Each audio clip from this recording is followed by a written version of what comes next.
Chapter 1134, Test Evaluation. Chapter 1134, Test Evaluation. Noticing Shifeng's long moment of silence, Yu Ziping grew nervous. Yu Ziping had already seen how much Lu Xiu had improved.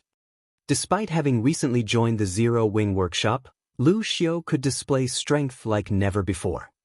If Yu Ziping told the other White Tiger Dojo members about this, nobody would believe him. In any case, he was now sure that, by joining and training in the Zero Wing workshop, he could become strong enough to get a ticket to the National Youth Fighting Competition before this year's qualifiers. If he improved sufficiently, his results might even be quite good. Although he still wouldn't be a match for Xie Qiwen, with the advantage of his age, Hall Master Jiang would, more or less, consider giving Yu Ziping his daughter instead of outright rejecting him. If you join Zero Wing's workshop, you won't miss out on any training. Before that, however, we have to see whether or not you can pass the workshop's test. Based on your performance, you'll be offered a corresponding contract, Shifeng explained. Of course, Lu Xiu's standards are already quite high. He has already become a reserve corps member in our workshop, and we're providing various benefits to nurture him. Above that are the reserve main force member slots. If you achieve that standard, you'll receive even heavier emphasis from the workshop. The resources we'll invest in you at that time will definitely surprise you. To put it simply, what benefits you receive are up to you. However, one thing to note is that the higher your position is, the greater the workshop's restrictions will be. If you become one of the workshop's reserve main force members, you'll need to leave the White Tiger Dojo and focus on the workshop. Yu Ziping nodded in response, not particularly surprised by Shifeng's explanation. He had no intentions of becoming a reserve main force member. He was fine with becoming a reserve corps member. This way, he could continue his development in the White Tiger Dojo. Following which, Shifeng had Blackie lead Yu Ziping to take the foundation tests. The workshop's tests were very simple. They tested for an applicant's reaction speed, observation, and judgment. As long as they performed well in these aspects, even if they had never received training from a gaming guilds before, they could get by fairly well in God's domain. Once Zero Wing nurtured these people, both in the game and in the real world, they could very quickly become fifth-floor experts in the trial tower. Shifeng had always planned for his guild to walk the path of the elite. Hence, he was very strict when recruiting internal members. Zero Wing's evaluations fell into 5 grades: D, C, B, A, and S. Various large guilds had created these grades in the past during their own internal member recruitment. It was a standard method.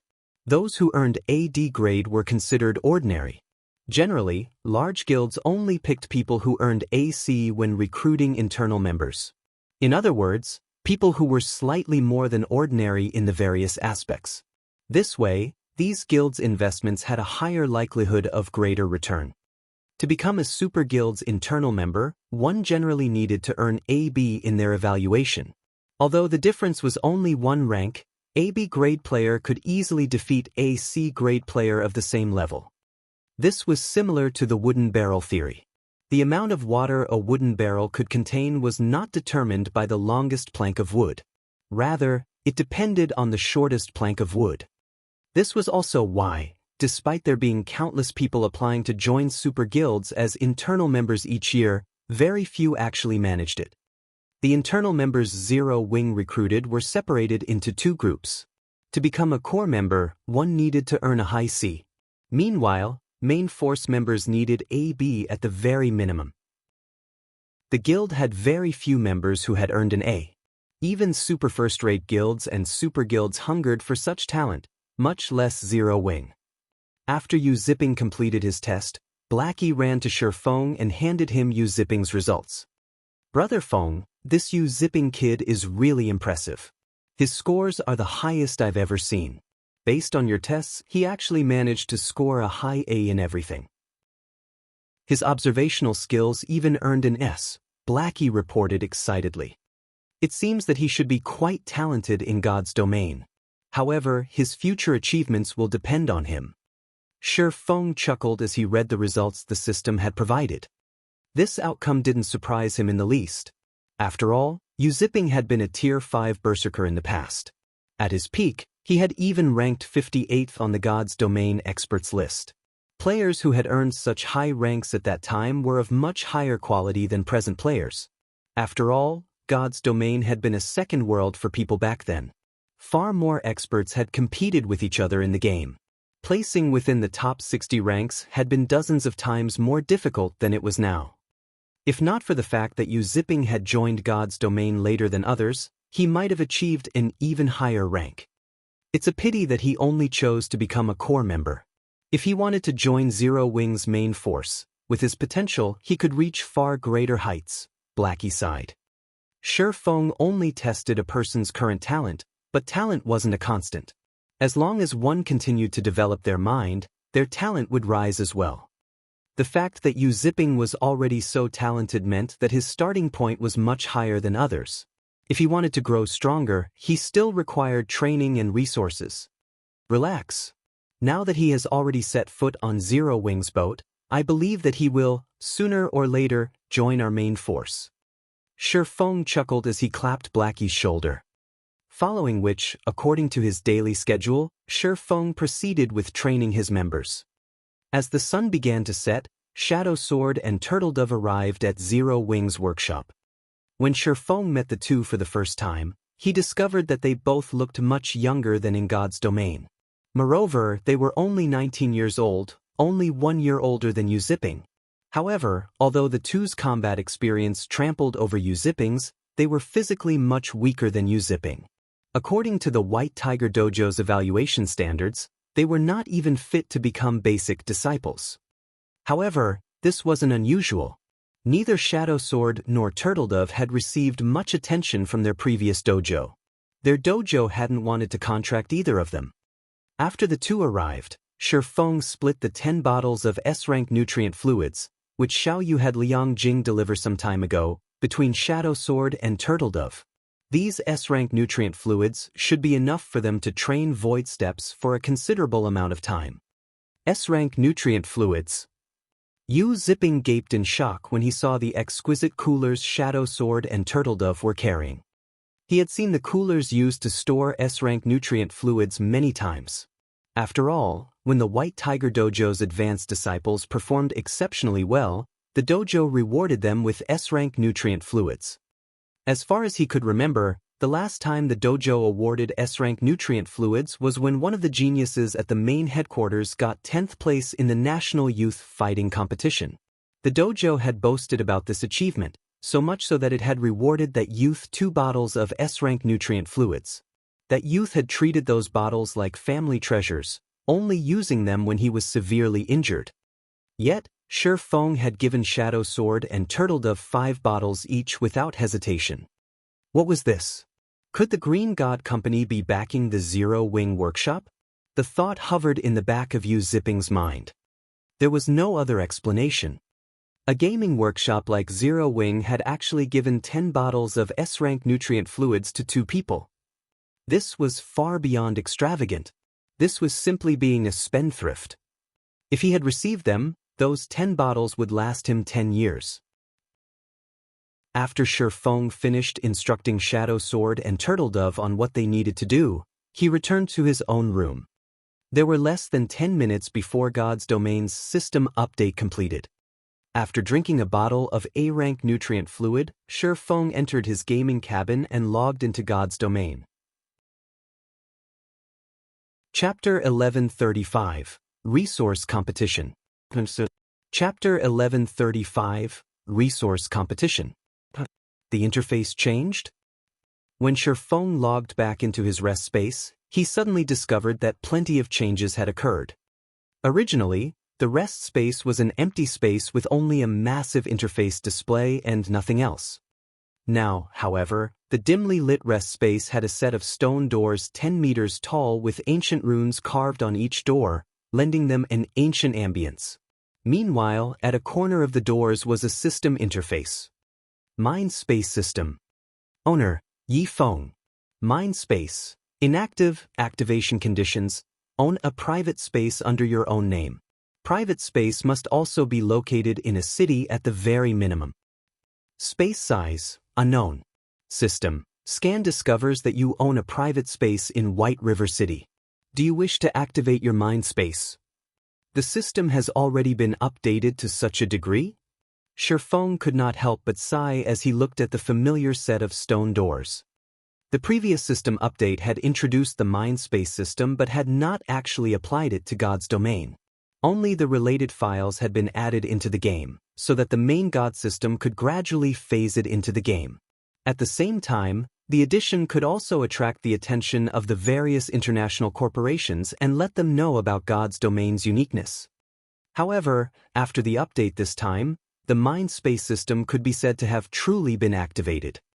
From now on, as long as players had a private space of their own in the game, they would be able to activate their mind space. With a sufficient number of 7 luminaries crystals, they could also expand and perfect their mind spaces. The mind space was different from God's domain. In God's domain, players could connect to the official forums to search for relevant information there but nowhere else. However, inside the mind space, players could connect directly to the internet. Whether it was for work or shopping, players could do all that through their mind space. Players could even contact mobile phones in the real world and engage in conversation. In addition, players could change the environment in the mind space to their liking, creating their own virtual world. Most importantly, the mind space shared the same flow of time as God's domain. In the mind space, one could enjoy twice the amount of time they had in the real world. Moreover, the flow of time in the mind space could also be sped up further, though at a very huge cost. In a limited life, who did not want to live longer? The official activation of the mind space system meant that the competition for resources in God's domain had also officially begun. In the future, competition in God's domain definitely would not be as peaceful as before. It would even become normal for everyone to fight over the 7 luminaries crystal while disregarding all costs. And to contest for more 7 luminaries crystals, everyone would definitely continuously strengthen themselves, which would intensify the competition over weapons, equipment, and tools in turn. Shifeng grew worried just thinking about what was about to come. Nevertheless, now that the era of resource competition had begun, he had no choice but to get his hands on some of the 7 luminaries crystals that he knew the whereabouts of as soon as possible. However, it was also not that easy to get these 7 luminaries crystals. 7 luminaries crystals were exceedingly rare in God's domain. Even an entire kingdom would have only a limited amount. Most importantly, unlike magic crystals, 7 luminaries crystals could not be stored in a player's bag space, nor could they be transported via teleportation arrays. Players could only carry them by hand or by transport carriages. However, many variables could occur when one was conveying 7 luminaries crystals over long distances. Robbery by incomparably powerful NPCs would not be surprising. After all, 7 luminaries crystals were equally important items to NPCs. However, in Shifeng's opinion, the most criminal setting placed by the main god system would still have to be the fact that 7 luminaries crystals could not be disguised. The 7 luminaries crystal contained mana of extremely high purity and density. Just its presence alone could cause a change to the ambient mana, which allowed players and NPCs to discover it readily. Without a sufficiently powerful transport team, even if one managed to obtain some 7 luminaries crystals, the crystals would not reach their intended destination. Many of the transport teams Shifeng led in the past, which carried 7 luminaries crystals, had been robbed by Tier 4 and Tier 5 NPCs. He had to admit that this was the pitiful aspect of small guilds.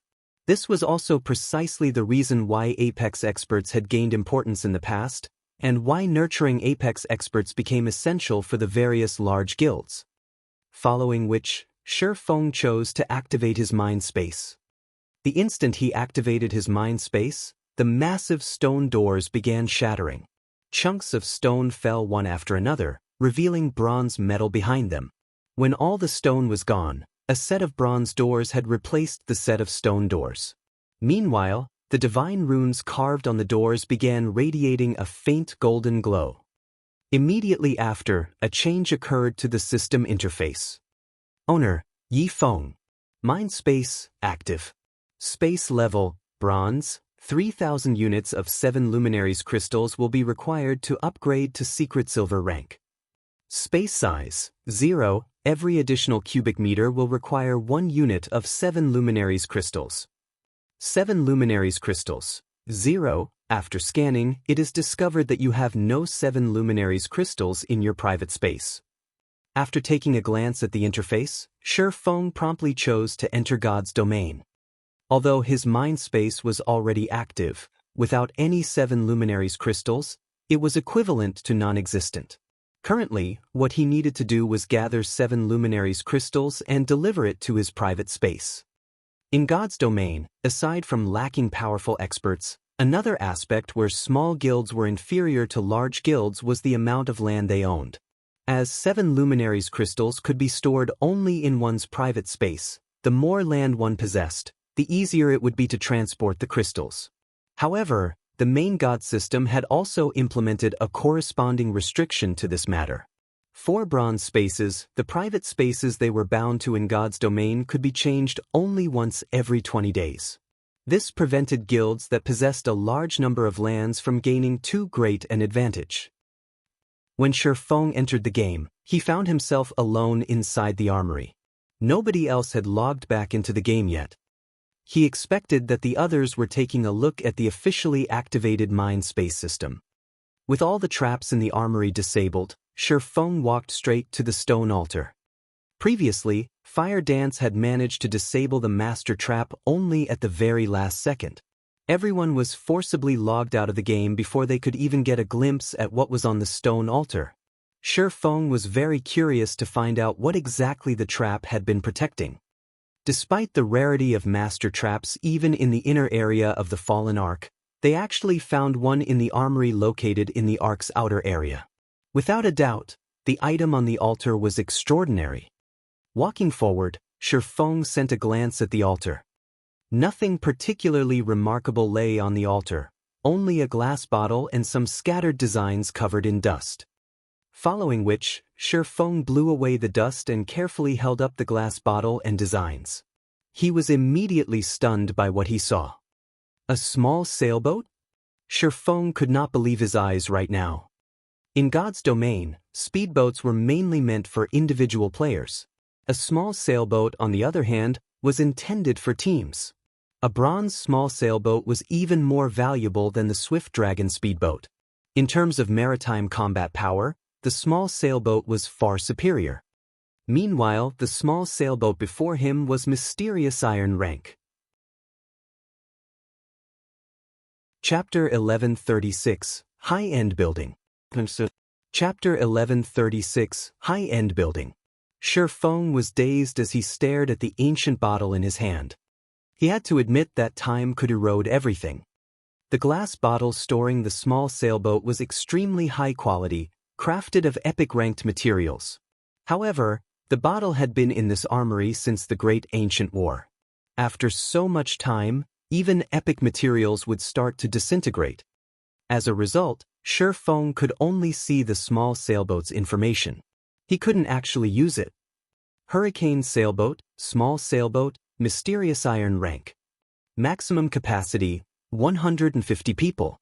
Durability 1,000/1,000. Item storage when liberated, 8,000 bag space slots and 100 non-bag space slots. Additional active skill 1-. Triple shield. Absorbs up to 1,300,000 damage for 5 minutes. Cooldown, 15 minutes. Additional active skill 2-. Double destruction cannon, 2,000 yard range.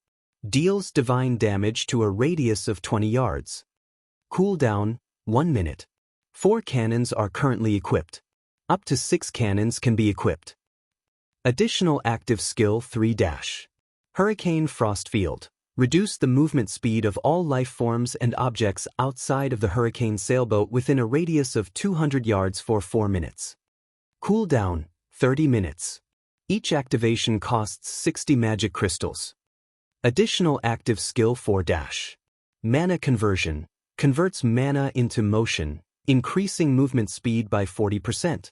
Every 10 magic crystals consumed extends duration by 20 minutes. Cooldown, 10 minutes. Additional passive skill dash.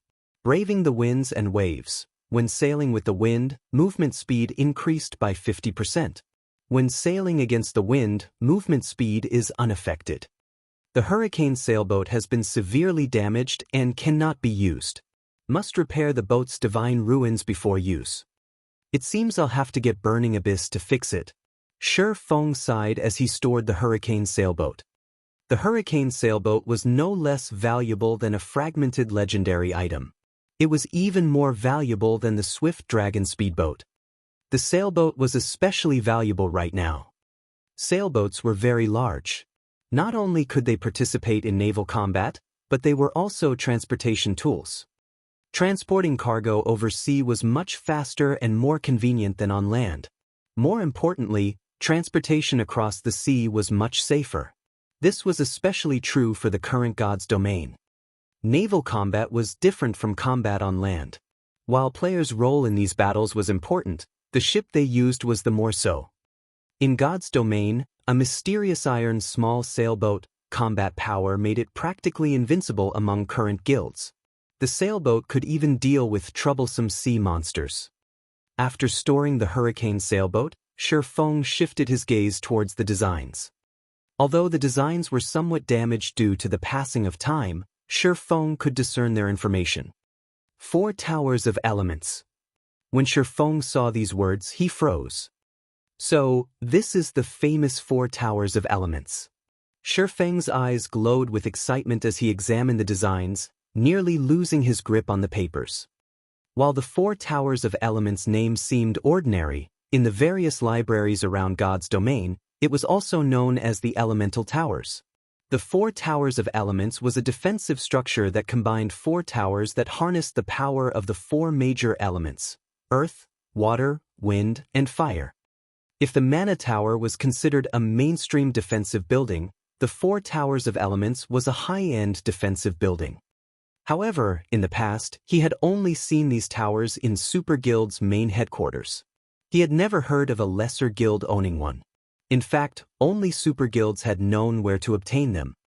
However, looking back at it now, Shi Feng felt that those super guilds might have obtained the designs in the fallen Arkansas. Either that, or the Midnight Tea Party had sold the designs to super guilds after obtaining them.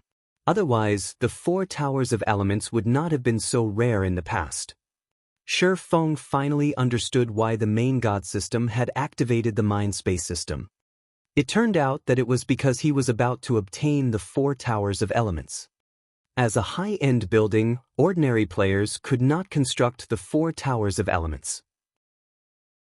Only those who had learned the relevant subclasses could build them. Moreover, the relevant subclass requirements were exceptionally high. At the very least, one needed to reach the advanced rank. With this, I won't have any issues defending the city. Shi Feng could not help but grin at the designs. There were a total of 4 designs, the complete design for the 4 Towers of Elements. With these designs, in addition to the lifestyle players the Candlelight trading firm had already nurtured, he could definitely construct the towers. Thinking up to this point, Shi Feng began reading the list of required construction materials. This way he could prepare. What? These towers require 7 luminaries crystals. Shi Feng grew somewhat faint after glancing through the materials. If the towers simply needed a few 7 luminaries crystals, he could have dealt with that. However, each tower required 10 units of 7 luminaries crystal. Constructing the entire set would cost him 40 units of 7 luminaries crystal. Constructing these 4 towers cost more than constructing an entire city. In God's domain, 1 unit of 7 luminaries crystal was roughly the size of an adult's fist. Generally, one only came across 0. 1 to 0. 3 units of a 7 luminaries crystal. 1/10 of a 7 luminaries crystal would sell to NPC merchants for around 300 to 400 gold. If sold to players, some had even offered 1,000 gold in the past. However, even at such a price, nobody had been willing to sell their crystals. If Shi Feng invested 40 units in his own mind space, he could increase it by 40 cubic meters. This was enough space for one person to live in. Even though he knew of many areas where he could collect 7 luminaries crystals right now, collecting so many in such a short time wouldn't be easy. Suddenly, Fire Dance came online. When she noticed Shi Feng's sour expression, she asked curiously, "Guild leader, what's wrong?" "It's nothing," Shi Feng said, shaking his head. He had no intentions of revealing the 4 towers of elements. The 4 towers of elements were of the utmost importance. There wasn't much benefit in revealing the information. Rather than letting everyone worry about the matter, it was better that they focus on what they needed to do right now. Shortly after, Aqua Rose also logged in. Immediately, she turned to Shi Feng and asked anxiously, "Guild leader, what was on the stone altar?" "A small sailboat," Shi Feng said. He then shared the hurricane sailboat's information in the team chat for everyone to see. Those that had just come online and saw the hurricane sailboat's information were stupefied. Although they weren't very familiar with naval matters, they could more or less tell how powerful the hurricane sailboat was by its skills. The hurricane sailboat was practically a moving turret. If the 4 double destruction cannons were lined up and fired together, their killing power would be absolutely terrifying. If the hurricane sailboat could be used on land, it would be invincible, not to mention at sea. "Guild leader, with this sailboat, we can start developing in a coastal city. With this sailboat and our resources, we'll definitely get our own share of the pie," Gentle Snow suggested after reading the hurricane sailboat's details. "That's right. Guild leader, the various large guilds have already secured most of the available resources on land. We have to waste a lot of time and effort to contest for those resources. We might as well shift a portion of our focus to the sea. There are not many cities out at sea, so the various guilds are slow in developing their maritime strength. There are still a lot of locations free of guilds' control.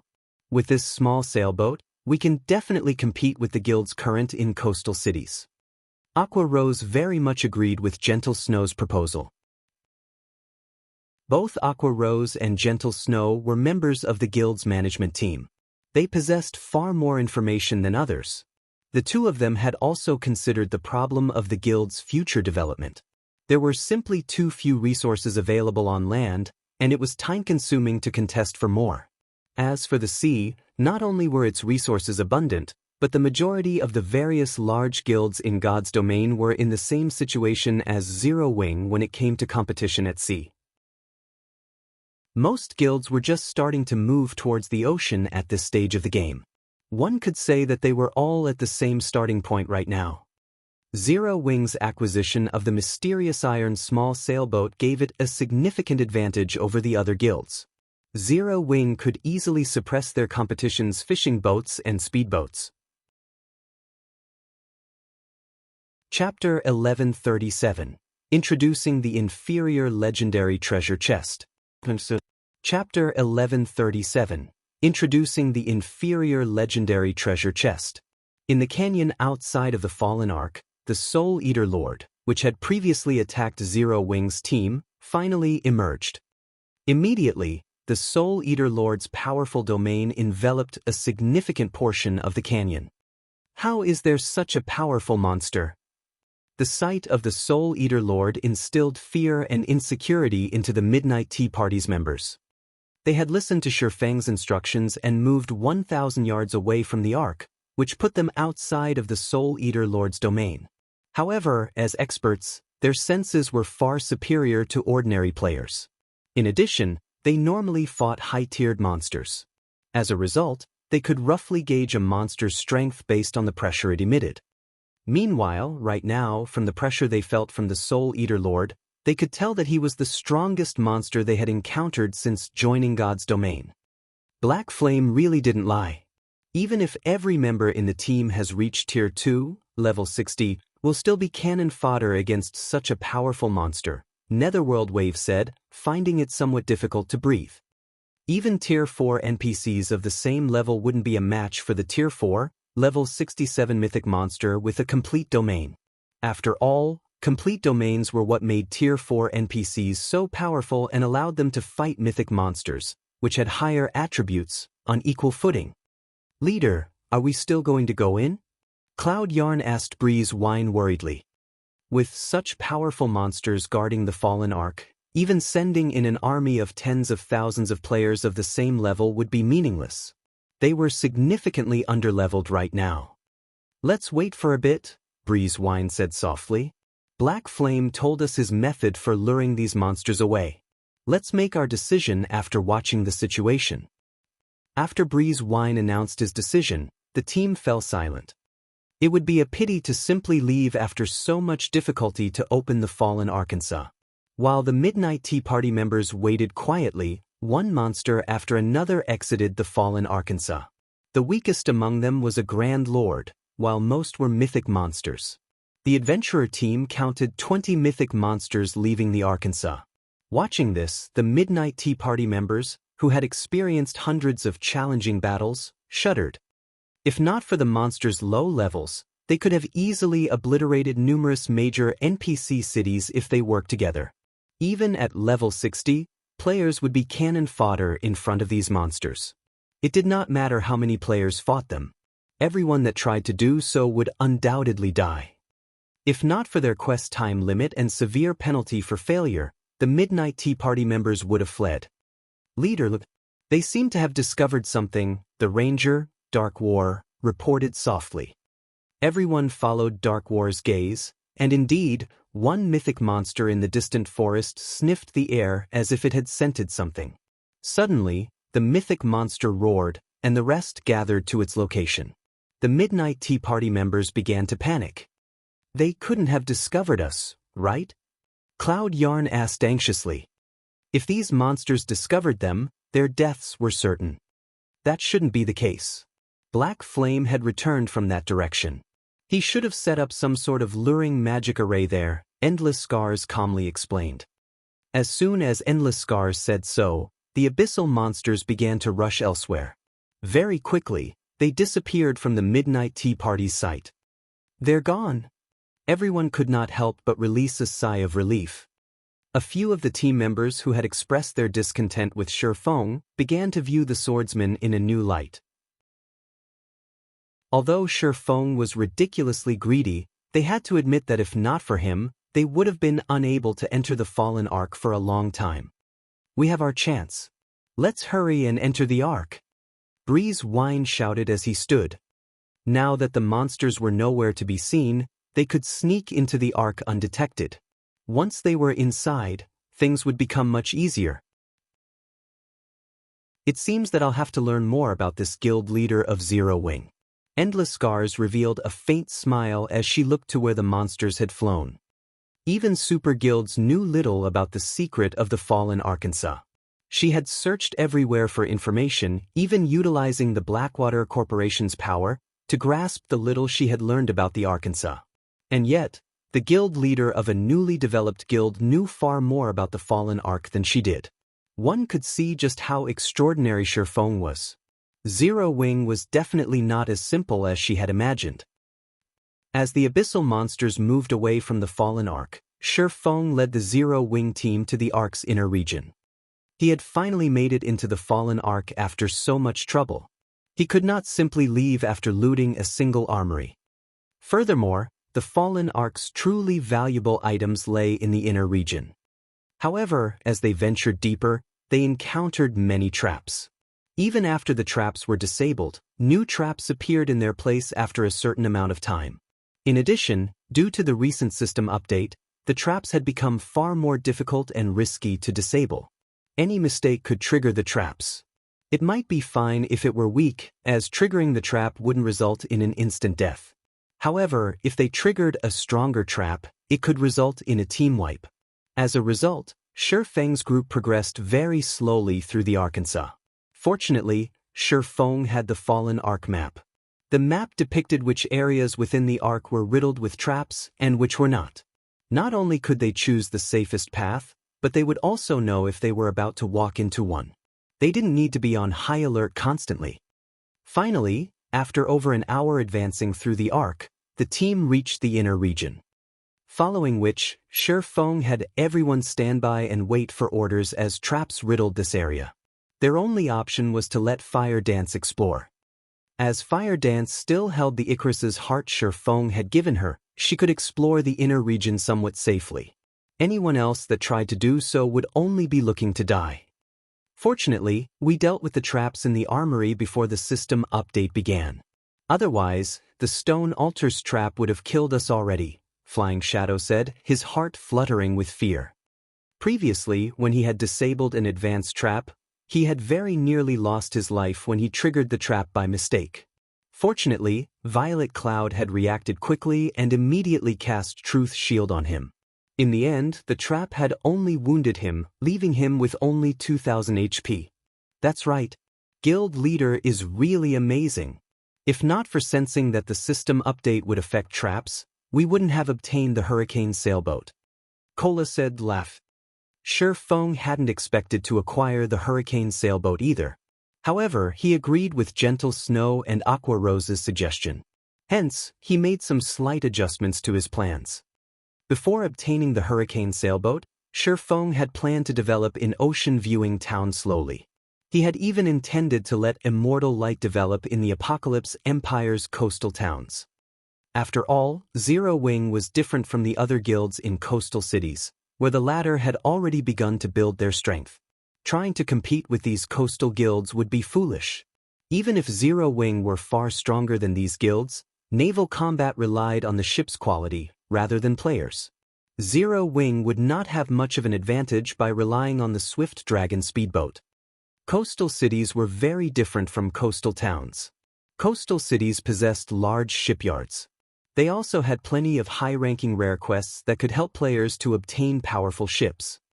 Otherwise, Phoenix Rain, the pavilion master of a super first-rate guild, would not have bothered cooperating with a first-rate guild like Firmament. She had done so because Firmament had taken over a major NPC coastal city very early in the game. Even some super guilds feared its strength at sea. Hence, Shifeng now planned to occupy a major NPC coastal city. Guild Leader, I discovered a forging hall. I can see an inferior legendary treasure chest inside the hall. Fire Dance excitedly announced in the team chat. Chapter 1138, Chapter 1138, 2 weak points. Chapter 1138, 2 weak points. An inferior legendary treasure chest in the forging hall? Shifeng's heart began beating rapidly when he heard this. In the past, he had never even seen an epic treasure chest, only ever heard about it through rumors. As for inferior legendary treasure chests, their existence in God's domain was only player speculation. Nobody would say for certain that such treasure chests even existed in the game. After all, as long as one's luck was not extremely bad, they could get a fragmented legendary item from an inferior legendary treasure chest. Without exaggeration, a single fragmented legendary item could change the fate of a player in God's domain. In God's domain, the large guilds were fully capable of obtaining epic items, in relatively high quantities. However, not every large guild possessed fragmented legendary items. Even 10 years after God's domain's launch, first-rate guilds only had a handful of such items at most.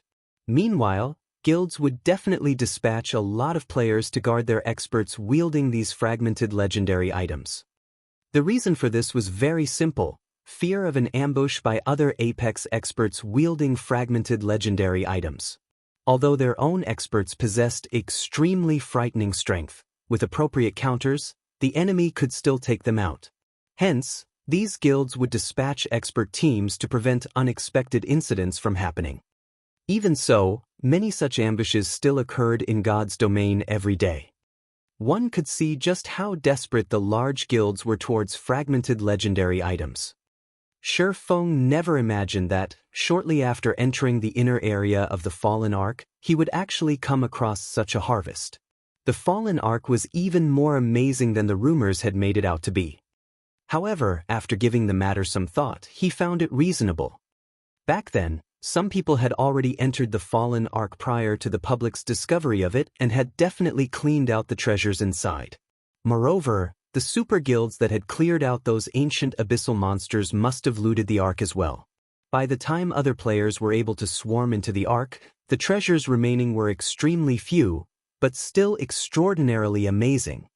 Now that his team was the first to explore the fallen Ark, it was not surprising that they came across an inferior legendary treasure chest, which he had never seen in the past.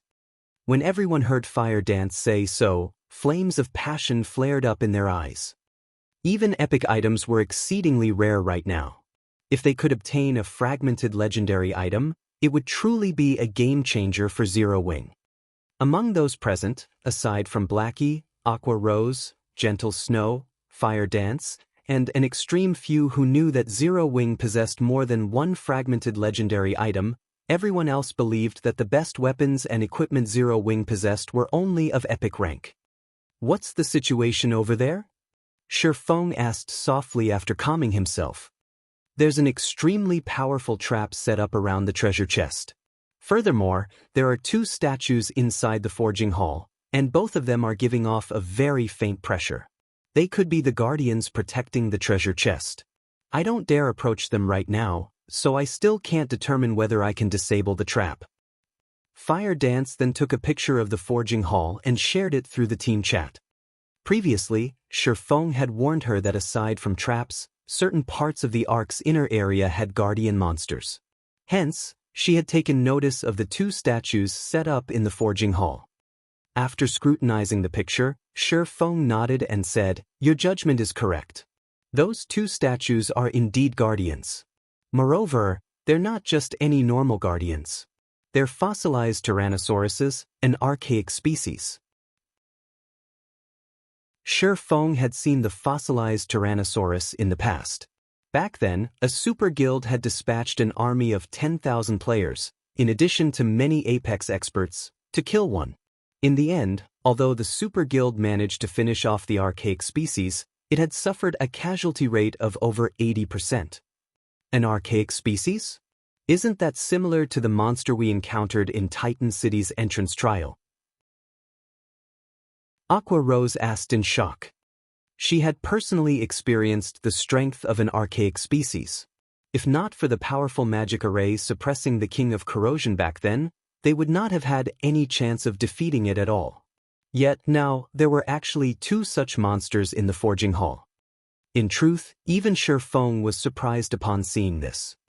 According to the information he obtained, there should not be any other powerful monsters in the fallen Ark's inner area, aside from special life forms and those ancient abyssal monsters.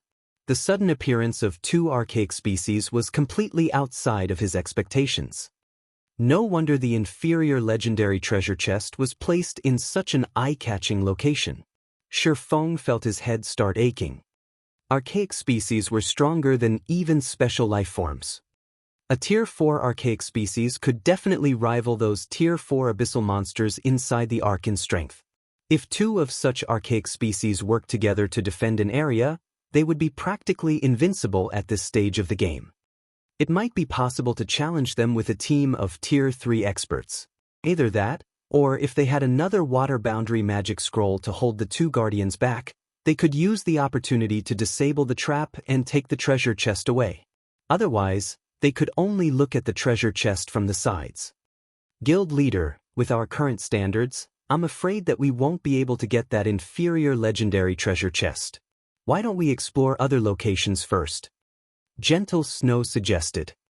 While she wanted to obtain the inferior legendary treasure chest as well, the difficulty of doing so was simply too high.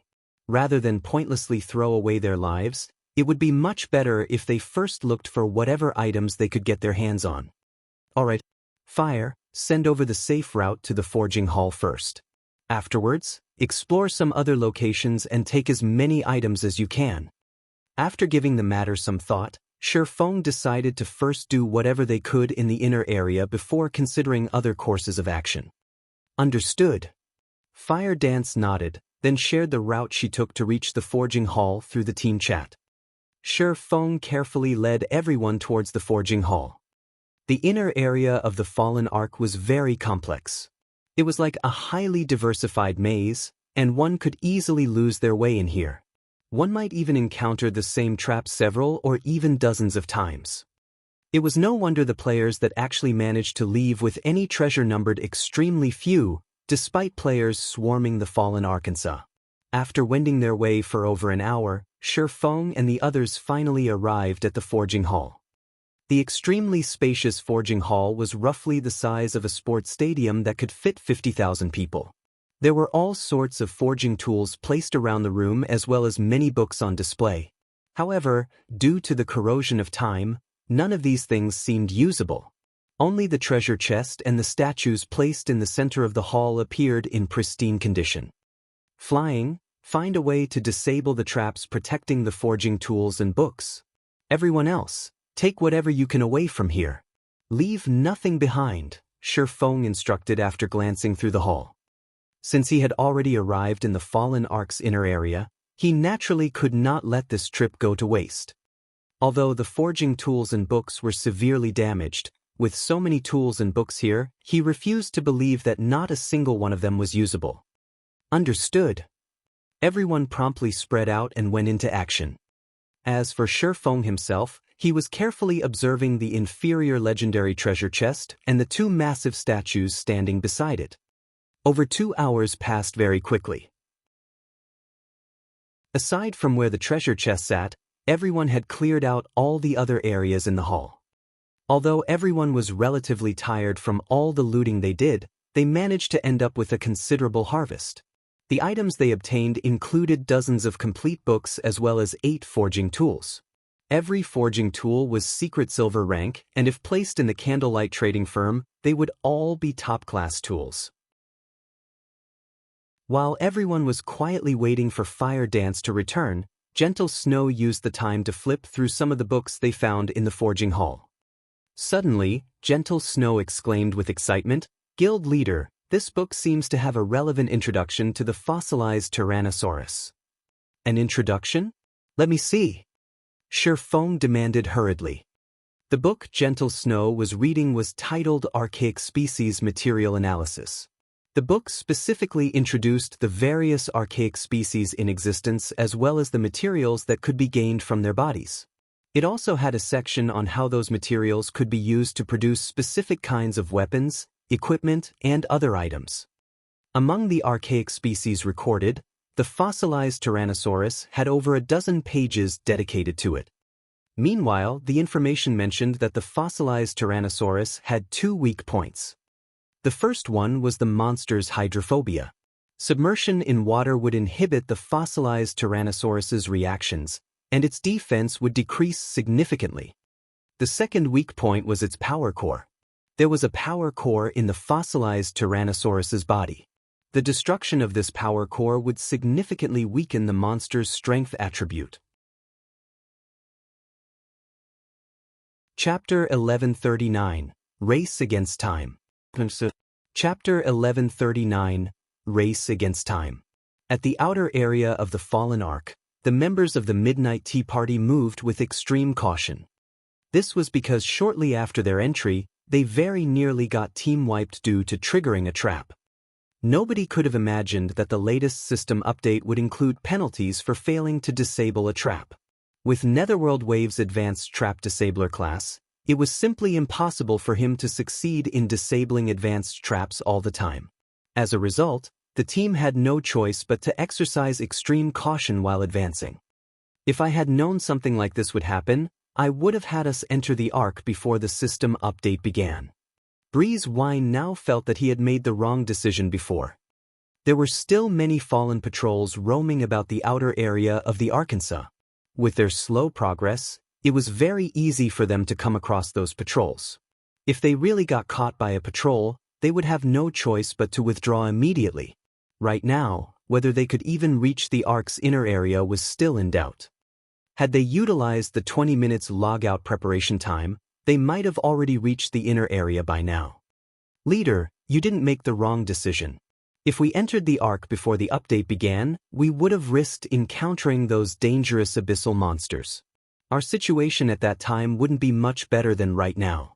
Moreover, now that we've grasped the method to lure those abyssal monsters away, should we really fail to complete our quest this time, we can simply come back once everyone has reached level 50 and obtained their Tier 2 classes.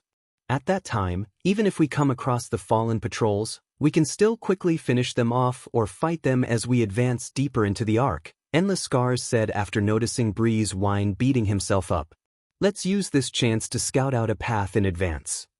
Likewise, everyone else on the team expressed their agreement when they heard Endless Scars' words.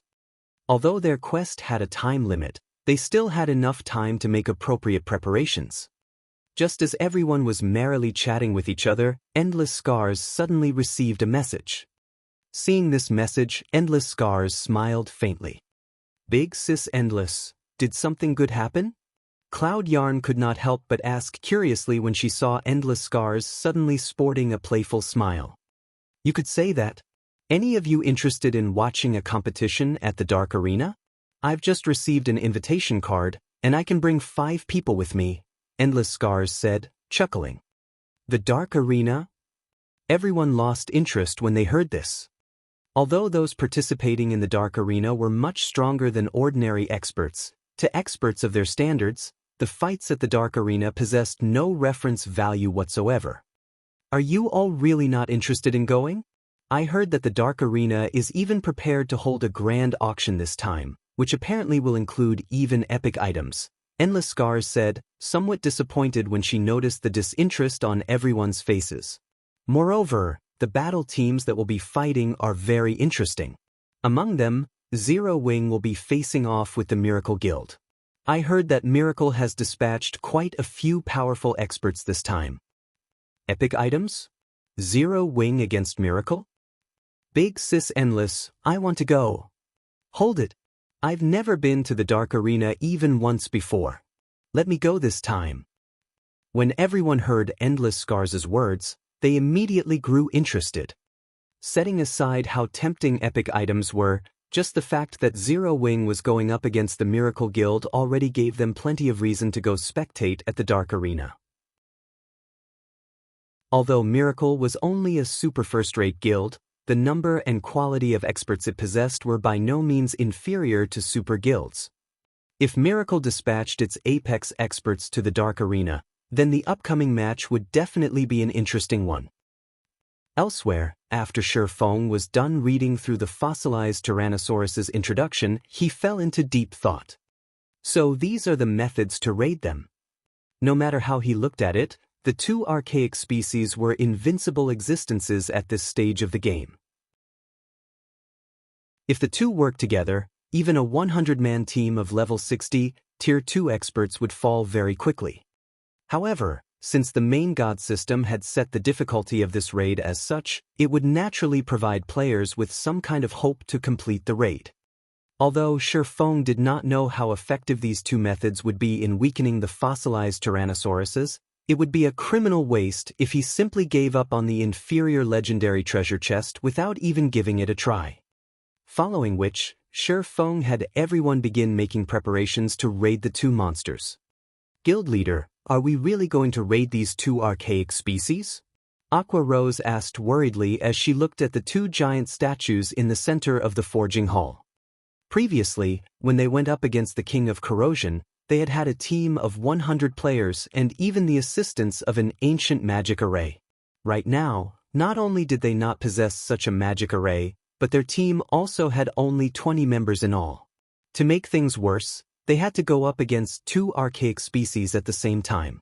No matter how she looked at it, they were simply trying to get themselves killed.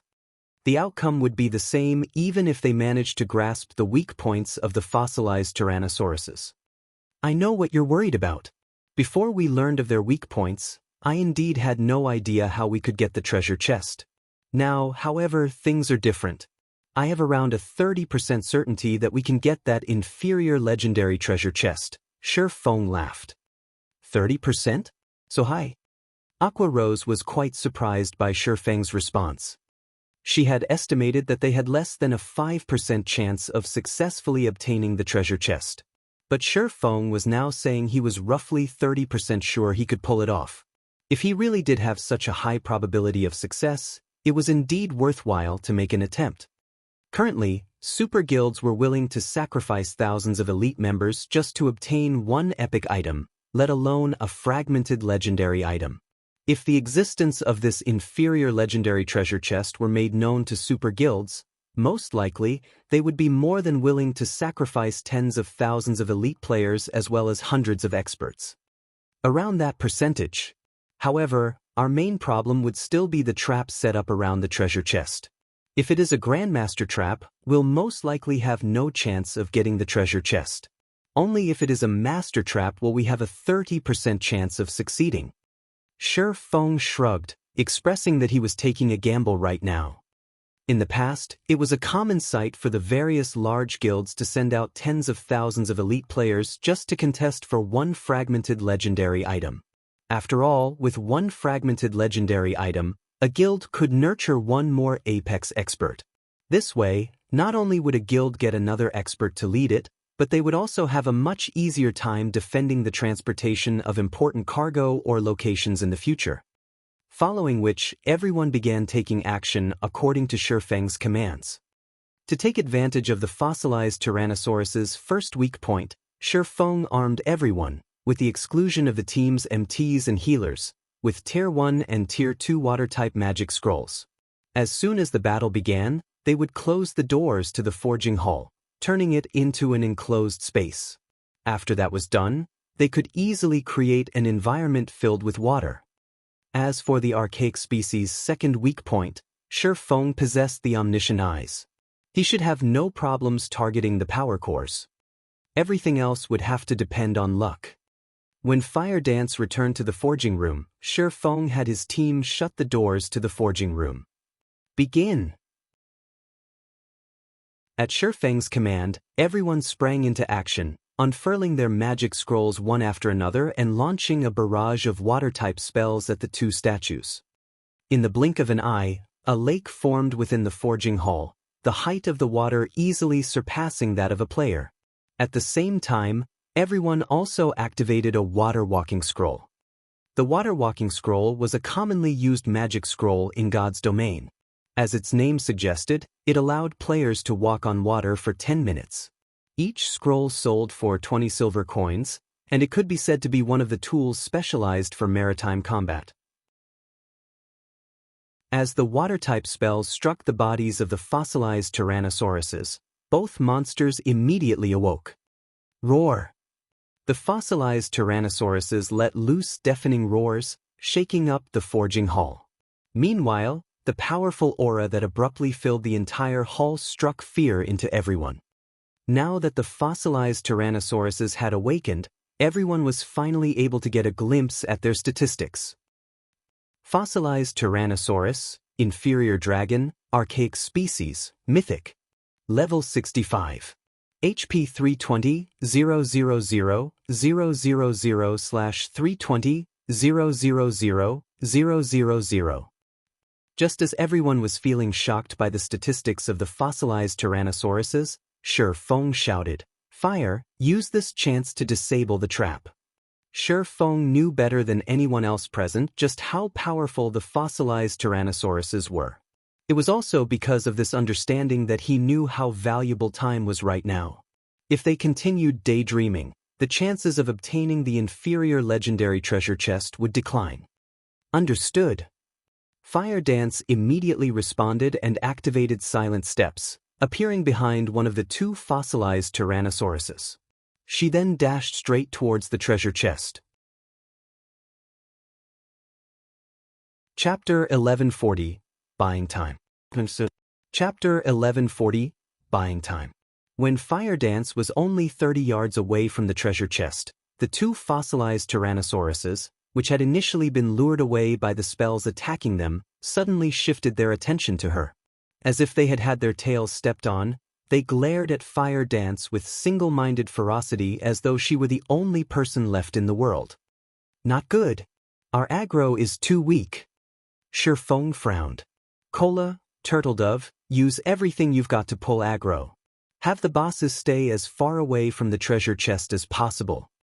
As guardian bosses, the fossilized Tyrannosaurus's priority was the protection of the inferior legendary treasure chest. To them, aggro was secondary. Only when another player's aggro over the fossilized Tyrannosauruses reached a sufficiently high degree would the bosses stop paying attention to the player attempting to steal the item they protected. This was why Shifeng previously had everyone use their water-type magic scrolls on the fossilized Tyrannosauruses. Not only could they deal a significant amount of damage to the bosses, but they could also increase their aggro over the bosses. However, the effects of the water-type spells were not as good as Shifeng expected. Understood. Upon hearing Shifeng's command, Cola and Turtledove immediately activated Power of Darkness, causing their basic attributes to soar instantly. Both of them then charged straight at the two fossilized Tyrannosauruses and used Justice Roar, trying their best to shift the attention of the bosses to themselves. However, the fossilized Tyrannosauruses still kept the treasure chest as their priority, completely disregarding the two Guardian Knights' Justice Roars and continuing to chase Fire Dance. Both Cola's and Turtledove's Justice Roars were at Tier 1. If the target they used the skill on ignored them, their strength attributes would double for a short time. Their speeds would increase significantly as well. Sure enough, Cola's and Turtledove's strengths immediately doubled. Both of them then followed up with a Shield of Vengeance at their respective fossilized Tyrannosauruses. Boom! Boom! The moment their shields collided with the fossilized Tyrannosauruses, sparks flew. Despite the fossilized Tyrannosauruses having had their defenses weakened, Cola's and Turtledove's attacks only left a small scratch on their scales. As for the damage the two Guardian Knights dealt, it was less than -8,000. So this is an archaic species? Gentle Snow revealed a dumbfounded expression when she saw the damage the two MTs dealt. This was her first time encountering an archaic species. Although she already knew their team had no chance whatsoever of winning against the fossilized Tyrannosauruses, when she saw this scene, she still could not help but be shocked. She had a general idea what Cola's and Turtledove's equipment standards were. If she was not wearing the 7 Luminaries battle armor Shifeng had given to her, her attributes would no doubt be inferior to theirs. Currently, not only had the two Guardian Knights activated their Berserk skills, but they even had the strength boost from Justice Roar. In terms of strength, even a Tier 2 level 60 Berserker would be no match for them. Yet now, the both of them had dealt less than -8,000 damage to their targets. The defense of the fossilized Tyrannosauruses was simply insane. At this moment, she wondered if Cola and Turtledove could even deal any damage to the fossilized Tyrannosauruses if not for the submerged environment weakening the boss's defenses. Roar! Although Cola's and Turtledove's full-powered attacks had barely dealt any damage, they still managed to get the fossilized Tyrannosauruses to shift their attention to them, which eased up the pressure on Fire Dance. Good. Now activate your life-saving skills and slowly lure the bosses away. Shifeng commanded. Without hesitation, Cola and Turtledove activated Protection Blessing. If they managed to deal only such a small amount of damage, despite the fossilized Tyrannosaurus's weakened defenses, they did not dare to imagine what kind of damage the inferior dragons could deal, seeing as the boss's attack power had not weakened in the slightest. Peng! No sooner had the two Guardian Knights activated Protection Blessing than the tail swipes of the fossilized Tyrannosauruses sent them both flying away. The speed of the attacks was so fast that not a single person present had managed to react. What happened? Minor Wind's eyes widened in shock. He had only seen the tails of the fossilized Tyrannosauruses moving slightly just now. There had been no sign of the tails making their way towards Cola and Turtledove at all. Yet, before he knew it, both Guardian Knights were already in the air, their HPs decreasing by over 36,000, instantly falling below 50%. If not for Cola and Turtledove having activated Power of Darkness and Protection Blessing, which increased their HP to over 50,000 and have the damage they received, the two of them would be meeting God by now. Aside from Shifeng, everyone present was stunned by the horrendous amounts of damage dealt by the fossilized Tyrannosauruses. With such speed and strength, even a Tier 2 level 60 MT would not be able to last long against the inferior dragons. All healers, focus on Cola and Turtledove. We need to buy as much time for fire as we can. Shi Feng shouted hurriedly, not feeling any surprise whatsoever at this situation. In the past, when super guilds dealt with Tier 4 archaic species, the teams they sent had been filled with players equal to or higher than the monster's level. Meanwhile, half of the lead MT's equipment had to be epic rank at the very minimum. Moreover, they needed to have 3 MTs simultaneously receiving the monster's attacks. Aside from that, they would also use intermediate magic arrays to suppress the archaic species. Otherwise, they would have had no chance of victory at all. Right now, the only thing they could do was to buy as much time as possible by relying on their berserk skills.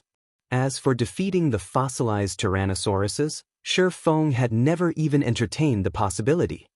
Under Shi Feng's command, Cola and Turtledove carefully lured the fossilized Tyrannosauruses away from the treasure chest, giving Fire Dance the opportunity to remove the trap set up around the treasure chest. However, after Fire Dance looked at the trap, a frown appeared on her face. Guild leader, this trap is indeed master rank. However, its complexity is much greater than the master trap I disabled before. I need time if I want to disable it safely. Fire Dance sent a private message to Shi Feng. Everyone had clearly witnessed for themselves how terrifying the fossilized Tyrannosauruses were. There was simply no chance they could win against these monsters. They could only drag the battle out as long as possible. Hence, Fire Dance was extremely anxious. How long? Shi Feng asked. At least 5 minutes, Fire Dance replied helplessly.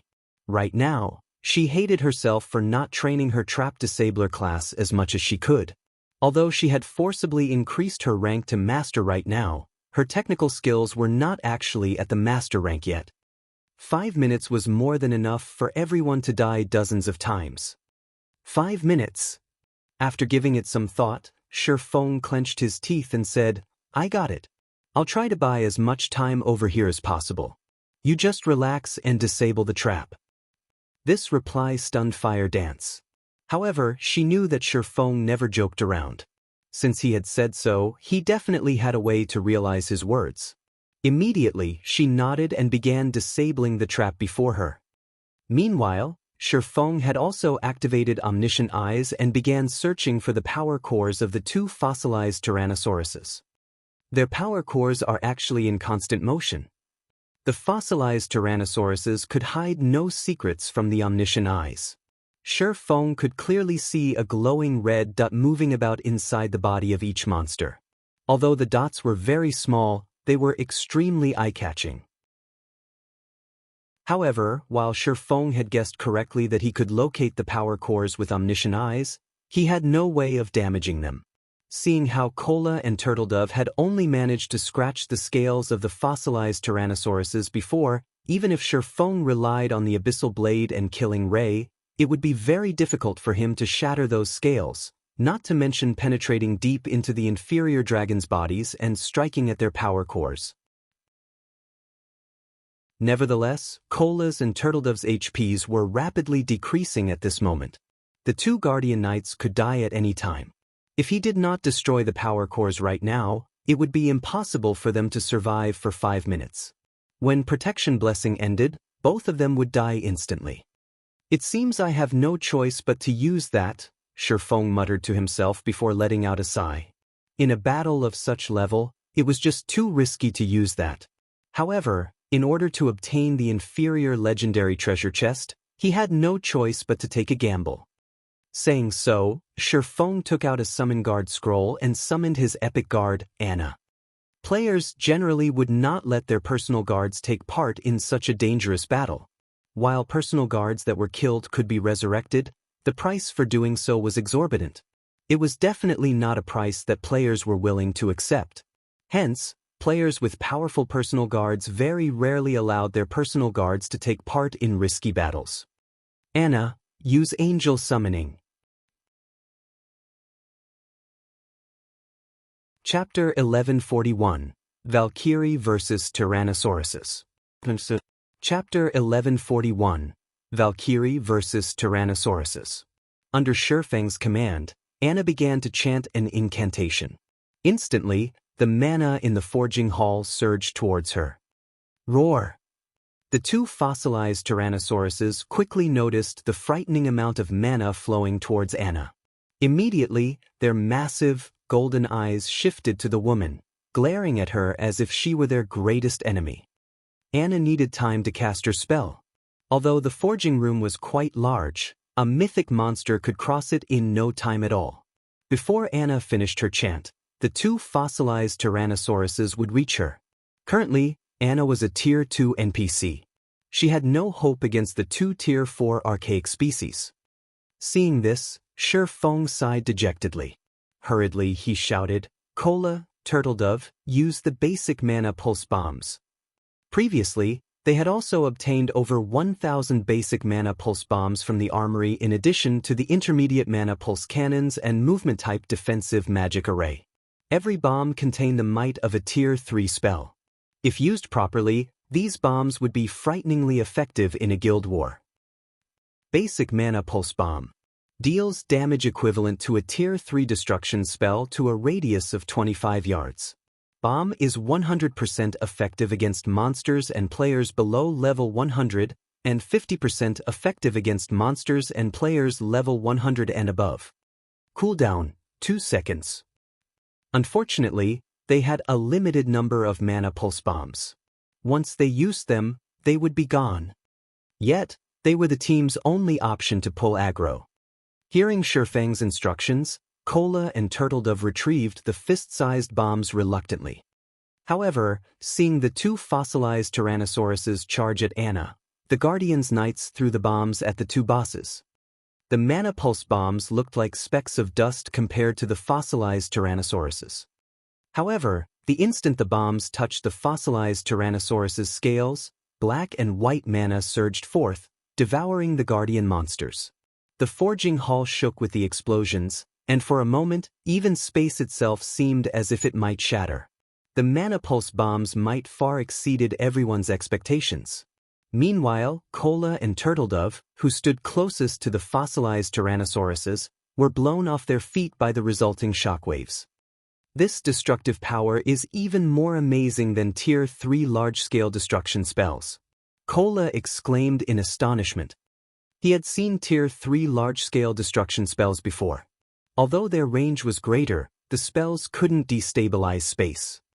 If they attacked a Grand Lord with these basic mana pulse bombs, they might even inflict severe injuries. The mana pulse bombs had shocked the rest of the team as well, and they all thought it was a huge waste to use them against the fossilized Tyrannosauruses. If they used the bombs to weaken field Grand Lords instead, the guild could profit greatly. However, as the black and white mana dissipated and these players could see the fossilized Tyrannosauruses once more, their eyes nearly fell out of their sockets. Despite such powerful attacks, the fossilized Tyrannosauruses were unharmed. The mana pulse bombs hadn't even left a scratch. All the bombs accomplished was blowing off a layer of dust that had collected on the fossilized Tyrannosaurus's scales over the years, giving the two monsters a fresh, clean appearance. As for the bomb's damage, each had only caused around -200,000 damage. Even if they tossed 1,000 basic mana pulse bombs at the fossilized Tyrannosauruses, they couldn't kill the monsters. If they used the basic mana pulse bombs against Great Lords, each could easily deal over 1 million damage. The bombs would also easily annihilate players below Tier 3. However, the bomb's damage did redirect the fossilized Tyrannosaurus's attention to Cola and Turtledove. Excellent! Shi Feng smiled faintly. The brief moment Cola and Turtledove had bought allowed Anna to finish her incantation. "Emerge, Valkyrie!" Anna shouted. Immediately, a golden magic array enveloped the forging hall's ceiling, which caused the mana inside the hall to rampage. A Valkyrie with pure white wings, geared in golden, divine armor slowly descended from the magic array. Compared to Anna's previous summoning, the Valkyrie had reached level 70 as Anna had leveled from level 69 to level 70 during the previous war. Every 5 levels was a minor turning point in God's domain. Hence, a level 70 Valkyrie was significantly stronger than a level 69 Valkyrie. This was also why Shi Feng was willing to risk summoning Anna into this battle. The fossilized Tyrannosauruses were level 65. As Tier 4 archaic species, while they might not have complete domains like the ancient abyssal monsters, their attributes were far superior to the abyssal monsters. If given the choice, players would rather fight the fossilized Tyrannosauruses than the ancient abyssal monsters. This was due to the abyssal monsters' powerful domains and their effectiveness against players. After all was said and done, the Tier 4 Valkyrie was only a puppet. The Valkyrie neither possessed high intellect nor did it have a complete domain like ordinary Tier 4 NPCs. In a sense, the Valkyrie was similar to the fossilized Tyrannosauruses. However, when comparing life ratings, the Valkyrie was far above archaic species. In a head-on collision, the Valkyrie could definitely overwhelm the fossilized Tyrannosauruses. Attack! Shurfeng commanded. The Valkyrie could only remain for 10 seconds and could only be summoned again after one full day. Hence, he could not waste a single second. Hearing Shurfeng's command, Anna instructed the Valkyrie to take action. Suddenly, the Valkyrie disappeared as she used the Tier 3 skill spatial transfer to arrive before one of the fossilized Tyrannosauruses. Attack its lower left rib. Shurfeng commanded. After watching the bosses with omniscient eyes, Shurfeng had grasped the power core's basic patterns. Although he couldn't break through the fossilized Tyrannosaurus's scales and substantially damage the power cores, the Valkyrie could. A silver spear appeared in the Valkyrie's hands, arcs of golden lightning dancing around the weapon. The Valkyrie then thrust the spear at the fossilized Tyrannosaurus's lower left rib. Tier 4 skill, Thunder Sanction. The fossilized Tyrannosaurus panicked instantly. The Valkyrie had appeared too suddenly. Even with its high attack speed, the fossilized Tyrannosaurus was still caught off guard as it received Thunder Sanction in full. The golden lightning pierced through its tough scales and exited from its back, reaping nearly 3% of the monster's HP. The team immediately felt the fossilized Tyrannosaurus grow weaker. This scene enraged the other fossilized Tyrannosaurus as it spread its jaws. A large amount of mana began to gather in the monster's mouth. Crap! It's using its breath. Everyone move, don't stand in front of the boss. Shurfeng hurriedly warned his team as he saw the monster charge its attack. The greatest move of any monster from the dragon race would be its breath attacks. Among them, true dragon's breath attacks were the most powerful. There were even records of how a dragon had obliterated a major city with a single breath attack. Thus, the dragon race represented destruction. Roar!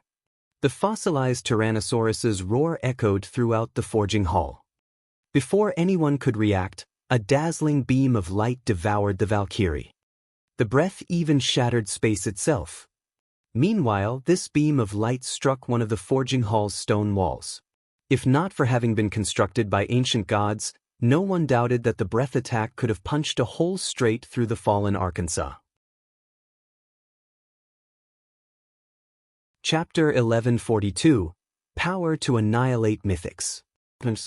Chapter 1142, Power to Annihilate Mythics.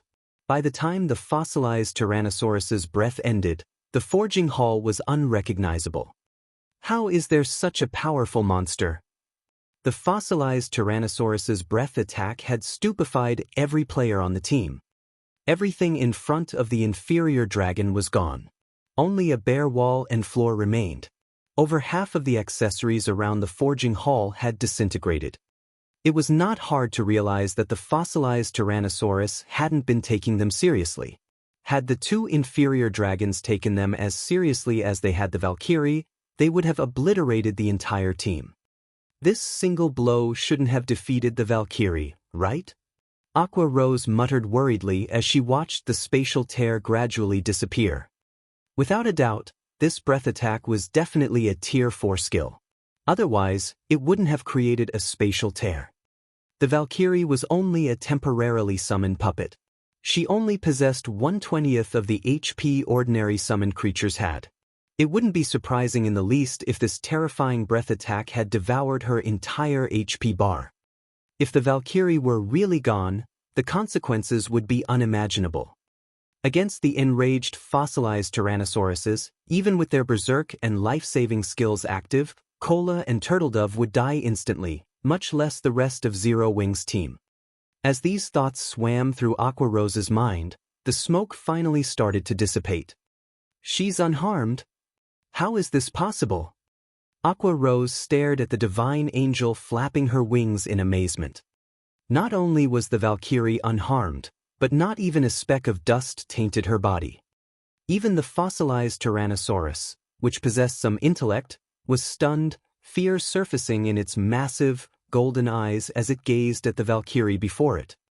Suddenly, Shurfeng shouted, "Attack its right arm." Although the fossilized Tyrannosaurus's breath was incredibly powerful, Anna's Valkyrie was no pushover either. Even if the Valkyrie were not at her peak due to lacking sufficient intellect, she possessed all of the skills a Tier 4 Valkyrie should. The Valkyrie had used the Tier 4 skill Divine Protection to defend against the inferior dragon's breath, the skill allowing her to negate all attacks below Tier 6 for 3 seconds. Afterward, all of the damage she should have received would be converted into HP. In the past, Divine Protection had been a super rare life-saving skill that many Tier 4 Guardian Knights dreamed of obtaining.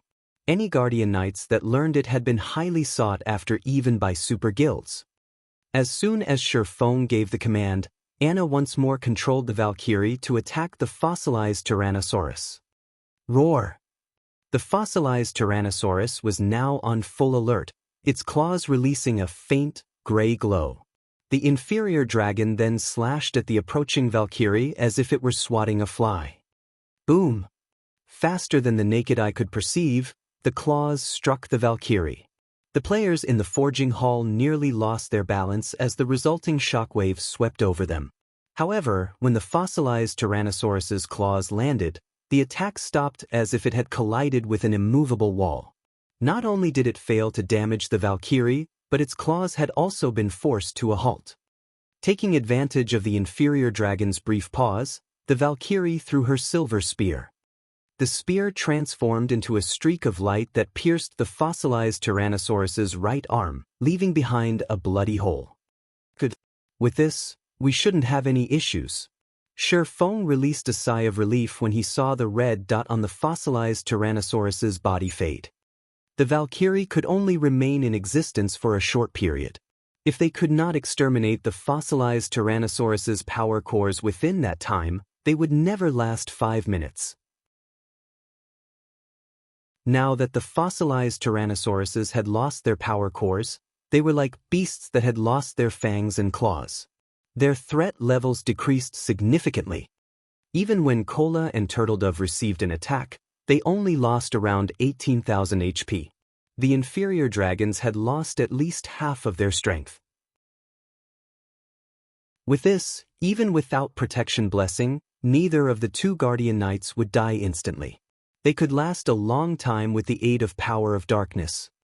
However, Shurfeng had no intentions of wasting the Valkyrie's power. Immediately, he had the Valkyrie attack the two fossilized Tyrannosauruses frantically, using this opportunity to weaken the two bosses further and reduce the burden on Cola and Turtledove. Unfortunately, 10 seconds was too little time. Despite the Valkyrie doing her best, she was only able to deal some light damage to the two massive bosses, which slowed the monster's attacks slightly. Unfortunately, the attacks weren't so slow that Cola and Turtledove could evade the boss's normal attacks easily. When the two bosses used skills, however, the brief activation time gave the MTs enough time to evade. Time passed quickly.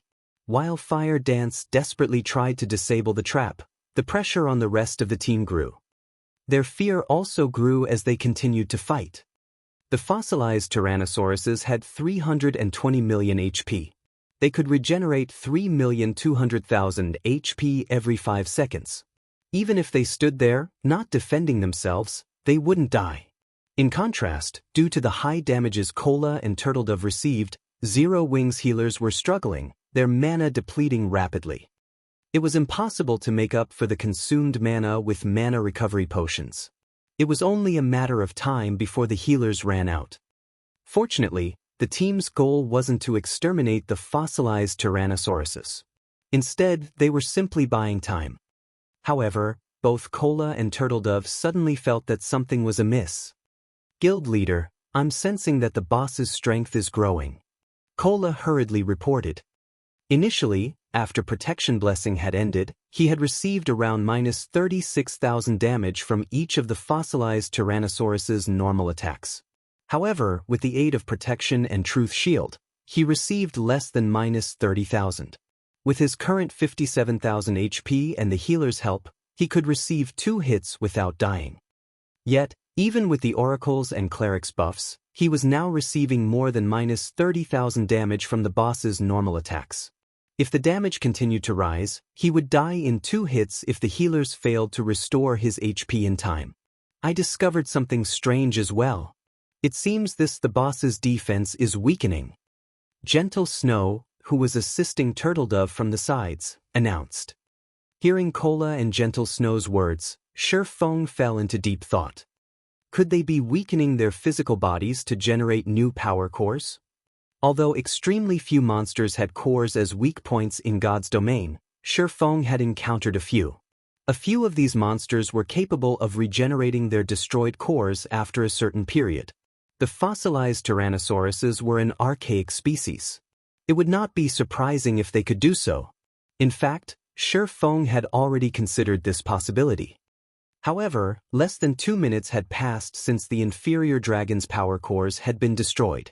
This regeneration speed surpassed Shifeng's initial estimates. He had assumed that the bosses would need at least 5 minutes before they could regenerate their power cores. This coincided with how much time Fire Dance needed to disable the trap. Once the trap was disabled, they could simply take the treasure chest and leave. They shouldn't have needed to worry about the fossilized Tyrannosauruses regenerating their power cores. It seems we have no choice but to fight. After considering various options, Shifeng had only come up with one method that would buy them the necessary time. Clenching his teeth, he said, Kola, Turtledove, lure the bosses together. Everyone, throw basic mana pulse bombs at the bosses. Don't hold back and use everything you have. Now that the boss's defense had weakened, the mana pulse bombs would deal more damage. Before this, it might have been impossible to annihilate the fossilized Tyrannosauruses with the bombs, but things had changed. Even if they failed to kill the inferior dragons or injure them heavily, they could slow down the recovery speed of the boss's power cores. Guild leader, are we really going to waste the bombs here?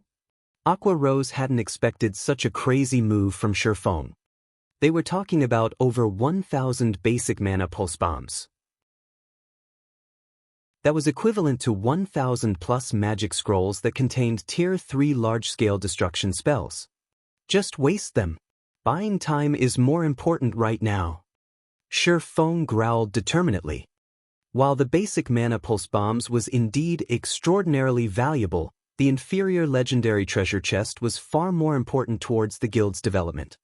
Seeing the determined look on Shifeng's face, everyone helplessly retrieved the basic mana pulse bombs Shifeng had previously distributed and threw the bombs at the fossilized Tyrannosauruses. Boom. Immediately, black and white mana flooded the forging hall.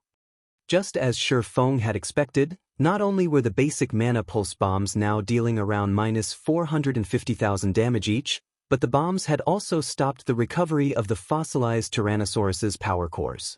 In fact, the inferior dragons were even growing weaker as they received more attacks. It took several minutes for Zero Wings members to finish tossing all of their bombs.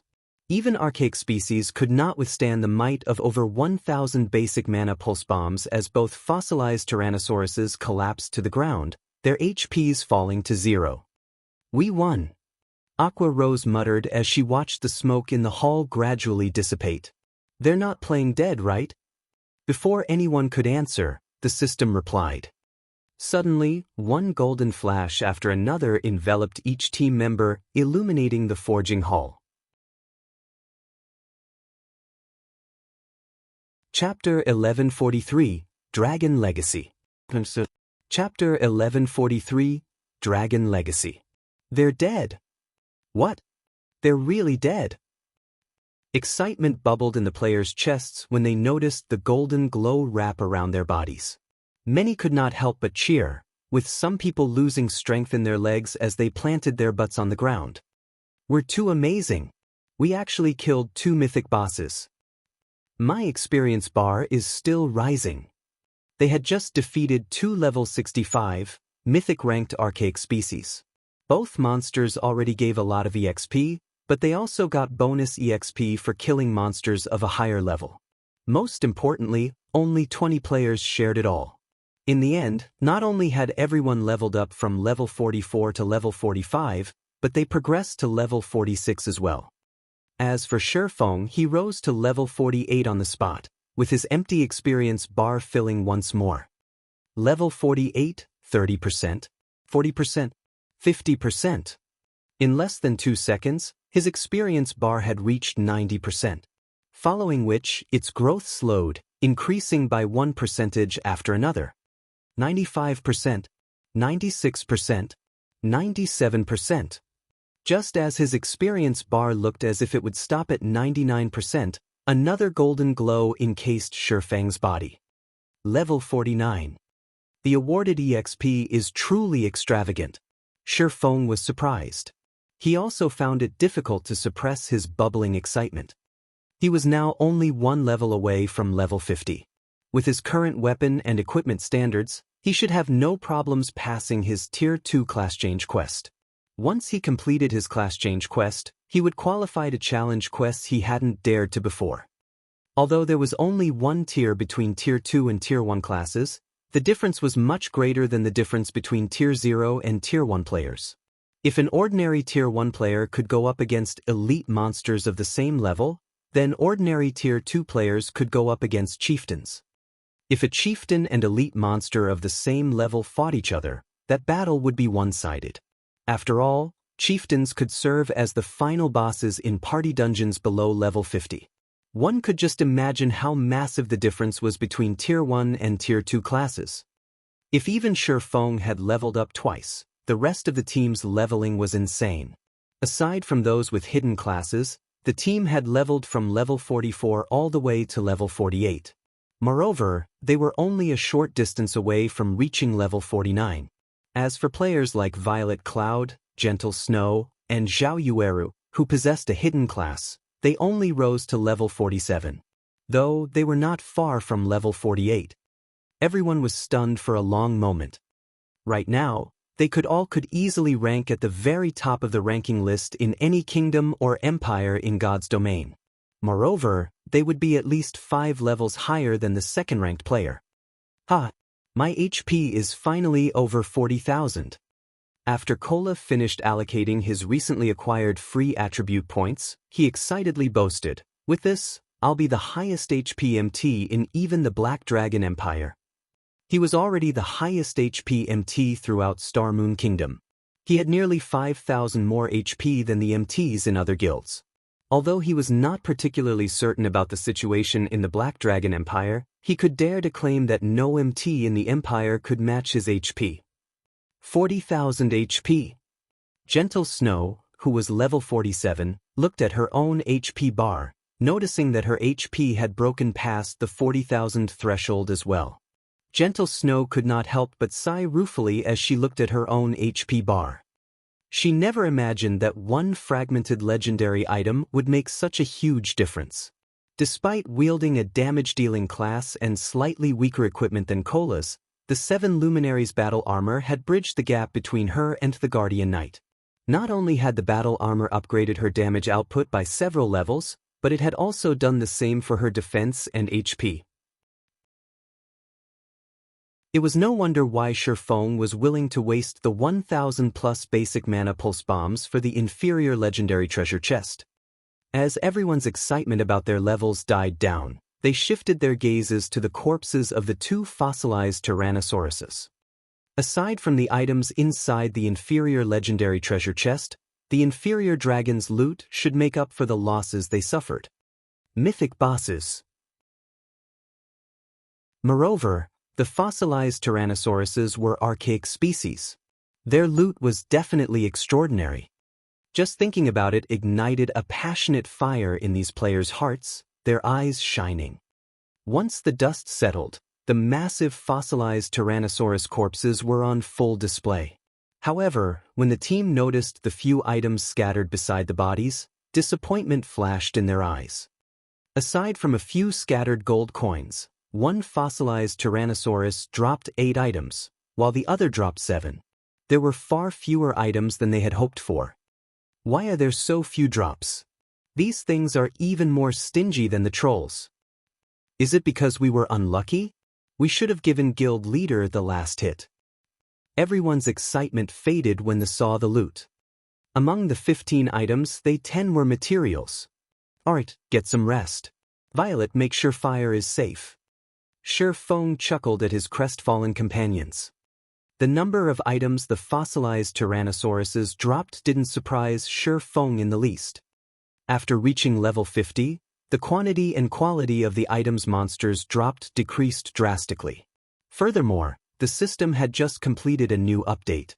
The system would have definitely lowered the drop rate once again. The main god system did so to stabilize weapon and equipment prices, giving lifestyle classes a better opportunity to develop. As players continued to level, their main source for weapons and equipment would gradually shift from monsters to lifestyle players. In the future, 95% of the weapons and equipment players used would come from monsters and lifestyle players. The remaining 5% would come from quests, miraculous encounters, treasure chests, and other such sources. However, the majority of the weapons and equipment players produced could only satisfy ordinary players and experts. The truly excellent items would still come from killing powerful monsters or completing difficult quests. Of course, players were also capable of producing weapons and equipment of excellent quality. Only, the requirement was extremely high, beyond the majority of God's domain's lifestyle players. Moreover, producing such items required super rare materials, and these materials came from killing powerful monsters and exploring dangerous locations. Following which, Sure Feng collected the loot and began to appraise each item. Not bad. Sure Feng revealed a joyful expression after appraising the raw materials. Among them was the legendary material, Dragon Origin Crystal. Moreover, 2 Dragon Origin Crystals had dropped. Only creatures of the dragon race could drop these items. Unfortunately, common inferior dragons wouldn't drop them. At the very least, the monsters needed to be mythic rank. This was because the Dragon Origin Crystal contained the bloodline of dragons. If one applied the Dragon Origin Crystal when forging weapons or equipment, they could qualitatively change the item. The Dragon Origin Crystal was an excellent production material. The crystal also had an even greater purpose, producing the Dragon Soul Potion. When consuming this potion, players could class change into a hidden class and obtain the Dragon Legacy. Chapter 1144, Hidden Class Dragon Slayer. Chapter 1144, Hidden Class Dragon Slayer. Sure Feng held the 2 Crimson Dragon Origin Crystals and carefully inspected them. Although both were legendary material, there was a difference between them. Of course, the system wouldn't give away this difference. Instead, players had to discover it after conducting numerous experiments. This was one of the system's hidden attributes. Although there were deviations between players' conclusions, the deviations were usually minor. Different grades of legendary material would yield different bonus success rates when said material was used in crafting an item. According to players' summaries regarding legendary materials, they were generally categorized into basic, middle, intermediate, and peak grades. Basic grade materials could increase production success rate by roughly 2% to 3%. Intermediate grade materials could increase production success rate by 4% to 5%. Advanced grade materials could increase production success rate by 7% to 8%. Peak grade materials could increase production success rate by 10% to 11%. After Sure Feng clicked to open the 2 Dragon Origin Crystals attribute panels, he began to read their introductions carefully. Wonderful. Sure Feng smiled when he finished reading. With this, there shouldn't be any problems producing the Dragon Soul Potions. Legendary materials had different methods of determining their grades. In the Dragon Origin Crystal's case, its grade could be determined by the bloodline density within it. If a crystal's bloodline density fell between 1% and 30%, it was basic grade. Most of the dragon origin crystals that dropped were this grade. A crystal with a bloodline density between 31% and 50% was considered intermediate grade. Crystals of this grade had a much lower drop rate. As for crystals with a bloodline density between 51% and 70%, they were advanced grade. It was practically impossible to find advanced dragon origin crystals on the market as large guilds cherished like their own children. Lastly, crystals with bloodline density above 71% were peak grade. At this grade, the dragon origin crystal was worth much more than an epic item. To produce the Dragon Soul Potion, one usually needed an intermediate dragon origin crystal or better. Regardless of how many basic dragon origin crystals were used, it was impossible to produce the Dragon Soul Potion with them. Of the two dragon origin crystals before Shifeng, one was intermediate grade, while the other was an advanced crystal. Guild leader, did something good drop? Aqua Rose asked when she noticed the smile on Shifeng's face. She was very familiar with Shifeng's personality and habits. If the dropped items were not extraordinary, he would not have revealed such a joyous smile. In response, Shifeng nodded and looked at everyone before calmly stating, "Something good has indeed dropped. Which of you here wants a hidden class?" A hidden class? Did we get a class change tool? Guild leader, which classes are suitable for the hidden class? Shifeng's question instantly caught his teammates' attention. None of these players were strangers to hidden classes. Various people had already posted a lot of information about hidden classes on the official forums. As a result, they all dreamed of class changing into their own. They'd even be happy with the most common hidden class. Although the most common hidden class would not provide additional basic attributes, the class could provide additional skills that their original classes did not possess. With these skills, they'd have access to more combat methods. They would have advantages in both PvP and dungeons. As for advanced or peak rank hidden classes, they did not even dare to dream of obtaining one. After all, hidden classes of such ranks were simply too rare. Any class is fine. However, the condition is that one does not already have a hidden class, Shifeng explained. The Dragon Soul Potion's purpose was to give players access to the legacy of the dragon race. Hence, unless one already wielded a hidden class, any player could obtain the dragon legacy. Both magical class and physical class players could eventually become dragon slayers. This was also why both NPCs and players in the past had preferred to kill powerful dragons. While they did so to gain fame and recognition, their primary reason was to obtain the dragon legacy and become stronger. However, the dragon origin crystal's drop rate was considerably low. If not for the fossilized dragons being archaic species, it was unlikely that the two mythic monsters would have dropped it. When the Zero Wings team heard that any class could obtain the hidden class, they were ecstatic. Don't get too excited just yet. The class change quest is not easy, Shifeng said, chuckling as he shook his head. Unfortunately, too many of you want the hidden class. I only have 2 slots, so let's hold a team auction using GCPs. This intermediate dragon origin crystal's starting bid is 200,000 points, while this advanced dragon origin crystal's starting bid will be 500,000 points. Decide for yourselves if you want to bid on them or not. Currently, 1 guild contribution point was worth roughly 25 copper coins. 200,000 GCPs was the equivalent of 500 gold. This was an extraordinarily low price to pay for the Dragon Slayer class.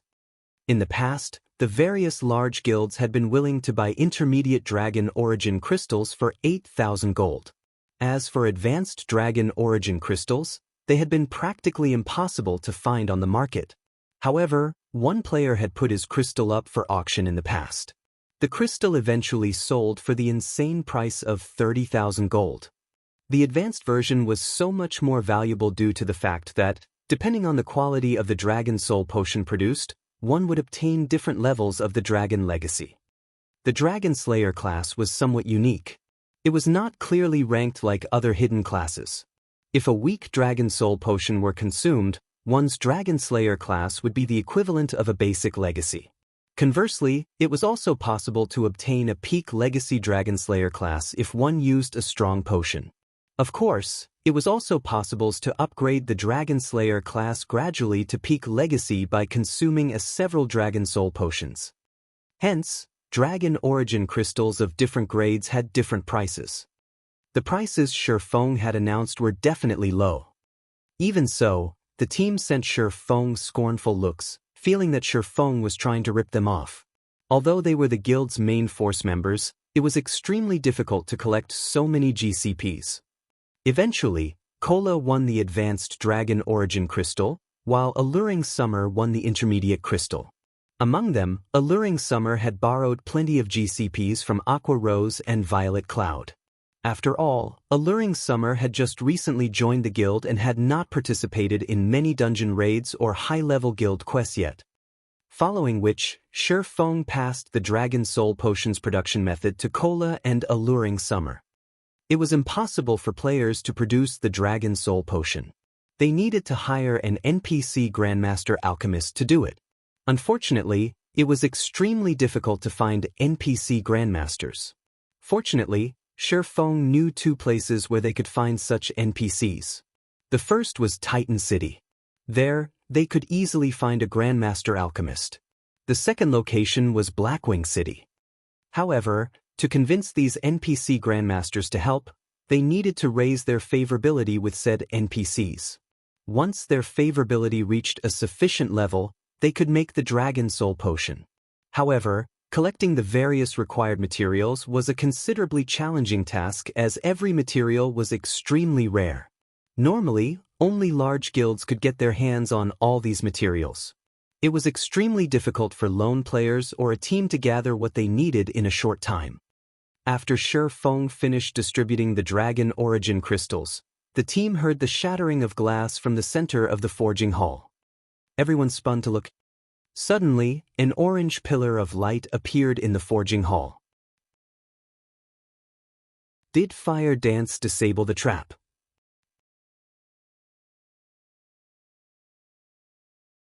Chapter 1145, Treasure Obtained. Chapter 1145, Treasure Obtained. When they saw the pillar of orange light, the team grew excited. An inferior legendary treasure chest. They had never even known something like this existed. If they obtained a fragmented legendary item from it, their guild could enable one player's basic attributes to soar. No, the trap hasn't been disabled. Shifeng realized that something was amiss when he saw the orange magic array on the ceiling, which formed from berserk mana. He had seen many players disable master traps in the past. However, not one of them ever drove mana berserk when successfully disabled. There was only one possibility for this. Disabling the trap had failed. Fire Dance's expression twisted with guilt. However, before she could say anything, Shifeng shouted, "Everyone, use your Tier 1 instantaneous movement magic scrolls and withdraw. Then use your return scrolls to leave the arc." Normally, traps would enclose a certain area when triggered. However, there were also solutions to this problem. Before the trap fully activated, players could use instantaneous movement magic scrolls to get out of range. This had been a common method in the past. Unfortunately, it wasn't effective against traps that activated instantaneously. Fortunately, the trap before them was not an instantaneous type. Unfortunately, divine runes had already sealed the forging hall's doors, and players couldn't leave the hall normally. Using return scrolls to escape was also time-consuming. On the other hand, instantaneous movement magic scrolls didn't have an activation time. They could simply use the scroll to pass beyond the stone doors and leave the trap's effective area. Once they were out of the trap's range, they could use the return scroll to leave the arc safely. As for why Shifeng had chosen to return to White River City, it was because he was not certain of what aftereffects triggering the forging hall's trap would have. On the off chance that the trap would also increase the danger outside of the arc, such as alerting the fallen patrols and luring them to the forging hall, the fallen arc's inner region would become extremely dangerous. They could very easily team wipe. Listening to Shifeng's commands, Everyone retrieved the instantaneous movement magic scrolls they had prepared and left the forging hall. Eventually, only Shi Feng remained. This was the perfect opportunity for Shi Feng to steal the inferior legendary treasure chest. Now that the trap had triggered, there was nothing protecting the treasure chest. He could simply stash it in his bag space and leave. Only, he had to deal with the trap's mechanisms while collecting the treasure chest. Once the trap finished its attack, it would return to its original state, and they would have to try disabling it all over again. Shi Feng had considered simply triggering the trap and snatching the treasure chest, but he would have had to deal with the two fossilized Tyrannosauruses at the same time. His chances of success would have been extremely low. Now that the guards were dead, he could easily deal with the remaining challenges. Following which, Shi Feng used Wind Blade and dashed straight for the treasure chest. As he was about to reach the treasure chest, however, the orange magic array on the ceiling activated. Suddenly, blood-red spears appeared in the air, one after another, every spear radiating a frightening aura. The numerous spears then rained down on the forging hall. A destruction-type trap. Shi Feng released a sigh of relief when he saw the descending spears. Immediately, he activated defensive blades, which allowed him to block over 10 attacks. As a result, Shi Feng knocked the spears to the side before they even reached him. Meanwhile, Shi Feng placed his hand on the inferior legendary treasure chest, trying to see if he could take it. After all, this was the first time he had encountered an inferior legendary treasure chest. Normally, players could simply walk away with a locked dark gold treasure chest. Only a minority of dark gold treasure chests had fixed locations. The instant Shi Feng touched the treasure chest, the system replied. Although the treasure chest could be stored in his bag space, doing so required 8 seconds of channeling. However, defensive blades block counts would, at most, last 2 seconds against the blood-red spears. With absolute defense, which had a 5-second duration, he was 1 second shy of surviving for 8 seconds. Shi Feng had no doubt that even one of these spears could kill him instantly. To hell with it. Shi Feng decided to give it a try as he began the collection process. He refused to give up after coming this far. As the spears descended on Shi Feng, as he anticipated, defensive blade only lasted slightly more than 2 seconds. Immediately after defensive blade's block counts were exhausted, Shi Feng activated the aura of Earth's absolute defense. He then immediately switched to the aura of space. If he sensed that he no longer had hope of getting away with the treasure chest, he would leave instead of pointlessly throwing his life away. After all, he was 1 level away from the level 50 threshold. The seconds passed quickly. The inferior legendary treasure chest's loading bar advanced slowly. Sure enough, it's not enough. When Shi Feng saw that absolute defense's duration had 1 second remaining while the loading bar needed at least 3 more seconds to complete, he could not help but sigh deeply. Ping! When absolute defense shattered and a blood-red spear was about to collide with Shi Feng's head, a figure suddenly appeared above him. Phantom Kill. Defensive Blade. The doppelganger summoned with the Abyssal Blade's Phantom Kill possessed all the player's skills. Hence, the doppelganger had similarly learned Shi Feng's life-saving skills. Ping. As Shi Feng listened to the crashing above him, his anxiety grew. The loading bar was 2 seconds away from completion. Quick, move quickly. Shi Feng was extremely anxious. This was his final hope. Just as the doppelganger's defensive blade block counts were about to expire, Shi Feng heard the sound of a system notification. System. The inferior legendary treasure chest has been stored in your bag space. When Shi Feng heard this sound for the first time ever, he found the system's cold, mechanical voice to be extremely sweet. Shi Feng immediately activated space movement. A spatial tear opened before him. Although his doppelganger's defensive blade block counts had been exhausted, he could still use the doppelganger as a meat shield. Only, the instant one of the blood-red spears struck the doppelganger's HP hit rock bottom. The spears were just as powerful as Shi Feng had guessed. However, The brief moment the doppelganger had bought him allowed Feng to enter the spatial tear and vanish from the forging hall. When the forging hall's trap had activated, the Fallen Ark's inner region had descended into chaos. The Fallen patrols in both the outer and inner regions had rushed towards the forging hall. Fortunately, Feng had instructed his team to use their return scrolls as soon as they got out. Otherwise, none of them would have left the Fallen Ark alive. The Fire Dragon Empire's imperial capital. Due to a particular match in the Dark Arena today, players had swarmed into the Empire even before the match began. These players all wore dazzling weapons and equipment. Aside from spectating the upcoming match, many were here to participate in the Dark Arena's upcoming auction. Big Sis Rain, Miracle's people have asked to meet with you, Blue Phoenix softly reported as she entered the VIP room. Judging by their tone and words, it seems that they've discovered our relationship with Zero Wing. Phoenix Rain frowned slightly upon hearing this. Although she knew that she couldn't hide the truth forever, she hadn't expected it to get out so quickly. Sighing, she said, Miracle is really quite fast with their investigations. Since they've found us out, let's meet with them.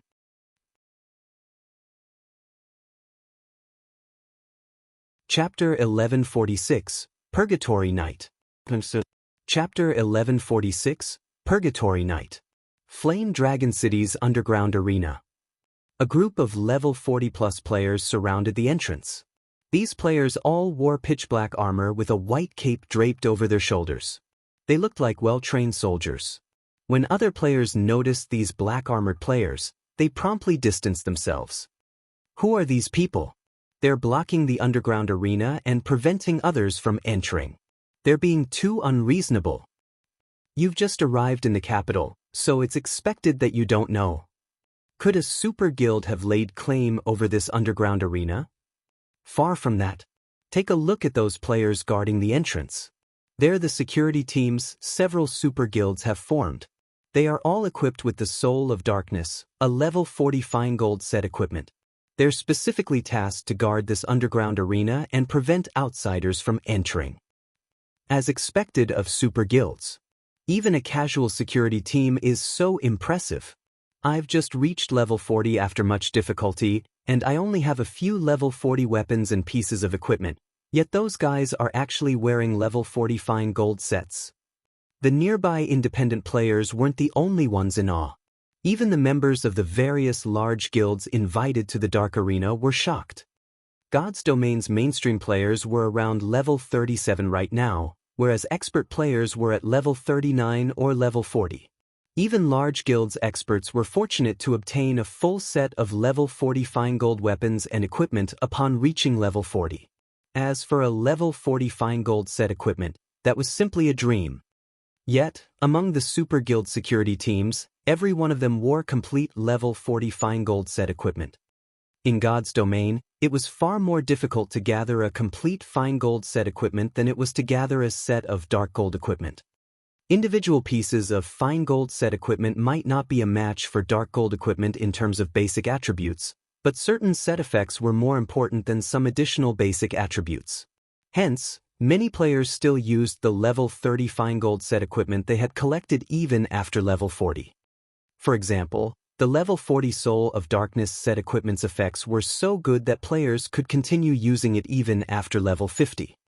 As players admired the security team's equipment, two cloaked women approached the entrance, attracting everyone's attention.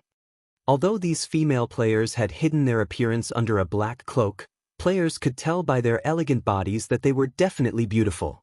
Meanwhile, when the security teams, which oozed with killing intent, saw these women, they immediately bowed and stood to the side, treating the women like queens.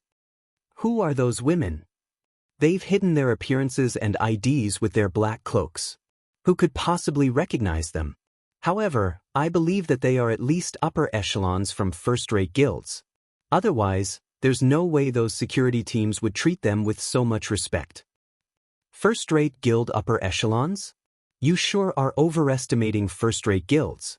We're talking about the elite security teams that super guilds work together to form.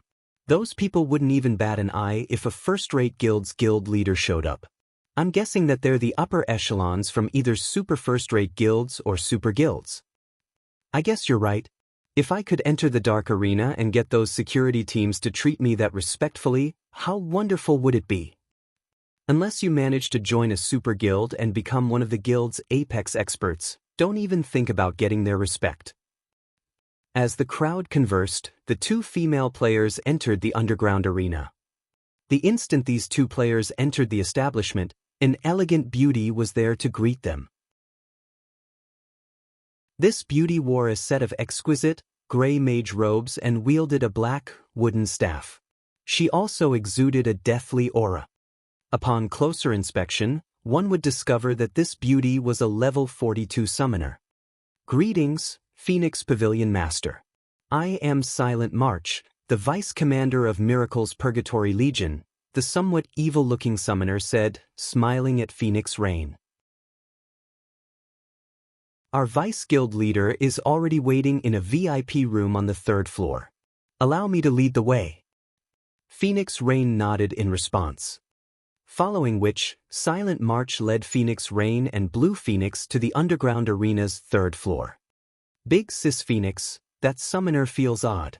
The other summoners I've met all exuded a lively aura, yet her aura feels like death, Blue Phoenix whispered to her friend.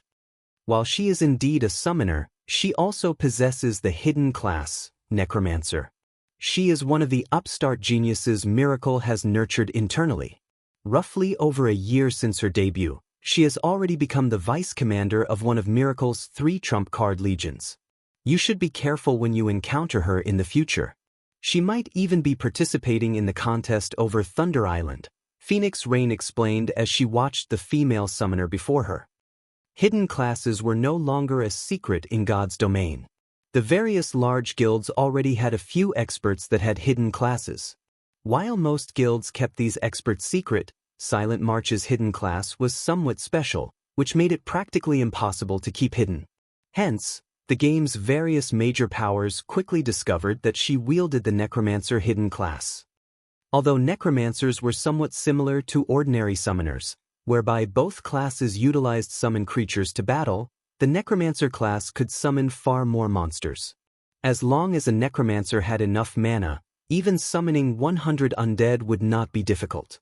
Although the undead were not as powerful as ordinary summoners' creatures, this gap could be made up with numbers. Necromancers were also stronger than ordinary summoners when it came to individual combat power. In addition, undead creatures had extremely high magic resistance. Aside from wholly magical classes, Necromancers were magical classes' natural enemy. While Phoenix Rain and Blue Phoenix chatted quietly, Silent March led the two into a VIP room on the 3rd floor. A valiant man in dark blue armor already sat in the room. 2 other men stood behind him, an assassin and an elementalist. Both were level 42 and exuded extremely dangerous auras. Phoenix Rain blinked in surprise when she saw the assassin and elementalist. These two were Miracle's famous apex experts. The assassin was Starstreak, while the elementalist's name was Cleansed Maple. Both were generals in Miracle. When the Phoenix Pavilion had clashed with the guild, many of the pavilion's experts had died at the hands of these two players. They even nearly killed Martial Dragon. Based on the reports Phoenix Rain had received, these two were only a short distance away from reaching the domain realm. The valiant man in the chair looked at Phoenix Rain and smiled as he welcomed her. Phoenix Pavilion Master, long time no see. This valiant man had no aura whatsoever. On the contrary, he felt calm and harmless. However, Phoenix Rain would not dare to underestimate this man. This man was Thousand Miles, Miracle's second vice guild leader. He was also the Purgatory Legion's commander, titled Purgatory Knight. Spit it out. What business do you have with me? Phoenix Rain felt nothing positive for Thousand Miles. After all, the two players had secretly clashed many times before. It was no exaggeration to say that they were mortal enemies. Must you be so angry? I simply want to cooperate today. Are you not interested in Thunder Island, Phoenix Pavilion Master? Thousand Miles smiled, ignoring Phoenix Rain's aggression. Hearing the man mention Thunder Island, Phoenix Rain's interest peaked. Cooperate in what way?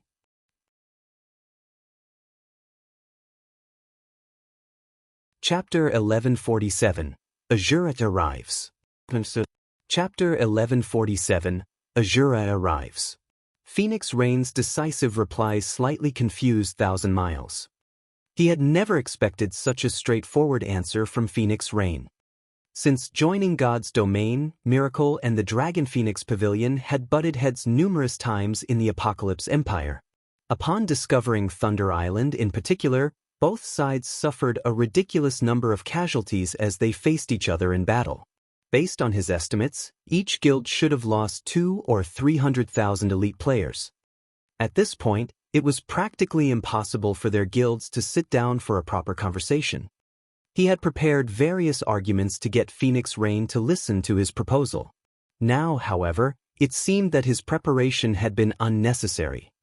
Immediately, Thousand Miles revealed an agreement and handed it to Phoenix Raid, saying, "Phoenix Pavilion Master, take a look at this."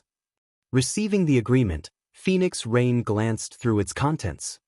The agreement was very simple. As long as the Asura battle team allowed the Evil Dragon battle team to win the match, Miracle would agree to a non-aggression pact with the Dragon Phoenix Pavilion during the contest for Thunder Island. Phoenix Pavilion Master, what do you think about these conditions? I believe that you are familiar with the situation on Thunder Island. We are seeing more guilds preparing for the upcoming contest by the day. Both you and I are even struggling to ensure that we secure a single monster encampment. Clashing with each other on Thunder Island wouldn't benefit either of us. To begin with, the Asura battle team has no chance of victory. You might as well hand the victory to the Evil Dragon battle team. You can gamble on our win and earn a fortune for yourself. We'll have the best of both worlds this way. What do you think?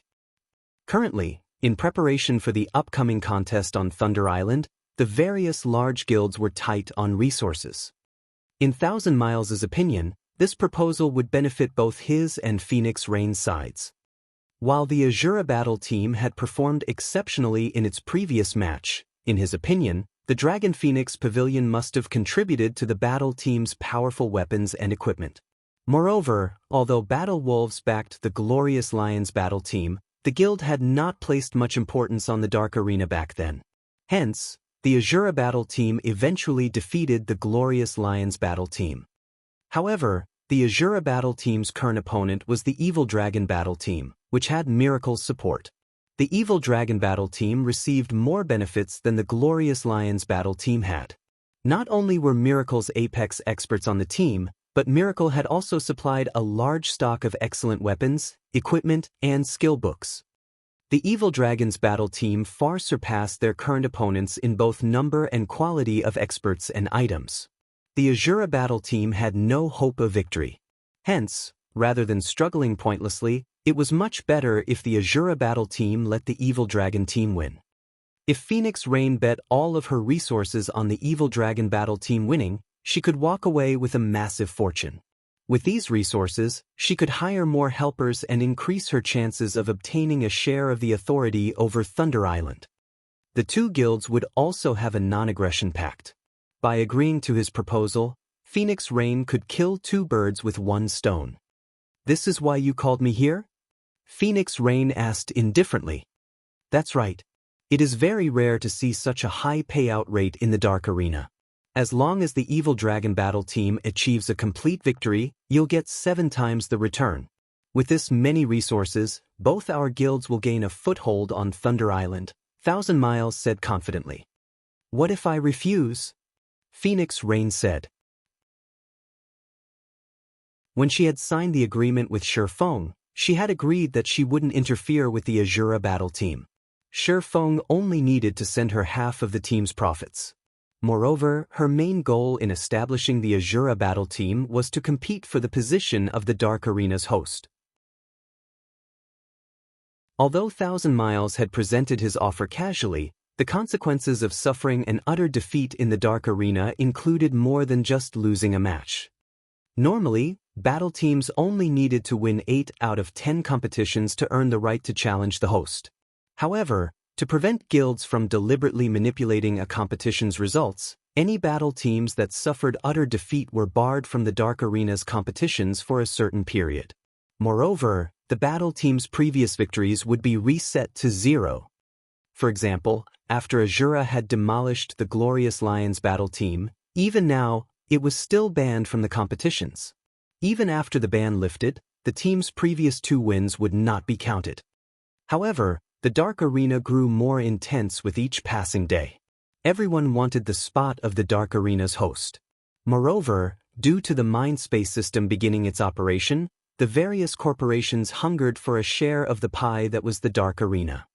If one were only a participant, they could only take part in a competition once every few days or even weeks. Moreover, participants would only profit if they won. On the other hand, the host made a fortune on every competition, regardless of which team won. Although one could also spectate and bet resources on a competition, risks came with each gamble. Moreover, the host was no fool. For competitions with clear winners, the payout rates would be set extraordinarily low. Even if one won in a bet, they would win very little. It was far from what the winning battle team earned from their cuts of the bets. In the end, however, the host earned more than anyone. Recently, the Dark Arena had begun to hold more competitions, and the number would continue to increase. One could just imagine how profitable it would be to become the Dark Arena's host. Hence, no battle team wished to lose. They especially wanted to avoid an utter defeat.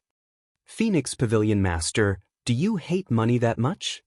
Thousand Smiles said, the warm smile on his face turning cold. The Asura battle team's loss is already set in stone. Is it really worth rejecting my offer to protect your reputation? If you refuse, I'll have no choice but to find the Dragon Pavilion Master and negotiate with him. I believe that he would be extremely interested in cooperating with us on Thunder Island. He would also be more than willing to tell the Great Pavilion Master about the Asura battle team. Even the Dragon Phoenix Pavilion would not be willing to let you act so recklessly. He had already done his investigation and discovered that 9 Dragons Emperor had no relationship whatsoever with the Asura battle team. Phoenix Rain had established the team herself. However, while 9 Dragons Emperor could not interfere with the battle team, he could report Phoenix Rain to the Great Pavilion Master, the true ruler of the Dragon Phoenix Pavilion. At that time, Phoenix Rain would be forced into an awkward position. Are you threatening me? Phoenix Rain asked, her tone lowering slightly. No, this is just a kind warning, Thousand Miles said, smiling. He was unfazed by Phoenix Rain's angry reaction. Thank you for your warning then. I have some matters to deal with, so I'll be leaving. Phoenix Rain glanced at Thousand Miles before turning to leave. If the secret of her owning the Asura battle team were exposed, and Heavenly Dragon and Miracle agreed to cooperate, her development in the Dragon Phoenix Pavilion would suffer. However, the setback wouldn't be so severe that she needed to fear the man's threats. As long as the operation on Thunder Island succeeded, her position in the Dragon Phoenix Pavilion would be unshakable. She really doesn't know how to appreciate a favor. Wrathful flames burned in Thousand Miles' eyes as he watched Phoenix Rain's departing figure. March, pass on the weapons and equipment we borrowed to Miracle Dragon and the others. Since this plan has failed, we'll proceed with the original plan. Originally, Thousand Miles had intended to secure a complete victory for the Evil Dragon battle team without exposing their true strength. After all, this would benefit them greatly in the upcoming competitions. Now that Phoenix Rain had rejected his proposal, he had no choice but to show her how powerless the Asura battle team was against the Evil Dragon battle team, forcing her to regret her decision. Understood. Silent March nodded and left the room. Time passed quickly. As more people arrived in the Dark Arena, Phoenix Rain desperately worked with her subordinates to learn more about the Evil Dragon battle team. At the same time, she used her connections to obtain some top-tier equipment for the Asura battle team. As the competition was about to begin, Blue Phoenix rushed into the VIP room Phoenix Rain occupied. Big Sis Rain, Zero Wings members have arrived, but what? They've only sent 5 people this time. 5? Do they want to win this competition or not?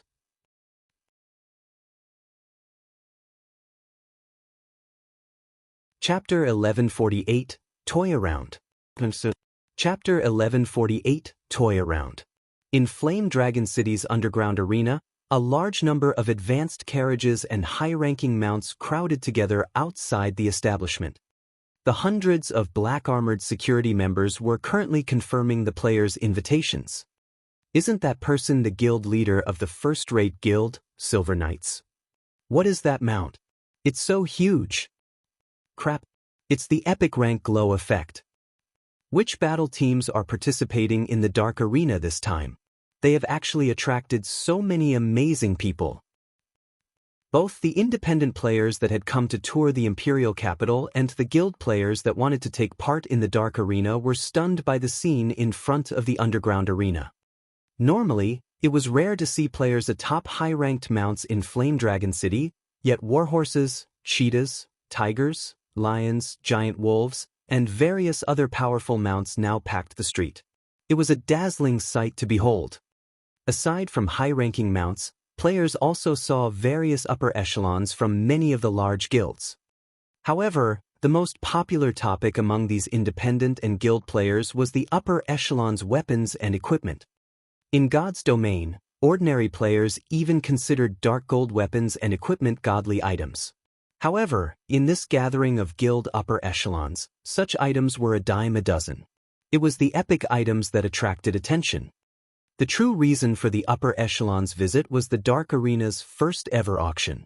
Even the usually uninterested large guilds had shown up, curious about what items the auction had to offer.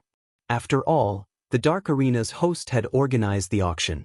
The host certainly wouldn't offer inferior goods as it would soil their reputation. Moreover, the Dark Arena's host had already announced that the auction would include an epic item. Even first-rate guilds had a few epic items at most, with some only having one or two.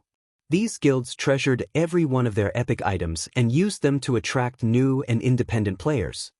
Aside from super guilds and super first-rate guilds, the majority that had been invited were first-rate guilds. There were also a select few second-rate guilds, famous adventurer teams, and famous independent Apex experts. Those who received an invitation card could also bring a few companions. In fact, many of the large guilds' upper echelons, who had not received an invitation themselves, had tagged along with first-rate guild upper echelons. Hence, so many large guilds had come to visit the Dark Arena. The guilds without their own epic items were eager to purchase the epic item in the auction. Among this gathering of experts, a party of 6 suddenly appeared. This party was particularly eye-catching as they stood in the crowd. Wow! Which guild do they belong to? They are all wearing epic items. They're even more impressive than the guild leaders from first-rate guilds. Wait, they aren't from a guild.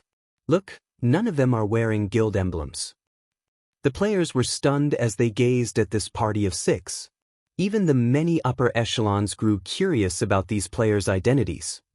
Not only did every member of the party possess epic equipment, but their levels were also astonishing high. All 6 of them were level 43. In the Fire Dragon Empire, these people could definitely rank within the top 10 on the Empire's ranking list. Currently, only the first and second-ranked players were level 43. Even if one counted those who had chosen not to display their names on the ranking list, the Empire didn't have more than 5 players who had reached level 43. Big sis endless, so many people are staring at us. Should we use our black cloaks? Cloud Yarn asked. She felt that they were attracting too much attention. At this rate, they might be noticed by those with ill will. No need. We're here to build the Midnight Tea Party's fame. With this, we can find more people to conduct business with. Paying no attention to the gazes sent her way, Endless Scars led her companions into the Dark Arena. Today, she had 3 goals for her visit. The first was to watch the match between Zero Wing and Miracle, the second was to take part in the auction, and the third was to find qualified superpowers to discuss business. Obviously, the guild players crowding the underground arena's entrance didn't meet her requirements. There were simply too many people entering the Dark Arena. Hence, the host had created 2 paths to enter the venue. One was a VIP path for the various superpowers, while the other had been prepared for the various large guilds. Very few representatives from the various superpowers would visit the Dark Arena, so there was no need for these people to wait in line to enter the venue. Meanwhile, the normal path for large guilds saw a lot of traffic, so people using that path had to line up. In Endless Scars' opinion, none of the large guilds in line qualified to discuss business opportunities with her. Most importantly, none of them were strong enough. Naturally, she would not waste her time on these guilds. Instead, she led the few Midnight Tea Party members that had joined her to the VIP path. Seeing the path Endless Scars' group took, the various large guild upper echelons, who had wanted to introduce themselves to the party, revealed bitter smiles. They also dismissed their thoughts of targeting these players' epic items. Those capable of entering via the VIP path had to be closely related to God's Domain's super guilds, regardless of if they were independent players or not. Otherwise, they wouldn't have received a VIP invitation card. Meanwhile, inside a VIP room on the underground arena's 3rd floor, Abandoned Wave sat by a window. As he quietly observed the bet displayed above the arena outside, he could not help but grin. Ha! Wonderful! As long as the Evil Dragon Battle team achieves a complete victory, Blackwater will earn back all of its previous losses with interest. Abandoned Wave said before he began to laugh. Although some people had learned that Miracle backed the Evil Dragon's Battle team, which decreased the payout rates from 1 to 3 to 1 to 1.5, the payout rate for a complete victory remained 1 to 8. Suddenly, Laughing Drunkard entered the room and reported, "Guild leader, Miss Jingxian has arrived. Should we greet her?" "Go, greet her for me. If possible, borrow some precious materials from her. Tell her that I'll pay her back by 3-fold later," Abandoned Wave instructed after considering the matter. He did not particularly value Ling Jingxian. After all, she didn't possess any authority in the Blackwater Corporation. There was no need to fawn over her. However, as Ling Jingxian was still a person of considerably high status, he had to show some respect. "Understood," Laughing Drunkard replied, bowing before taking his leave.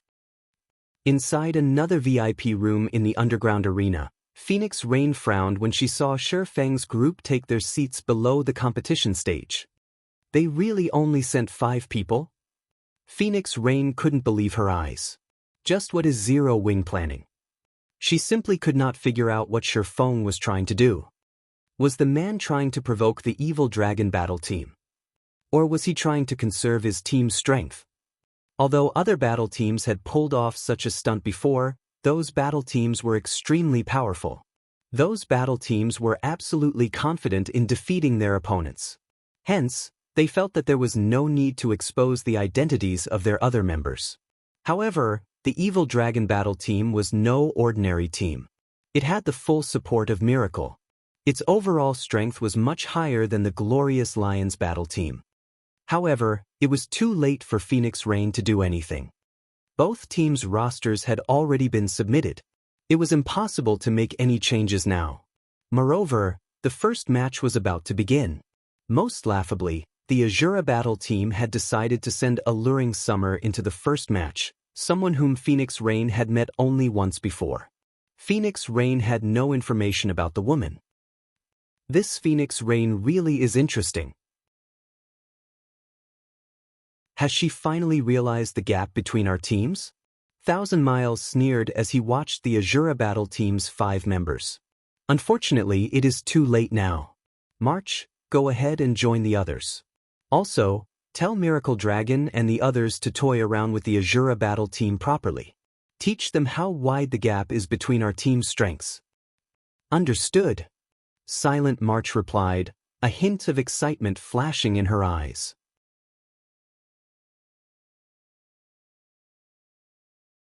Chapter 1149. Condition for opening the Inferior Legendary Treasure Chest. Chapter 1449. Condition for opening the Inferior Legendary Treasure Chest. The massive dark arena was packed with people, and everyone wore astonished expressions as they stared at the stage. For this competition, the Asura Battle team had only sent 5 players. What's the Asura Battle team trying to do? Could they trying for another complete victory? That shouldn't be the case. Even if the Asura battle team has nothing but fools, they must know that the Evil Dragon battle team is no longer the same as it was. Miracle now leads the team. Although Miracle is only a super first-rate guild, it even has stronger and more experts than some super guilds. I think they're deliberately trying to lose. Now that Miracle has taken over the Evil Dragon battle team, the battle team's strength has transformed tremendously. The Asura battle team must have recognized that they are no match for Evil Dragon and decided to send 5 members to conserve their strength for the next match. Every player in the audience had their own opinions.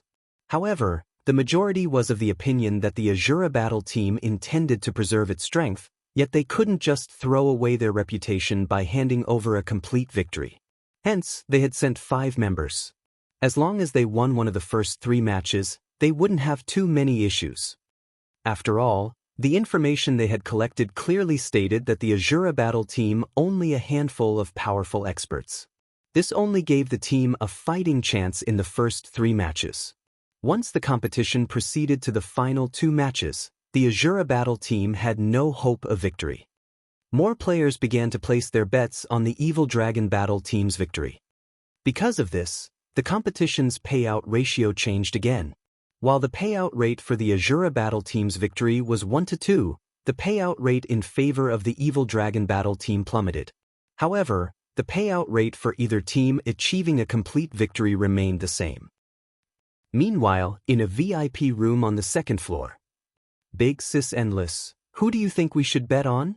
Cloud Yarn asked hesitantly. The other Midnight Tea Party members similarly looked towards Endless Scars in hopes of predicting the victor. In their adventurer team, Endless Scars was the most capable when it came to deducing others' strengths. Oftentimes, when their team members sparred, Endless Scars knew the outcome even before it began. They also intended on participating in the upcoming auction. It was better to have a little more money in their pockets. Stop trying to be devious. We don't have any concrete information about either team right now. It's impossible to judge which team will win. Endless Scars rolled her eyes at her companions.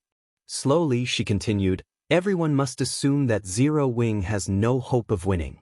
After all, the gap between both sides is simply too massive. However, Zero Wing is not as simple as they think. Let's just observe this battle. Had she not encountered Zero Wing at the Fallen Arc, she definitely would have assumed that the Evil Dragon battle team would win this competition. After all, Miracle had borrowed plenty of epic items from other guilds to secure victory. In addition, Miracle had dispatched its own Apex experts to support the Evil Dragon battle team. It was simply impossible for Zero Wing to win. While the Asura battle team prepared below the stage, Shi Feng received a call from Phoenix Rain. Team leader Yi Feng, does Zero Wing intend to give up this competition? Phoenix Rain asked grumpily. She had rejected 1,000 Miles' offer. She had also put her trust in Zero Wing while shouldering the pressure from the Dragon Phoenix Pavilion's Great Pavilion Master, yet the Asura battle team only had 5 members on the stage. This made her look like a joke before 1,000 Miles, 9 Dragons Emperor, and the Great Pavilion Master. If the Asura battle team suffered utter defeat, her plans for Thunder Island would likely be finished as well. Currently, the number of superpowers contesting over Thunder Island increased by the day. Meanwhile, the Great Pavilion Master disagreed with the idea of splitting the Dragon Phoenix Pavilion's power in the contest. He believed that the Heavenly Dragon Pavilion and Phoenix Pavilion should work together to increase their chances of taking control of Thunder Island. If her performance in the Dark Arena disappointed the Great Pavilion Master, the latter would hand the Phoenix Pavilion's management rights to 9 Dragons Emperor. She wouldn't be in a favorable position. Give up? Shi Feng chuckled. He more or less understood why Phoenix Rain had asked such a question. Phoenix Pavilion Master, we haven't given up. We just couldn't find enough capable experts, so we had no choice but to send 5 people. Shi Feng wasn't happy with the situation either. However, he had no other choice. When he had obtained the Inferior legendary treasure chest, it should have been a cause for celebration. Unfortunately, none of them expected the strict conditions for opening the treasure chest. Even Shifeng had been surprised. Opening the treasure chest actually required 3,000 players. The condition was very simple. One needed to send 3,000 players into the inferior legendary treasure chest. These players would then have to clear the trials inside. The treasure chest would only open after all 3,000 players cleared their trials. To ensure their success with opening the inferior legendary treasure chest, Shifeng had gathered every expert in the guild, supplementing the missing numbers with the guild's top elite players. However, he had never thought that, upon entering the chest, the players would be sent to separate trials. Moreover, players inside couldn't contact those in the outside world. They couldn't log out of the game either. There were only 2 ways to leave the treasure chest. The first method was to clear one's trial. The second was to wait for 48 hours. Once the time was up, players would be sent out of the treasure chest automatically.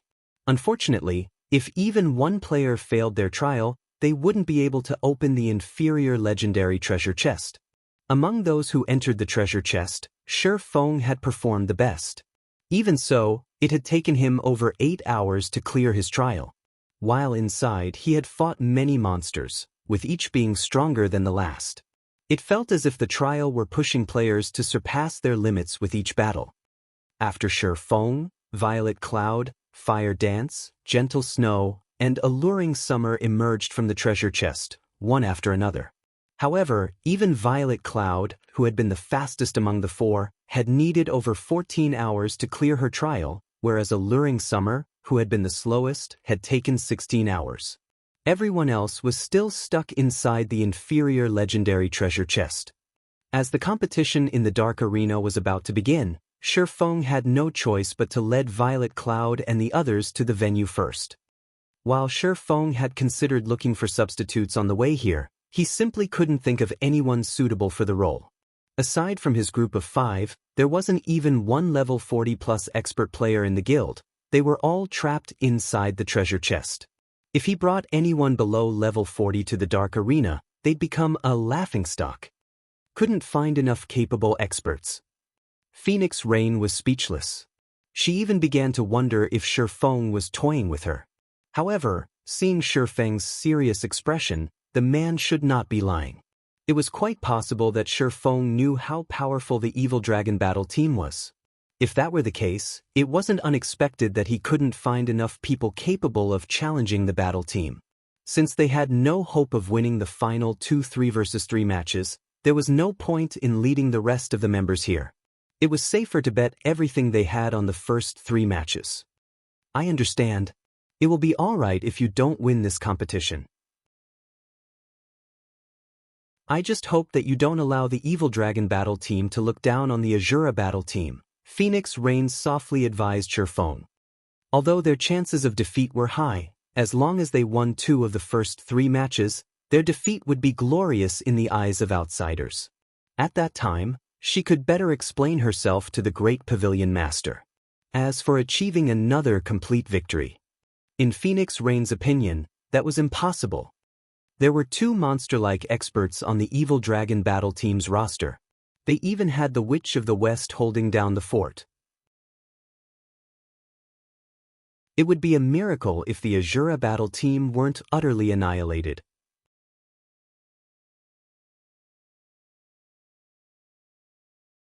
Chapter 1150, Absolute Combat Power Control. Chapter 1150, Absolute Combat Power Control. As Phoenix Rain tried to console him, Shifeng realized that she had definitely misunderstood something. However, he also wasn't in a good position to explain the situation. After all, he could not reveal why he hadn't found any suitable fighters. The inferior legendary treasure chest was of utmost importance. Although it might not make him the enemy of every guild in the game like the city building order would, super first-rate guilds and super guilds would dispatch a large number of experts to steal the treasure chest. The various superpowers would repeatedly assassinate Zero Wing's upper echelons. This is the latest information I've gathered about the Evil Dragon battle team. Take a look, Phoenix Raid said before forwarding the files she had received from Blue Phoenix to Shifeng. Although they hadn't uncovered much information about the enemy battle team's members due to time constraints, It could still help Shifeng form a proper strategy for the competition. Hasn't Miracle invested a little too much into this competition? Shifeng was speechless after looking through the files. It would have been fine if Miracle only sent the sword freak, Miracle Dragon. However, Shifeng hadn't expected Miracle to dispatch the assassin Starstreak, who wielded the title Speed Star. Both players were bona fide monster-like experts. However, the name on the Evil Dragon Battle Team's roster that confused Shifeng the most had to be the Witch of the West, Alice. Everyone in the virtual gaming world recognized the title the Witch of the West. Currently, the Witch ranked 21st on the God's Domain experts list. The Dragon Phoenix Pavilion's martial dragon was known as an absolute genius that only appeared once a decade.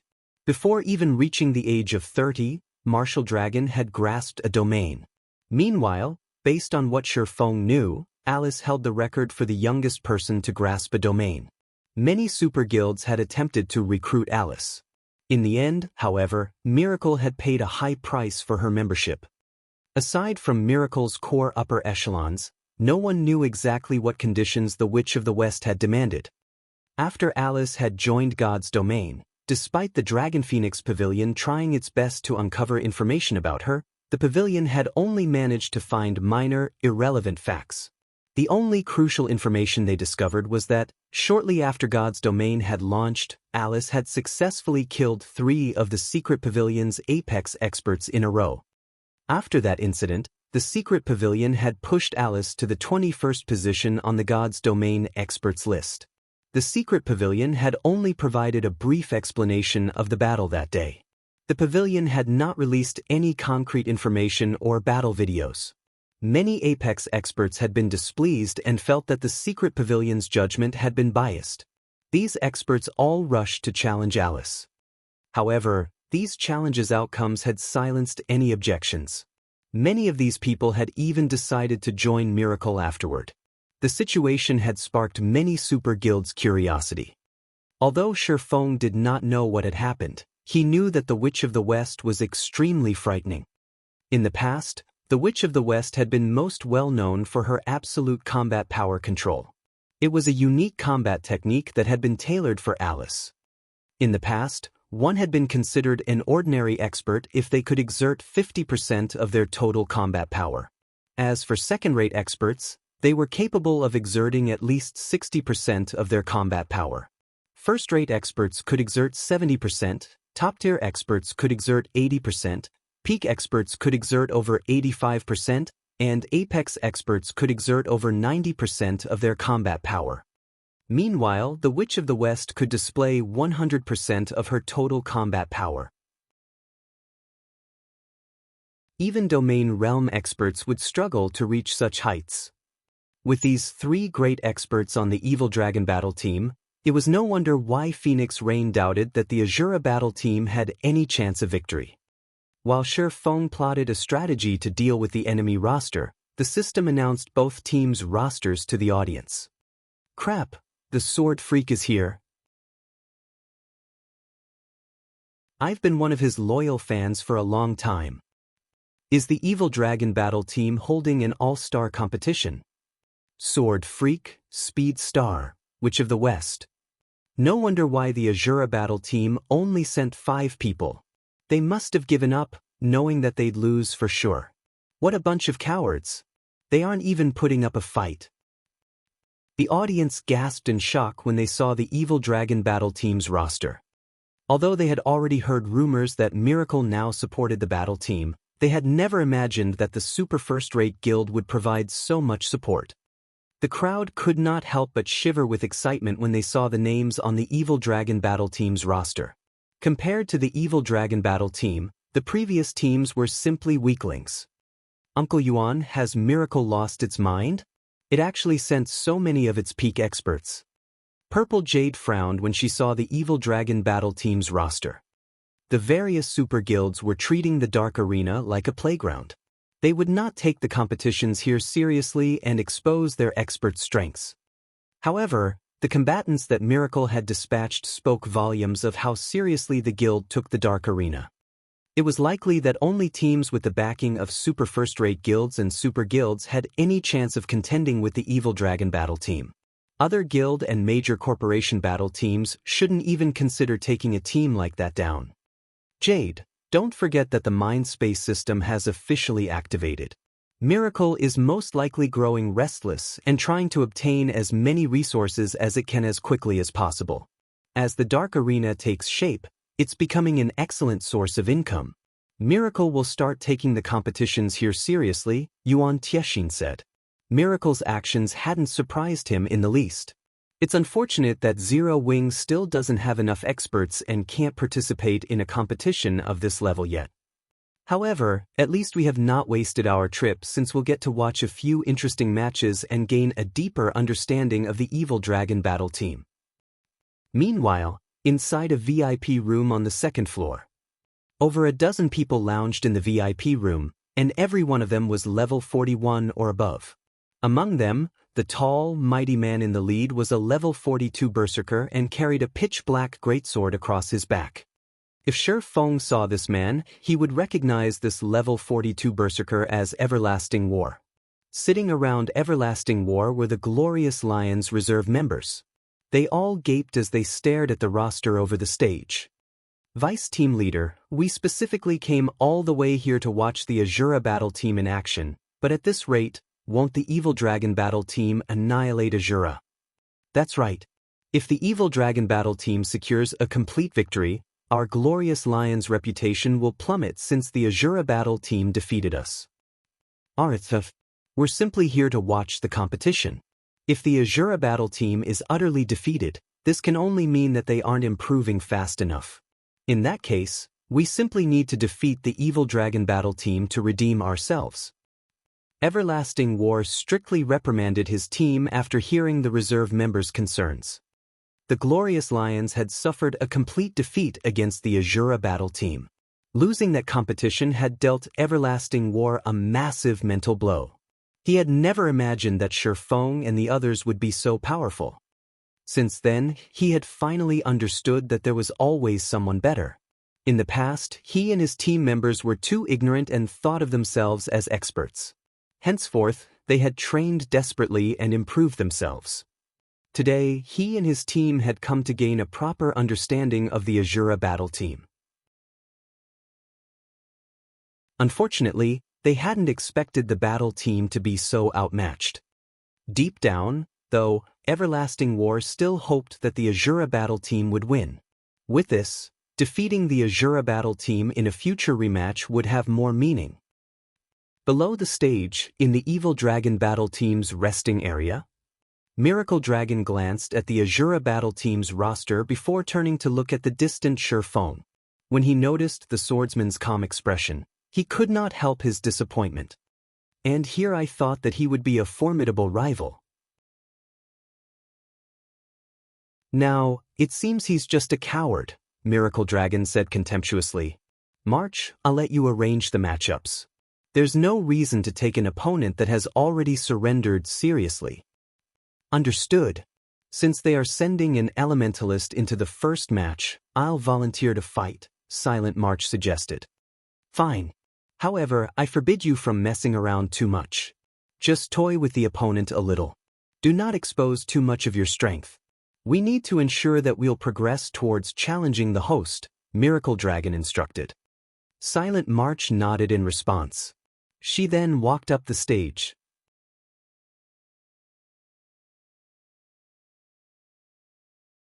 Chapter 1151, Peak Class. Chapter 1151, Peak Class. The moment Silent March took to the stage, cheers erupted around the arena. They're starting the first match with the Purgatory Legion's vice commander? Miracle really is merciless. I heard that she has the Necromancer class and can summon skeletons with high magic resistance. The Asura battle team's elementalist is in trouble. Trouble? More like a tragedy. Magical classes fear close range more than anything. Elementalists are no exception. A necromancer can summon dozens of undead without much trouble. An elementalist has no chance against an army of undead. The audience was comprised of large guild upper echelons and expert players. They were all familiar with various news and details in God's domain. Hence, they were all familiar with the Purgatory Legion's Silent March. Not only was Silent March the vice-commander of one of Miracle's trump card legions, but she also wielded a hidden class. Due to her status, the various large guilds had investigated the woman and had come to understand just how powerful the Necromancer class was. The Necromancer was a peak hidden class that had almost no weaknesses. The class was incredibly powerful in every aspect. A fight between a Necromancer and an ordinary class would simply be one-sided. When Phoenix Rain, who watched from a VIP room, saw the Evil Dragon Battle Team's representative for the first match, a shade fell over her white, unblemished skin. They're using one of their secret weapons in the first match? Thousand Miles is really taking this seriously. Phoenix Rain frowned when she saw Silent March's gray, gemstone staff. When she had previously met Silent March, the latter had carried a Blackwood staff. Based on her estimates, that Blackwood staff should have only been a top-tier dark gold staff, yet Silent March had changed her equipment, wielding a new staff now. Normally, this was considered a huge PvP taboo. After all, it was impossible to use an unfamiliar weapon to its fullest potential without some practice. Despite knowing this, Silent March had switched weapons. There could only be one possibility for such a decision. Silent March's current staff must be far superior to her prior weapon. Needless to say, the gemstone staff was certainly an epic staff. Moreover, the Necromancer had replaced more than her weapon. She had also switched out 2 pieces of her old equipment. Furthermore, as Silent March was the Purgatory Legion's vice-commander, Miracle should have given her at least one epic item, to begin with. In other words, Silent March had at least 3 epic items on her. Phoenix Rain's frown deepened. As the Phoenix Pavilion's Pavilion Master, she knew full well that epic items provided more than just a massive attribute boost. Epic items also came with powerful skills and effects. Although Phoenix Rain did not know how strong Alluring Summer was, in terms of equipment, the Elementalist was no match for Silent March. The fact that Silent March had earned the position of vice-commander in one of Miracle's 3 trump card legions showed that her combat standard was at the Flowing Water realm at the very least, which meant she was capable of reading her opponents. Her Necromancer class only further bolstered her combat power. Even against a Void Realm expert with the same quality of weapons and equipment, Silent March had a chance of emerging victorious. As Phoenix Rain despaired over the upcoming fight, Alluring Summer approached the stage. Currently, Alluring Summer wore a black cloak. No one could see her current level or equipment, only her face was visible. However, many among the audience gasped upon seeing her beauty. Alluring Summer's aura was also a stark contrast to Silent March's. If one described Silent March's aura as dark and deathly, then Alluring Summer's was light and vital. Who is this beauty? Why haven't I seen her in the Asura Battle Team's files before? Is she Asura's secret trump card? How can that be possible? I check for any information about this beauty. She doesn't have any battle records at all. She's likely a newcomer that the Asura Battle Team is trying to cultivate. They might have let her tag along to gain experience. When Alluring Summer appeared, the audience's attention shifted to her. Although the Asura Battle Team's defeat was already certain, it was still worth taking note of the team's members. After all, the Asura Battle Team had secured a total victory against the Glorious Lions. The battle team was still quite powerful. It just hadn't been as lucky this time. Since a new face had joined the Asura Battle Team, it was only natural that everyone paid attention to her. Silent March smiled as she watched the Elementalist approach the stage. Giggling, she said, "I'm sure you've already discovered that I'm a Necromancer. Rest assured, I won't summon a bunch of undead to fight you. Think of it as adding a little more fun to the match." "I have to thank you for that, then. However, I advise you to go all out from the very beginning. Otherwise, this fight will be over very quickly," Alluring Summer said, smiling. Her sweet smile could even melt snow. "Is that so? I'll listen to your suggestion, then. Very soon, I'll show everyone what despair looks like on your face. Silent March sneered.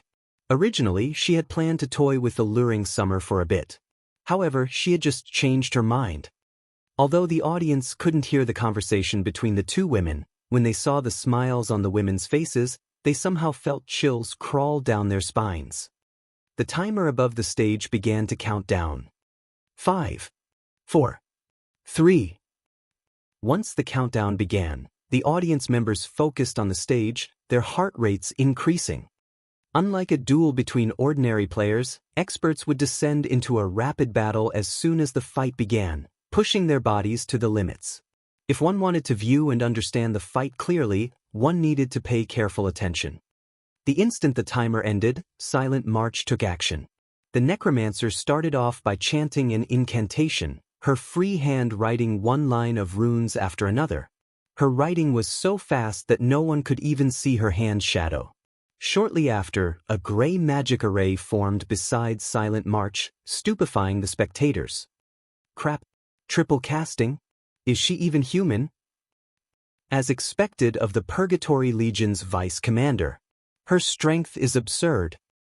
Single casting was already difficult for ordinary players. If a spell's incantation and runes were not chanted and written properly, the spell would be significantly weaker. Extremely few experts were capable of double casting. Not only did players need to get the chant and runes of both spells correct when double casting, but players also needed to be fast. Players needed to complete the chants and runes for both spells within a short time.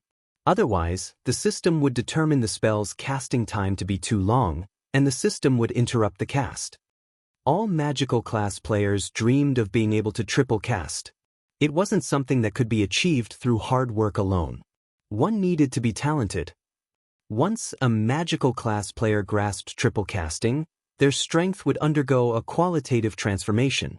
Fighting a triple caster was like fighting 3 players at once. Moreover, these 3 players would cooperate seamlessly. While everyone was shocked by Silent March's triple casting, Alluring Summer revealed that she could double cast. Unfortunately, the difference between them was like the difference between heaven and earth. Cry out in despair. Silent March revealed a sinister expression as she sneered at Alluring Summer. She then raised her staff and pointed it toward the sky. Immediately, a black magic array appeared above the fighters, covering half of the stage. Tier 1 Curse, Call of Death. A magic array had also appeared beneath Alluring Summer's feet, with chains bones sprouting from the magic array to wrap around the elementalist. Tier 1 Spell, Bone Imprisonment. Meanwhile, sharp spears appeared around Silent March, aimed for Alluring Summer. This was the Tier 1 spell, White Bone Spears. What a pity! This match is going to end as soon as it began, Silent March taunted, smiling gleefully. She then swung her staff and shouted, "Disappear!" The 6 bone spears shot straight for the immobilized elementalist.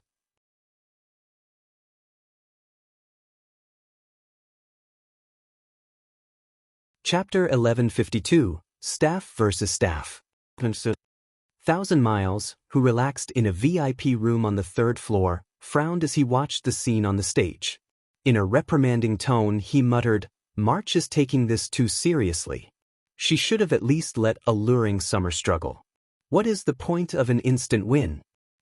The Evil Dragon battle team did not simply want to defeat the Asura battle team. More importantly, they aimed for a complete victory. If they won the first match so easily, it would likely affect the payout rate for the Evil Dragon battle team's complete victory. He had reminded Silent March to toy with her opponent, creating a misconception for the audience that a complete victory wouldn't be so easy for them. Maple, notify Miracle Dragon and the others right away. Have them ease up a little during the next 2 matches. Understood. The Elementalist, cleansed Maple, immediately sent Miracle Dragon a message. When Silent March revealed her ability to triple cast, not only had she stunned the guild upper echelons watching, but she had also shocked the experts from the various superpowers in the 3rd floor VIP rooms. Is this Silent March's spellcasting genius? Blue Phoenix couldn't believe her eyes. Although she, too, knew how to triple cast, doing so was far more difficult than ordinary people could imagine.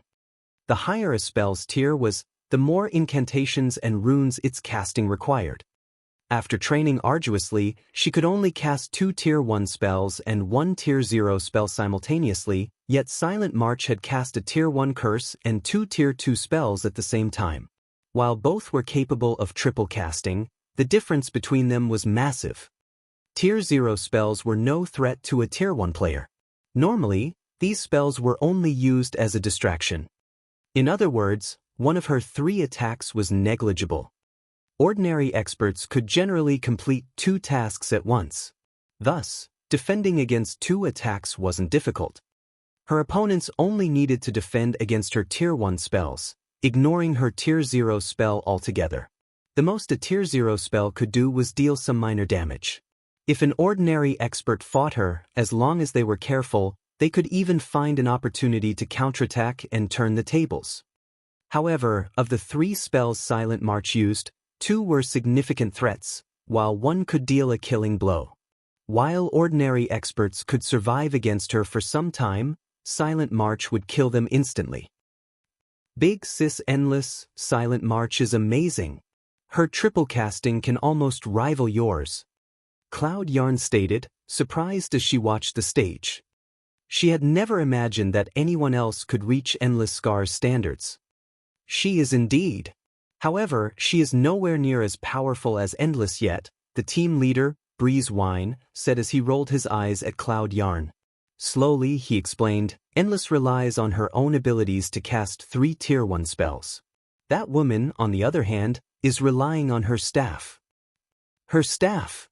Cloud Yarn grew confused. That's right. That staff is the Crimson Emperor Guild's treasured staff, the Magician's Scepter. This staff has a special effect that provides a 20% error adjustment when spell casting, Breeze Wine explained as he gazed at the gemstone staff in Silent March's hand. Enviously, he said, Magician's Scepter can improve a magical class's spell casting tremendously. In the hands of someone like Silent March, that weapon is even more magnificent.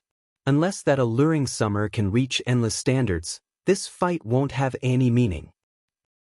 Meanwhile, above the stage, the 6 bone spears transformed into 6 streaks of white light that arrived before alluring summer instantly, every one locked onto the elementalist's vital points. Even without bone imprisonment's restraints, alluring summer couldn't escape the bone spear's attacks unscathed. Die! Silent March sneered. Peng! As the spears were about to strike alluring summer, a layer of ice appeared around the elementalist, encasing her. Not only had ice barrier removed bone imprisonment, but it had also deflected the bone spears. As for the level 42 Lord-ranked skeleton knight that Silent March had summoned, it could only watch the elementalist helplessly. Not a bad decision. Unfortunately, ice barrier is an elementalist's most powerful life-saving skill. You can only use it once in this match. What are you going to do once the spell's duration ends? Silent March asked contemptuously. She wielded the Magician's Scepter as well as a peak legacy. She could even challenge a domain realm expert, not to mention alluring summer. However, as Silent March was about to cast another series of spells, she discovered something off about the mana flow above the stage. She tilted her head back to look. The moment she looked up, however, she was startled. A massive, blue magic array gradually formed above the stage. This array was no weaker than her Tier 1 curse. The audience was similarly stunned by this sight. What a decisive move! Even a fool could tell that the magic array was a large-scale destruction spell. Large-scale destruction spells did not differentiate between friend and foe. Everyone within the spell's range was free game. However, Ice Barrier was a life-saving skill that gave its user invulnerability during its duration. Alluring Summer could easily endure her own spell. However, summoners did not have invulnerability skills. If Silent March couldn't defend herself against the large-scale destruction spell, she would definitely die. Boom. As one lightning strike descended after another, over half of the stage had transformed into an electric hell. Even Silent March could not escape the spell's range in time. After the thunderstorm had passed, the battlefield was unrecognizable. Alluring Summer finally emerged from her ice barrier. As everyone assumed that Silent March was dead, the instant Alluring Summer's ice barrier vanished, the previously summoned Skeleton Knight charged out of the smoke and slashed its long sword at the elementalist. Instinctively, Alluring Summer used her blink skill and instantly appeared 15 yards away from her original position, avoiding the Skeleton Knight's chop. "You're still alive?" Alluring Summer was slightly surprised when she saw Silent March reveal herself from the smoke clouds. The necromancer appeared completely unharmed. Her expression, however, was much darker than before. "Good. You are the first person to force me to use my legacy life-saving skill. As a reward, I'll teach you the true meaning of despair." Silent March growled coldly as she stared at Alluring Summer. In God's domain, while summoners did not possess any life-saving skills that provided invulnerability, necromancers did. The skill's name was Shield of Death. She had kept this trump card hidden. However, Alluring Summer had forced her to expose it. As soon as Silent March finished speaking, she began to chant once more. At the same time, she controlled the Skeleton Knight to attack Alluring Summer. Alluring Summer was forced to dodge the Skeleton Knight's attacks while interrupting Silent March's casting with ice spears. However, Silent March blocked the incoming attacks with Bone Wall. "Rise, my undead army." As Silent March finished the last verse, skeleton warriors pulled themselves from the ground before her. Some of the warriors wielded long swords and shields, while others wielded battle axes and some had bows. In the blink of an eye, a small legion had appeared before Silent March. Although the majority of the small legion consisted of level 42 common-ranked skeleton warriors, as undead's magic resistance was quite high, even cannon fodder could prove to be troublesome for an elementalist. Furthermore, among the 60-plus skeleton warriors, there were even a few level 42 elite-ranked skeleton warriors equipped with good equipment. This move was none other than Necromancer's trademark skill, Undead Legion.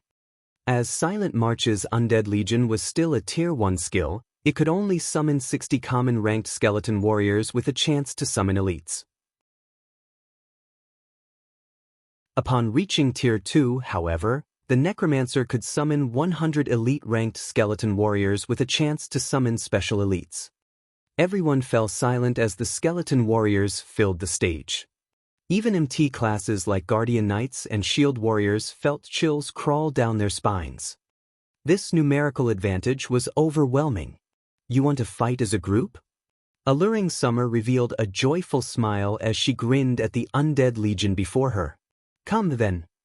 Saying so, Alluring Summer stored her original staff and retrieved a black scythe from her bag. There were extremely intricate skulls and magical patterns engraved on the scythe. At a glance, it looked like the Grim Reaper's signature weapon. This staff was none other than the staff that dropped from one of the fossilized Tyrannosauruses. Desai.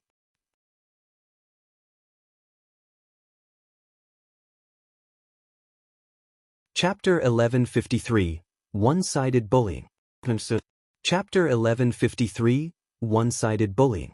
When Alluring Summer replaced her staff, her aura began to transform.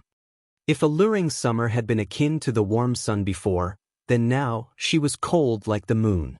Moreover, her aura wasn't the only thing that had transformed.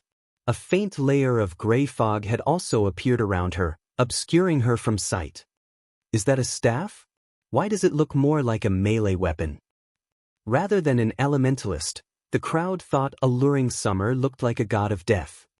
That weapon is giving off such a powerful oppression.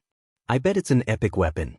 It's a pity that there isn't much point to switching weapons right now. With so many skeleton warriors and the Skeleton Knight, she doesn't have a chance. Silent March is waiting for an opportunity on the other side of the stage too. I know, right? The Necromancer class is simply broken in a one-on-one fight. Although the spectators had realized that Alluring Summer's new weapon was quite powerful, a single weapon could not change this battle's outcome. After all, the difference between the fighters' strengths was simply too vast. Watching up to this point, the upper echelons from the various large guilds finally realized just how terrifying a peak class could be. Unlike the rest of the audience, however, Endless Scars, sitting in one of the VIP rooms, carefully observed Death's Sigh in Alluring Summer's hands. The more she observed the weapon, the more her interest grew. Breeze Wine was also staring at Death's Sigh, his expression growing more thoughtful. Endless, don't you think that weapon looks just like that weapon recorded in the ancient book? Breeze Wine asked. The Midnight Tea Party had explored many extremely dangerous locations. During their adventures, they had found an ancient book in a secret location. Although this book did not have any powerful abilities, it had been passed down since ancient times. Many weapons had been recorded within, and players would consider every one of these weapons godly items. Alluring Summer's current weapon looked very similar to one of the weapons in the ancient book. It looks similar, yet quite different. However, I doubt that's the real thing. No matter how I think about it, it is impossible for current players to get their hands on that weapon. Endless Scars denied Breeze Wine's conjecture. Suddenly, Silent March began her attack. Immediately, the Necromancer directed her Skeleton Knight and Skeleton Warriors to attack Alluring Summer from all sides.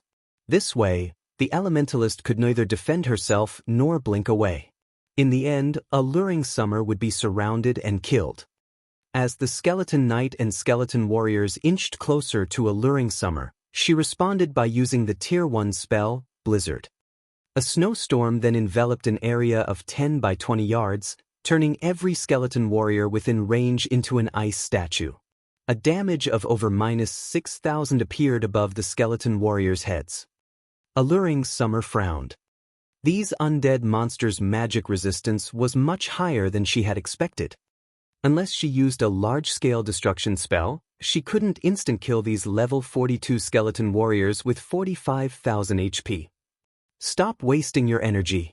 With the skeleton warriors' magic resistance, the damage they receive from Tier 1 spells is reduced by 70%. Even if you've switched to an epic weapon, you are still no match for them, Silent March said, sneering. Or do you think that you can bridge the gap with one measly epic weapon? Don't forget that I have my own epic staff. As soon as Silent March spoke, 6 white bone spears appeared around her once more. You had used your life-saving skill to defend against this attack. I want to see how you survive this time. Silent March shouted and swung her staff down. Immediately, the 6 bone spears flew towards Alluring Summer. Seeing this, the audience assumed that this match was over. Regarding basic attributes or class, Silent March was greatly superior to Alluring Summer. It was impossible for Alluring Summer to secure victory by relying on one epic staff. It's over. However, the Asura battle team has not lost this match in vain. Without any advantages, the loss isn't unusual. The crowd couldn't help but pity the Asura battle team. Although both battle teams had the support of a guild, the difference between Zero Wing and Miracle was massive. In the previous competition, the Asura battle team had relied on their basic attributes, weapons, and equipment to achieve victory. Unfortunately, they were weaker than the Evil Dragon battle team in every aspect. Boom! As an explosion rang through the battlefield, smoke and dust flew into the air. Silent March frowned, confused as she looked at Alluring Summer, who stood amidst the dust and smoke. Alluring Summer had only evaded the 6 bone spears. The Elementalist had not bothered to use skills to defend herself. No magical class expert would make such a simple mistake. 4 bone spears had struck Alluring Summer, her HP falling below 50%. As long as she launched another volley with the white bone spears, she could take the Elementalist's life.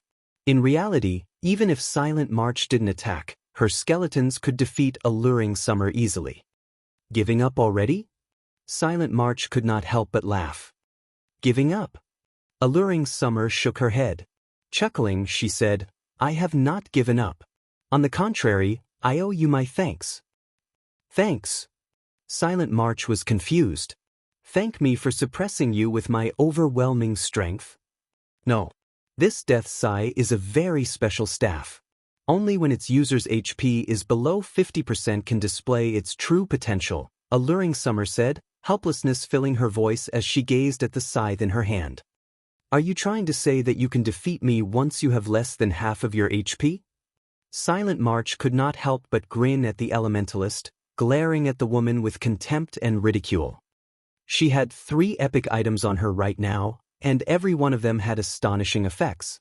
She hadn't even used one of their effects thus far.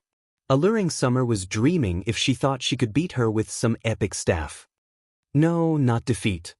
Chuckling, Alluring Summer said, this will just be one-sided bullying. Silent March was instantly furious upon hearing Alluring Summer's confidence. Lightly waving her magician's scepter, she activated one of the staff skills. Mana Amplification. Increases the effects of all skills used by caster by 500% for 10 seconds. Cooldown, 2 hours. Now, Silent March was even strong enough to face a Grand Lord of the same level. Immediately, 30 white bone spears appeared around Silent March. Moreover, every one contained more power than the previous spears. The audience was flabbergasted. Crap, this is just too overpowered. She's too strong. Even 10 of me couldn't take her on. Is this the strength of the Purgatory Legion's vice commander? If these players had thought that they had any hope against an expert like Silent March, then now she felt like an invincible monster. Turn to ash. Silent March waved her staff towards Alluring Summer. Show. Show. Show. The 30 bone spears flew towards Elementalist, leaving her with no space to dodge. I was waiting for this. Alluring Summer was unperturbed in the face of the incoming spears. On the contrary, she appeared excited. Gripping Death's Sigh tightly in both hands, she swung the weapon down towards the enemy necromancer. Ping! The sound of glass shattering reached the spectators. The space before Alluring Summer then split like 2 halves of a broken window. Following which, both the incoming bone spears and the skeleton legion turned into ash and dust. Although Silent March tried to say something, she suddenly collapsed to the ground. Her vision faded to gray before she saw nothing but a black void. Before everyone could react, the system signaled the match's end, the sound echoing throughout the arena. The victor's name appeared above the stage. Victor, Alluring Summer.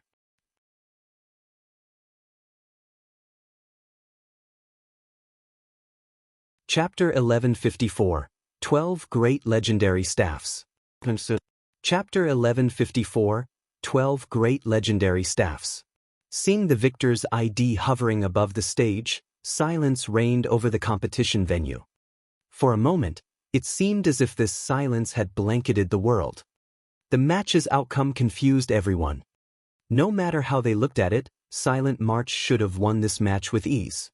Alluring Summer simply had no hope of winning, yet she had overturned the match with a single skill.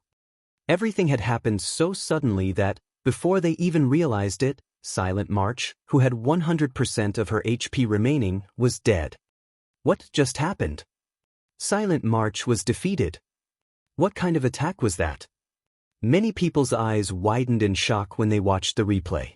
However, even in the end, they hadn't seen Alluring Summer's attack process. From beginning to end, Alluring Summer had only lightly swung her scythe.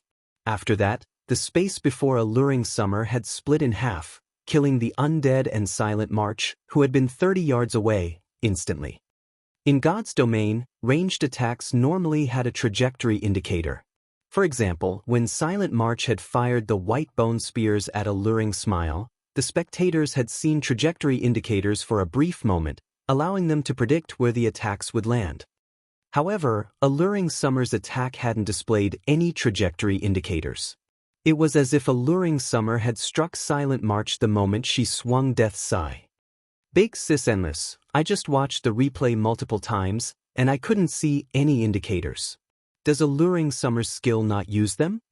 Cloud Yarn could not help but ask. If she were to point out who knew the most about God's domain, then it would definitely be Endless Scars. If Endless Scars didn't know something, that no one else in the team would either. You don't need to look for them. Her attack does not have any trajectory indicators. Endless Scar's eyes shone with excitement as she stared at the scythe in Alluring Summer's hands. I really didn't expect this. Although it isn't the real deal, I'm shocked to see that Zero Wing has obtained such a weapon. Silent March had not lost without reason. Breeze Wine nodded in agreement with Endless Scars's words, fear filling his eyes as he looked at Alluring Summer's weapon.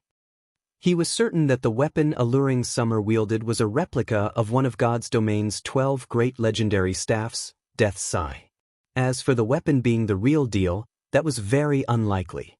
According to the ancient book, the real article had been destroyed long ago. Even a blacksmith god couldn't repair it. Thus, he was absolutely confident that the elementalist's Death's Sigh was a replica.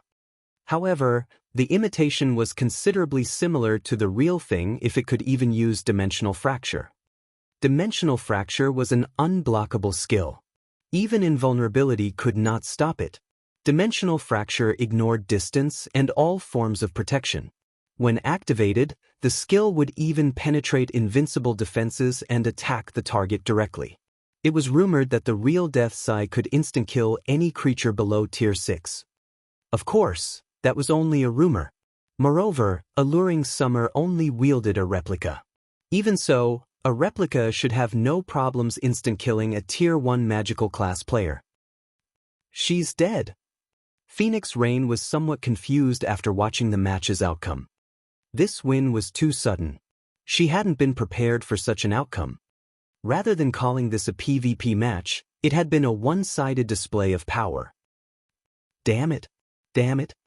Thousand Miles' eyes radiated killing intent as he glared at Alluring Summer. He wanted to rush onto the stage and kill the Elementalist back to level 0. This single loss had foiled his plans to annihilate the Asura battle team. He had bet tons of resources on the Evil Dragon battle team achieving a complete victory. Now that his plan had failed, why wouldn't he be furious? He had intended to use those resources to compete for the authority over Thunder Island. Now, however, they were gone. Very quickly, Thousand Miles calmed himself down. He turned to Cleansed Maple and said, "Notify Miracle Dragon immediately. I don't want to see them lose another match. I want them to go all out in the next 2 fights." Now that a complete victory was no longer possible, they could only defeat the Asura battle team and recuperate their losses from the competition's winnings. Many large guilds had come to participate in the upcoming auction. Before the auction began, however, many of these guilds would try their luck and bet on the competition. As long as the Evil Dragon battle team won, their winnings might make up for the losses they suffered. Hence, Thousand Miles was now taking the competition seriously and refused to give the Asura battle team any hope of victory. However, compared to Thousand Miles' rage, Abandoned Wave had nearly gone mad in another VIP room. Abandoned Wave had bet practically all of his guild's resources on the Evil Dragon battle team's complete victory. He could not afford for the team to lose even a single match. Zero Wing. Abandoned Wave's eyes were bloodshot as he glared at Shifeng's group below the stage. Zero Wing had spoiled several of his plans now. He resolved himself for the final struggle. "Drunkard, notify the Beast Emperor and tell him that I'm willing to become an evil god apostle. Moreover, I'll sacrifice 1 million players to him. However, I want both Stone Forest Town and Zero Wing annihilated." Guild leader. Laughing Drunkard panicked at Abandoned Wave's command. The Blackwater Corporation's upper echelons wanted to develop the guild. If they sacrificed the guild members, these upper echelons would not let Abandoned Wave off the hook, regardless of his position as young Master Jing's trusted aide. "Relax. I won't use our guild's members. In any case, contact the Beast Emperor," Abandoned Wave said. Despite such a reply, Laughing Drunkard still thought that Abandoned Wave had lost his mind. The Beast Emperor was an extremely mysterious fellow. Every time they had met, the man's face had been wrapped in bandages. They had never seen his true appearance. Even the name of Beast Emperor was a fake. The Beast Emperor had sought them out, stating that he could help them achieve great things. However, he had a condition. They must become evil god apostles. After hearing his deal, they researched what it meant to become an evil god apostle. Only after investigating the matter did they understand how horrible it would be to become an evil god apostle. Becoming one would make them an enemy to almost everyone in the game. Moreover, after becoming an evil god apostle, unless one deleted their accounts and restarted, they would remain an evil god apostle forever. Furthermore, if NPCs captured them, their accounts would be useless. Hence, Abandoned Wave had refused to become an evil god apostle, content with conducting trades with the Beast Emperor. Enough. Just do as I say. I'll explain things to young Master Jing, Abandoned Wave coldly ordered as he shot the motionless Laughing Drunkard a glare. Understood. With no other option, Laughing Drunkard left the room, traveling to where he usually met the Beast Emperor. As the competition's first round had come to an end, the audience quickly shifted its attention to the second round. The second round was a 2-on-2 battle. Unlike one-on-one matches, players could rely on teamwork to display even greater power. The instant the Evil Dragon Battle team declared their participating members, the spectators' expressions grew serious. They can't be serious, right? It seems that the Evil Dragon Battle team is pissed off now. They sent those two to fight. This trip was really worth it. Many large guild upper echelons and superpower members grew excited when they saw the names of the Evil Dragon Battle team's representatives for the second round. For the second round, the Evil Dragon Battle team dispatched the Witch of the West, Alice, and the Speed Star, Starstreak. Both these players were famous experts from Miracle. Even super guilds had to take these two players very seriously.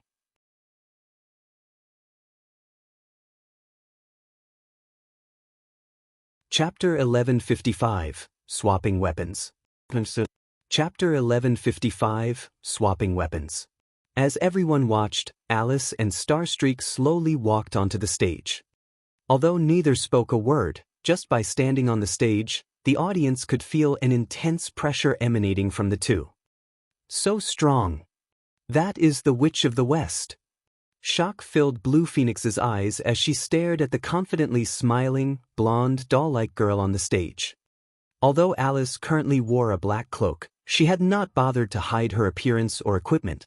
Thus, Blue Phoenix could determine that the witch wore the Flaming Sun set equipment. The Flaming Sun was a level 50 fine gold set equipment for elementalists. The set had a total of 8 pieces. Blue Phoenix had recognized the set because the Dragon Phoenix Pavilion also possessed the chest piece. That was one of the several pieces of equipment they had obtained after killing a level 55 Grand Lord in a temple ruin in the Apocalypse Empire, yet Alice wore the complete set. That was a level 50 fine gold set equipment they were talking about. Why wouldn't she be shocked? After reaching level 50, even mysterious iron equipment became very difficult to obtain, much less fine gold set equipment. The Flaming Sun set equipment had a slightly unique effect. After gathering all 8 pieces, players could equip the set at level 45. In other words, Alice was at least level 45. She even surpassed the first-ranked player on the Fire Dragon Empire's ranking list. When pairing Alice's superb combat standards with the level 50 Flaming Sun set equipment and level 45, she was practically invincible among current players. Miracle really is impressive. I never expected that they had secretly conquered the temple ruins. Phoenix Rain's expression darkened as she watched Alice. She had wanted to conquer those ruins for a long time. The ruins contained a treasure called the Fire God's Eye, something she sorely needed. Now that the Witch of the West wore the complete Flaming Sun set equipment, this meant that the temple ruins must have been cleared. Needless to say, they must have taken that treasure. She had planned to use the Fire God's Eye as a trump card on Thunder Island. Now that Miracle had it, her chances of success had decreased. Moreover, Phoenix Rain did not doubt that Alice currently had the Fire God's Eye equipped. If the information she had found described the item correctly, there was no point in competing in the second round. Why haven't you sent anyone up yet? I don't want to wait here all day, Alice asked indifferently as her aqua-blue eyes gazed down at Shifeng beneath the stage. Although Silent March's defeat had surprised her as well, it had only increased her interest in Alluring Summer. As for the other members of the Asura battle team, she didn't care about them at all. She only wanted a quick end to this boring farce. Please wait a moment. We are still swapping weapons, Shifeng said. Swapping weapons? Starstreak glanced at Alluring Summer, who stood beside Shifeng, curiously. Immediately his expression tensed. Alluring Summer had just passed her death's sigh to Violet Cloud. Suddenly, a question popped into his mind. Wasn't that staff supposed to be an elementalist staff? Moreover, when he recalled the skill Alluring Smile had used with Death's Sigh, he grew more serious. Damn, the Asura battle team is simply too cunning. They're passing the staff they used in the first round to the person fighting in the second. Genius. The competition has no rules limiting weapons or equipment to one person. With this, the next match will be interesting to watch. Naturally, the audience noticed Violet Cloud receive Death's Sigh. An excited discussion swept through the venue. They had already witnessed Dimensional Fracture's might, and they had to admit that it was extremely powerful. If the skill were used again, they might see a replay from the first round. When Thousand Miles saw this, his expression twisted, yet he couldn't accuse the Asura battle team of cheating as there were no rules against their actions. While everyone chatted among themselves, Shifeng and Violet Cloud approached the stage. Following which, the name list for the second round was officially announced on the floating screen above the arena.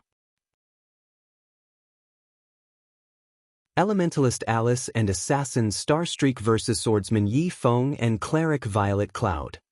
Everyone was confused about the Asura battle team's choice of classes.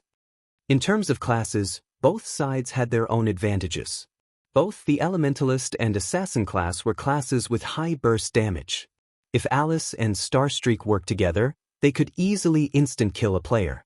On the other hand, the combination of Swordsman and Cleric was more suited for attrition battles. With a Cleric support, the Swordsman could fight without worrying too much about defense. However, against a pure burst damage combination, the Swordsman and Cleric combination would be at a huge disadvantage. If Alice and Starstreak combined their attacks, the two could easily kill Shifeng before Violet Cloud could heal him. The Asura battle team should have fielded a Swordsman and an Assassin instead.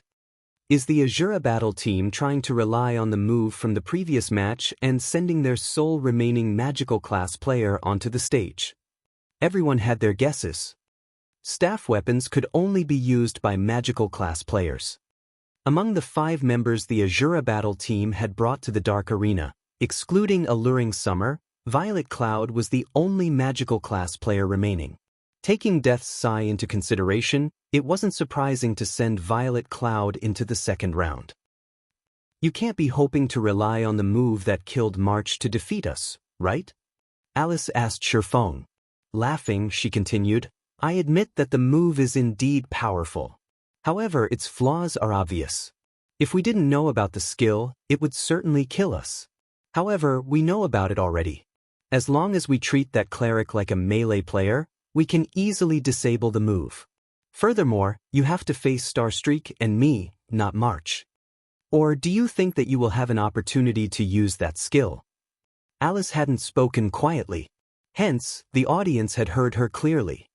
Some of the players who originally thought that the Asura battle team had a chance of victory couldn't help but agree with Alice's words. Although the Asura battle team's plan was a good one, had they forgotten who their opponents were? They were talking about the Witch of the West and Speedstar. If the two worked together, even if they hadn't known about Death's Sigh, they could easily emerge victorious. No, I believe you have misunderstood 2 things. First, Death's Sigh isn't an elementalist-specific weapon, Shifeng said, waving his hand. Second, Alluring Summer didn't loan this weapon to Violet Cloud. Rather, Violet Cloud had loaned the weapon to Alluring Summer. It has simply been returned. The venue fell silent after Shifeng's explanation. Nobody could believe what he had just said. Such a lethal weapon wasn't actually an elementalist weapon? Only a fool would believe that. A bluff? This is definitely a bluff. That's right. How could a weapon like that be meant for a cleric? Everybody instinctively rejected Shifeng's declaration. They all knew how massive the impact would be to use a weapon not suited for one's class. It would be impossible to exert the weapon's full power. Looking back at the power alluring Summer had displayed with Death's Sigh, that weapon should be meant for elementalists. As everyone assumed that Shifeng had been bluffing, the competition's timer began to count down.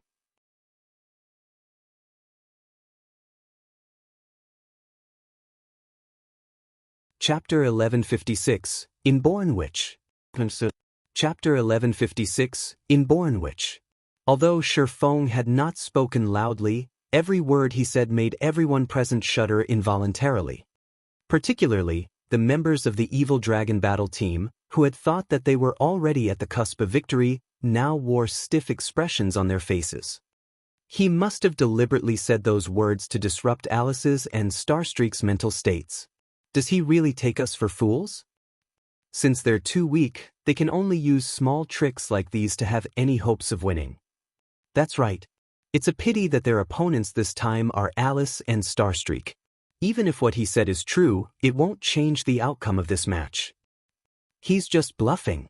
Let's see how Alice will take care of them in a moment. None of the evil dragon battle team members believed Shifeng's words. They all began laughing in ridicule as they looked at Shifeng and Violet Cloud. Is it really a bluff? Unlike his teammates, however, Miracle Dragon continued scrutinizing Shifeng. However, even after observing the swordsman for some time, he did not discover any awkwardness on Shifeng's face. On the contrary, Shifeng's eyes were practically glowing with confidence. Seeing this convinced Miracle Dragon that the swordsman's words were true. If Shifeng was telling the truth and that Death's Sigh was actually a weapon meant for clerics, then the current Violet Cloud was definitely a very threatening cleric. However, even after coming to this conclusion, Miracle Dragon did not bother doing anything. He only smiled as he silently watched the timer above the stage count down slowly. Everything was just as Alice said. Violet Cloud might be a threat in this match, but she wouldn't be able to control its outcome. If the Asura battle team really thought they could win this match, then they were seriously underestimating the Miracle Guild. When only 5 seconds remained on the timer, Alice and Starstreak, who had been motionless all this while, suddenly moved. Alice directly chose to distance herself over 30 yards away from Shifeng and Violet Cloud. Meanwhile, Starstreak circled around to Violet Cloud's side. His motive could not be any more obvious: to kill Violet Cloud first. When Alice was 35 yards away, she took out a crimson, wooden staff, which had a crimson flame burning at its tip, the flame looking just like an eye that could see through everything. The moment this staff appeared, fire-type mana began massing rampantly around Alice, the mana casting a faint, red glow around the elementalist. At this moment, it was as if Alice had become the goddess of fire. Although I don't know whether your words are true or not, the fact that you've exposed your trump cards so soon will only lead to your miserable defeat. After Alice completed her preparations, she smiled faintly at Shifeng. Right as she finished speaking, the timer above the battlefield hit 0. At the same time, Alice began chanting. Although she was only double casting right now, her chanting and writing speeds were much faster than silent marches. In the blink of an eye, a massive, crimson magic array appeared before Alice. A tornado of flames then emerged from the magic array and extended rapidly towards Shifeng and Violet Cloud. At the same time, a gigantic, dark blue magic array formed beneath the swordsman's and the cleric's feet, freezing the ground beneath them completely. Ice-cold fog then rose from the ground, enveloping a radius of 15 yards. This scene stupefied the audience members. This is the Witch of the West? She is simply a monster. Blue Phoenix's eyes were wide open as she stared at the stage, her heart twinging with helplessness like never before. The two spells Alice displayed were the Tier 1 Curse Torrent of Flames and the Tier 1 Curse Freezing Fog. Although both these spells were extraordinarily powerful, they were extremely difficult to learn. Moreover, their casting times were also considerably long. Blue Phoenix herself needed around 3 seconds to cast either of those spells. In a PvP match between experts, these spells were simply too impractical. Nevertheless, despite double casting 2 curses, Alice had managed to complete them in less than 2 seconds. This casting speed was unbelievable. As expected of the Witch of the West. To think she has managed to grasp even the technique to double cast Tier 1 curses. Phoenix Rain wore a grim expression as she looked at Shurfeng and Violet Cloud, who were about to face an assault from ice and flames. Magical class players were generally countered by speed-based classes due to their weak melee capabilities and long casting times. However, in their research into the combat techniques of God's domain, the various superpowers had discovered a technique to shorten the casting time of spells, speed casting, which even allowed some higher-tiered spells to be cast instantaneously. In God's domain, the purpose of chanting incantations and writing runes was to assist in forming an accurate magic array and hasten the gathering of mana for a spell. The higher the accuracy of a magic array, the higher the completion rate of the spell cast. Meanwhile, the higher the completion rate of a spell, the greater the power said spell could display. At 50% skill completion rate, the system would determine a skill to be effective and allow its activation. Hence, as long as players managed to visualize a sufficiently accurate magic array in their minds, they could still use a spell successfully even without chanting or writing. Only, the higher tiered a spell was, the more complex its magic array would be, which naturally made imaging the magic array in one's mind more difficult. If one wished to accomplish this, they needed to go through a long adaptation process. Meanwhile, speedcasting was a technique that required players to form a prototype mental magic array of sorts while using incantations and runes to compensate for the imperfections in the magic array. By doing so, players could save up on plenty of time. Although the principle sounded very simple, in actual practice, the technique was extremely challenging, not to mention applying it in double casting. This was no longer a feat that was achievable through hard work. Fortunately for Alice, she was wielding the Fire God's Eye, which Phoenix Rain had been hoping to obtain all this time. The Fire God's Eye had a passive effect that improved the skill completion rate of fire-type spells by 5% and other types of spells by 3%.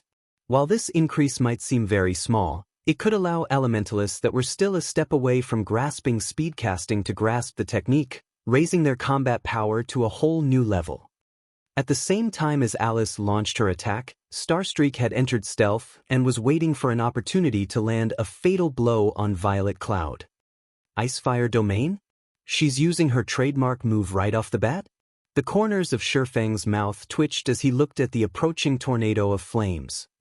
The Icefire Domain was Alice's trademark. She would first use ice-type spells to restrict her opponent's movements, then follow up by attacking with a large-scale, fire-type spell.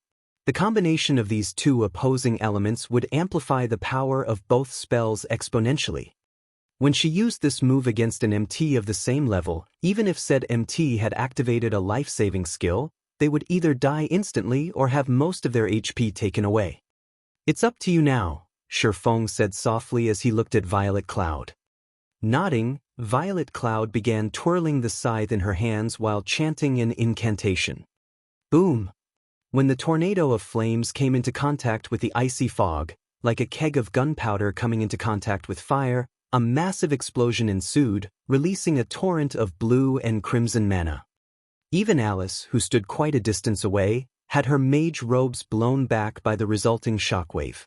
As for Starstreak, who was relatively close to the epicenter of the explosion, he nearly got swept off his feet. The power of the attack greatly surpassed that of a Tier 1 curse.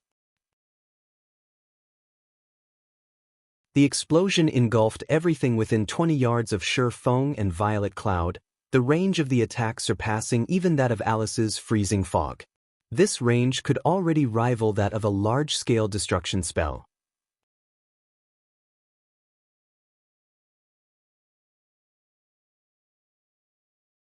Chapter 1157, Speed Contest. Chapter 1157, Speed Contest. As the explosion came to a roaring end, the rampant mana also gradually began to dissipate. Meanwhile, the might of Alice's ice-fire domain had stupefied the many experts present. Everybody capable of taking part in the Dark Arena was someone of high status and position. Among them, there was no lack of powerful experts from large guilds. At this moment, however, every one of these experts had their breaths taken away by the Witch of the West, particularly those magical class experts, who even found themselves gasping for air when they witnessed this scene. Spell combination. This is too amazing. It's a true spell combination. Someone has actually managed to turn theory into reality. So this is the Witch of the West. At this moment, the magical class players present could not help but want to rewatch the earlier scenes several hundred times. Double speed casting was already plenty amazing. However, using it as a base, the Witch of the West had displayed an even stronger ability, and that was spell combination. This was a peak technique that countless magical class players dreamed of bringing off. In God's domain, the sight of melee classes combining the strength of their attacks was no longer rare. However, the difficulty of superpositioning two different types of spells was much greater than that of stacking the strength of melee attacks. The reason for this was, firstly, players had less control over their spells than over their bodies. Secondly, one's grasp of timing needed to be extremely accurate. Due to these two reasons, spell combination was deemed to be an impossible technique. Yet now, the Witch of the West had displayed that technique before everybody. Isn't she a little too strong? If she's grasped spell combination, no player in the same tier can match her. Cloud Yarn was filled with shock as she looked at Alice, who was standing proudly on the stage right now. The other members of the Midnight Tea Party agreed with Cloud Yarn's words. From the destructive power they saw, they could tell that the effect of spell combination was much stronger than that of strength stacking. Even just the combination of two ordinary Tier 1 spells resulted in a power that could rival that of a Tier 2 spell. Being able to cast Tier 2 spells as a Tier 1 player would provide one with an overwhelming advantage over others, not to mention being capable of combining two Tier 1 curses together. Anyone who did not possess a defensive skill that provided invulnerability would be killed instantly. What a pity! Endless Scars could not help but sigh as she took another look at the Asura battle team. Her view of the battle was mostly the same as her teammates. However, unlike them, she did not consider Alice invincible among those of the same tier. At the very least, among the experts she knew, there were many that could contend against Alice. One of the said experts was none other than the Sword King Black Flame, whom she had met just recently. Unfortunately, Black Flame was not participating in this competition. Otherwise, there would definitely be an interesting fight to watch if the two of them fought. Just as everyone believed that the Asura battle team's members had already been killed and was waiting for the system to announce the victors, two vague figures appeared standing amid the scattering smoke. They managed to survive even that. Everyone could not help but grow confused. Even an MT with their life-saving skill activated would most likely die when going up against that kind of destructive power, not to mention a swordsman and a cleric, which were inferior to MTs when it came to HP and defense. The instant Violet Cloud's figure emerged, Starstreak, who had been looking for an opportunity to strike all this time, activated Shadow Steps and dove straight into the smoke clouds. He then stabbed his pitch-black dagger at the back of the petite figure before him. Starstreak completed the entire process like flowing water. He made no sound whatsoever as he moved, and included no excess movements in his actions. Immediately, the pitch-black dagger struck at Violet Cloud at a speed invisible to the naked eye. Ambush! Dang! Sparks flew into the surroundings as the clangor of metal clashing resounded throughout the stage. Amid the little sparks, one could faintly see a long sword wrapped in blue lightning holding back the advance of Starstreak's pitch-black dagger. He blocked it? Starstreak was inwardly surprised. However, as a peak expert, he would not fall back just because one of his attacks failed to land. He promptly adjusted his previous strategy as he flipped the silver dagger in his left hand into a reverse grip. In the next moment, the silver dagger began emitting cold air. He then activated the epic-ranked Frost Tooth's strongest skill, Frost Burst, at Shurfeng and Violet Cloud. Frost Burst was a skill that dealt a large amount of ice-type damage in a fan-shaped area before the user. At the same time, the skill would also freeze all creatures within the affected area for 5 seconds. Even if one used a control removal skill, they would still be affected by Frost Burst's other effect, which reduced the movement speed and attack speed of all enemies within a 20-yard radius for 10 seconds. With this, Starstreak would have an absolute advantage throughout the skill's duration.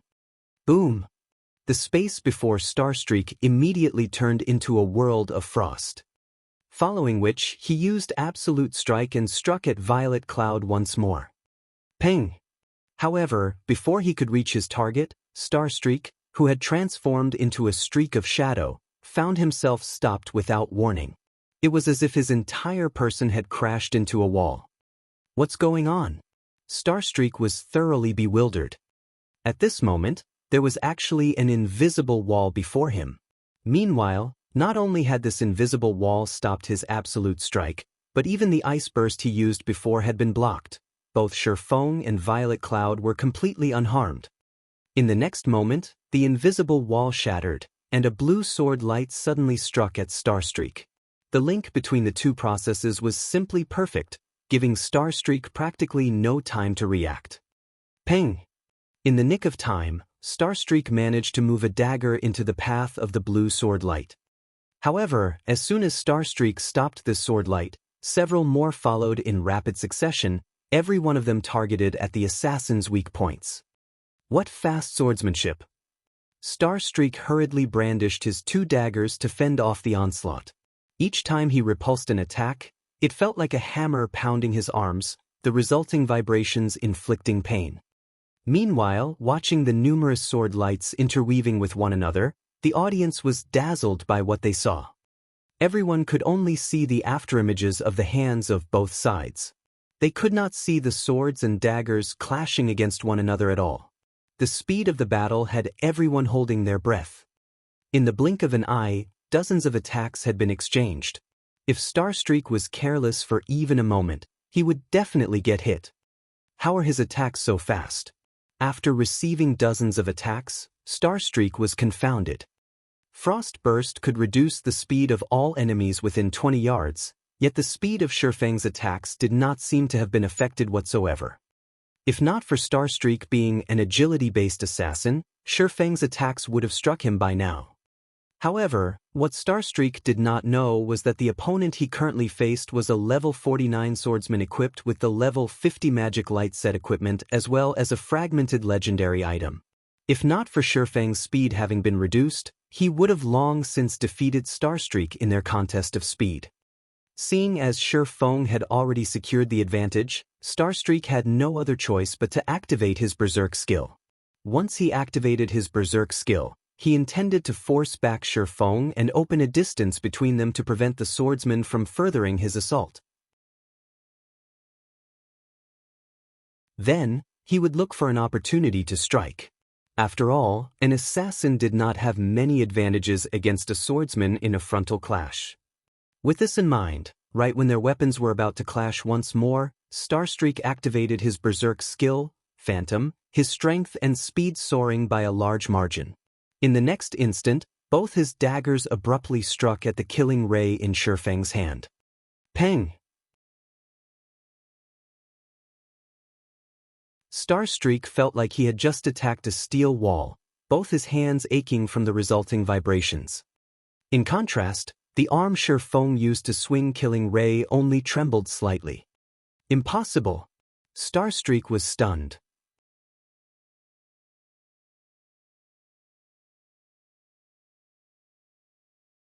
Chapter 1158, Different Level of Competition. Chapter 1158, Different Level of Competition. Starstreak knew full well the pros and cons of his Berserk skill, Phantom. However, even though Phantom provided only a 50% increase to his strength, which was lower than what some other Berserk skills provided, When combined with his equipment, even repulsing a berserker of the same level was child's play to him. Yet now, even such a huge boost to his strength did next to nothing to change the result of his clash with Shurfeng. Thinking up to this point, Starstreak suddenly came up with an incredible thought. Shurfeng had not been going all out at all during their previous clashes. As for the possibility of Shurfeng having activated a berserk skill as well, it was simply impossible. Berserk skills would manifest on a player's body one way or another when activated. Moreover, the strength of a player's aura would also increase. Currently, however, Shurfeng showed no such signs. Hence, the only possibility was that Shurfeng had been hiding his strength. Thinking up to this point, Starstreak could not help but shudder. Shurfeng's basic attributes were actually so high that he could hold his ground even after Starstreak had activated his berserk skill. Although Starstreak had only briefly fallen into shock, this duration was enough for peak experts like Shurfeng to land a killing blow. Disappear. Illusory shadow. 6 blue sword lights struck at Starstreak from 6 different angles. Starstreak instinctively defended himself with his daggers. However, the instant his daggers came into contact with the sword lights, his complexion immediately darkened. The sword lights had actually moved through his daggers unhindered. It was as if these sword lights were phantoms that did not possess a physical body. Just as the 6 sword lights were about to land on Starstreak's body, the assassin gnashed his teeth and reluctantly used Vanish. His entire person then disappeared from everyone's sight.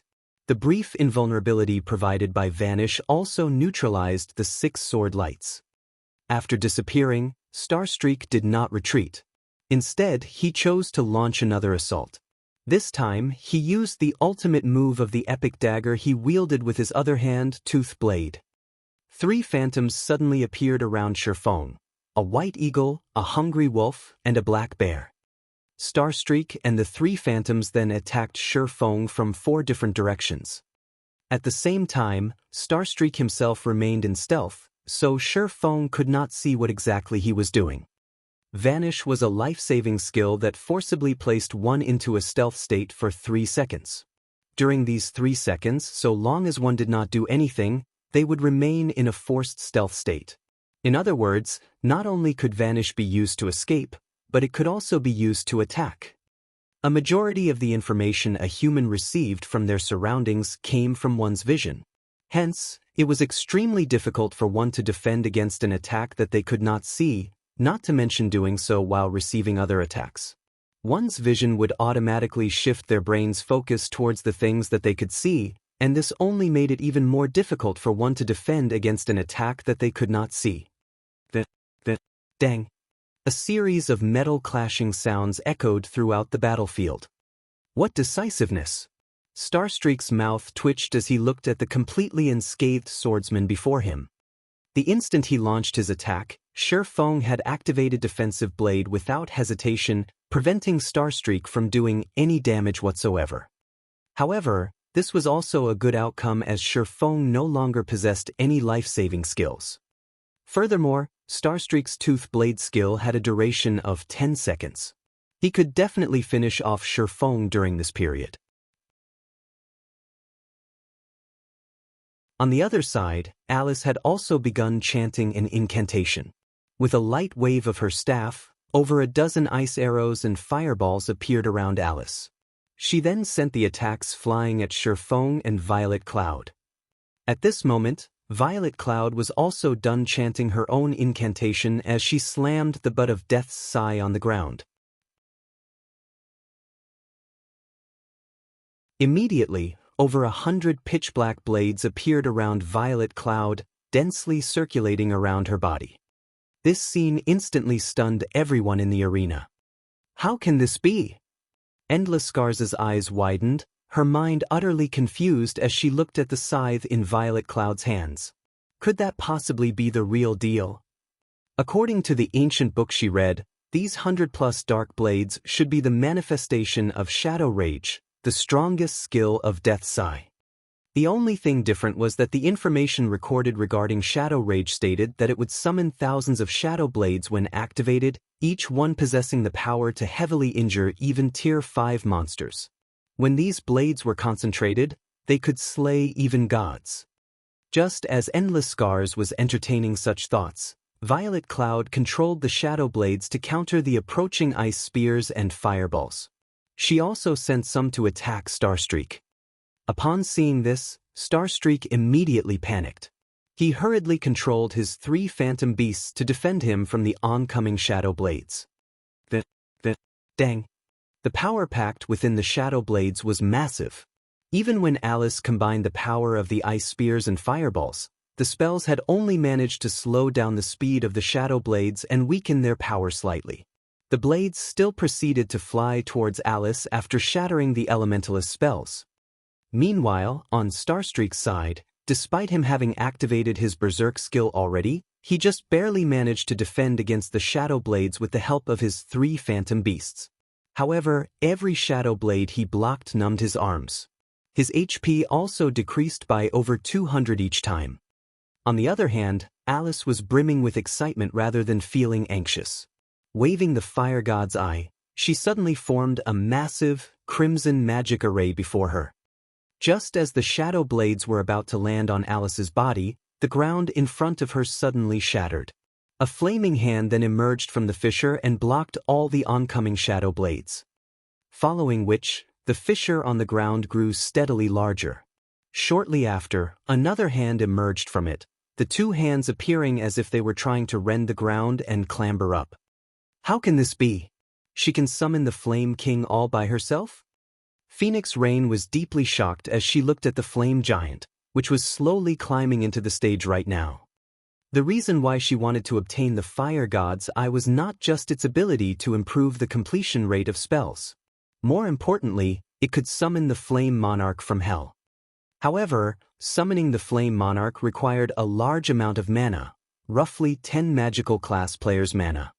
If she had the Flame Monarch's strength, claiming 2 monster encampments on Thunder Island would not be impossible. Meanwhile, the fact that Alice had managed to summon the Flame Monarch by relying on only her own power was simply inconceivable for Phoenix Rain. The appearance of the Flame King made the audience members gasp. Flame Monarch, Elemental Creature, Grand Lord. Level 65. HP 60, 000, 000/60, 000, 000.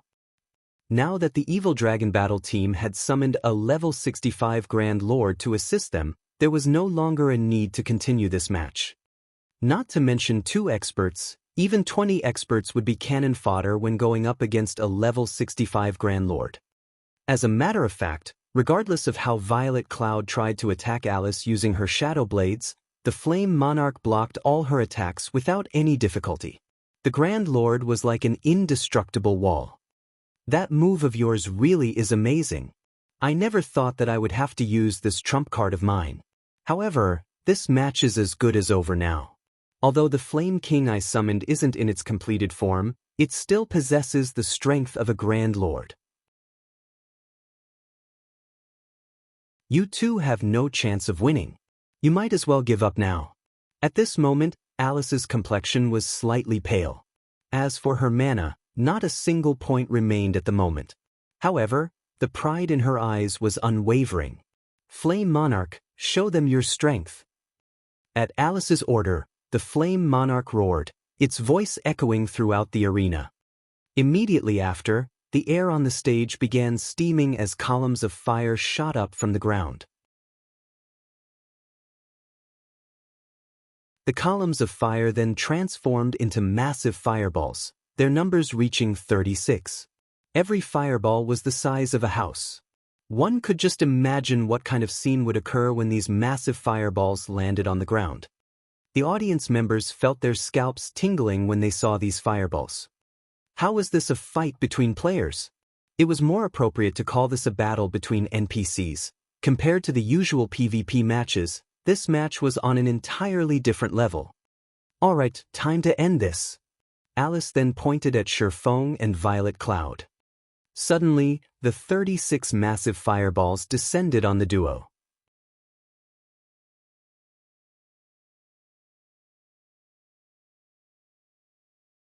Chapter 1159. Matching up against a Grand Lord. Chapter 1159. Matching up against a Grand Lord. Alice, have you lost your mind? I'm still here. Starstreak was furious as he glanced at the descending fireballs. Violet Cloud's shadow blade still had him pinned down. He did not have any concentration to spare for an escape. If these fireballs struck, he would get caught in the impact. With no other options, Starstreak decided to use his final life-saving skill, his Epic Boot's additional skill, Flash Steps. The skill allowed him to teleport to any location 15 yards away. It had a 1-minute cooldown and 3 charges. Starstreak used Flash Steps twice and instantly moved 30 yards away. Meanwhile, although Violet Cloud desperately blocked the incoming fireballs with her shadow blades, the fireballs were unaffected. She also had no hope of dodging these attacks. Similar to her shadow blades, Alice controlled these fireballs. Not only did they contain massive power, but they also had a wide attack range. With so many of the fireballs, if Alice wanted to, she could even destroy the entire stage. Phoenix Rain, who watched the fight from a VIP room, could not help but shake her head. The Asura battle team had lost this competition. Although each competition in the Dark Arena had 5 matches, the Asura battle team had only brought 5 members. Once they lost this match, regardless of whether the battle team won the next or not, the Evil Dragon battle team would win the competition. After all, the final 2 matches were 3-on-3. The Asura battle team did not have enough members to participate. Hence, so long as the Evil Dragon battle team won one of the first 3 matches, the competition would be over. Sure enough, defeating the Evil Dragon battle team is impossible for the Asura battle team. Phoenix Rain was, more or less, disappointed. Although she hadn't bet any excess resources on this competition, with how lively the Dark Arena was today, they would still earn a significant amount if the Asura battle team won. However, she had only considered the idea. In another VIP room, Purple Jade gritted her teeth as she watched the massive fireballs above the stage, frustration flashing in her eyes. However, that feeling wasn't due to the match's ending. Rather, she was frustrated with herself. The Witch of the West had made her feel like a child, new to the world. Before this match, she had believed that she was only a thread away from the virtual gaming world's pinnacle. Looking back at it now, however, the idea was laughable. She was far weaker than Alice regarding both combat techniques and items. It was no wonder why her guild leader constantly told her to work on her foundations and explore the world with Yuan Tiexin more often. Jade, do you see it now? This is a battle at the pinnacle of God's domain. If you wish to challenge these people, you need to grasp your own domain, Yuan Tiexin advised Purple Jade. But don't feel down. You are still young. Unlike this old man, who no longer has any hope of reaching that realm, you will join their ranks one day. In the past, he had also dreamed of leading the secret pavilion towards the apex of the virtual gaming world. However, only after encountering people of that realm did he realize that the virtual gaming world was not as simple as he had assumed. Virtual reality games had been popular all over the world for over a century now. With the world's population being so high, countless gaming experts from the younger generation emerged each year. Furthermore, God's domain gained more influence with each passing day. Meanwhile, on the stage, Shi Feng abruptly jumped towards the massive fireballs, meeting them in the air. Guild leader? Violet Cloud, who was desperately trying to counter the attacks, was confused. Shi Feng activated Heavenly Dragon's power, his aura immediately transforming. Golden divine runes flickered across his body as if he had donned golden armor. Alice sneered when she saw Shi Feng activate a berserk skill. The massive fireballs were the result of the Flame Monarch's Tier 3 curse, Wrath of the Stars. Each fireball was powerful enough to rival a Grand Lord. Tier 1 players had no hope of defending against such attacks. The difference in power was simply too great. Even if Shi Feng had a skill that provided invulnerability, she could simply control the 36 fireballs to attack him one after another. Invulnerability skills generally had short durations. If she hit him once every second, she could continue her attack for 36 seconds. As Shifeng was about to collide with a fireball, he activated Blade Liberation. Immediately, power flowed into him from killing Ray, allowing his attributes to soar once more. Looking at the fireballs before him, Shifeng tightened his grip on the sacred sword in his right hand and swung it forward. Thundering Flash. Combat technique, 4 Moon Lotus. Like a sharp blade, arcs of blue lightning sliced through the massive fireballs, one after another. All the crowd had seen were 4 streaks of light leaving Shifeng's hand. In the blink of an eye, 23 of the 36 unstoppable fireballs split in half and exploded like fireworks. Silence fell over the arena. No one had expected this shocking reversal. Even Alice was stunned. A Tier 1 player had sliced the fireballs, which contained the strength to rival level 65 Grand Lords, in half. No matter how she looked at it, this was impossible, yet Shifeng had done just that. Just how powerful is he? Phoenix Rain's gaze was fixed on Shifeng, who remained in midair. She could not bring herself to believe that the man she was looking at was the same person she knew. Just who is he? Thousand Miles unconsciously tightened his grip on his swords as he watched the detonating fireballs. He knew full well how powerful the fire god's eyes flame monarch was. After all, he had handed the staff to Alice personally. Yet, a Tier 1 player had sliced one of the Flame Monarch's team wipe moves in half. This was simply inconceivable. If this competition had been held before Shifeng's visit to the Fallen Ark, he wouldn't have been able to repel the Flame Monarch's attacks. However, he had obtained epic pauldrons from killing the mythic fossilized Tyrannosauruses. They were called the Tough Pauldrons. Aside from epic-ranked basic attributes, these pauldrons only had one skill. Moreover, it was a passive skill. The passive skill was called Power of Destruction. When the player faced attacks with higher strength than their own, the wearer's strength would increase by 35%. Against weaker enemies, this skill had no effect whatsoever. However, against stronger enemies, this passive skill was godly. Hence, Shifeng's strength had increased by 35% as he fought the massive fireballs. In addition, he had triggered Angry Tyrant's second passive skill, Angry Blow, which had doubled his strength. It was only thanks to those passive skills and Thundering Flash's effects that his plan had succeeded.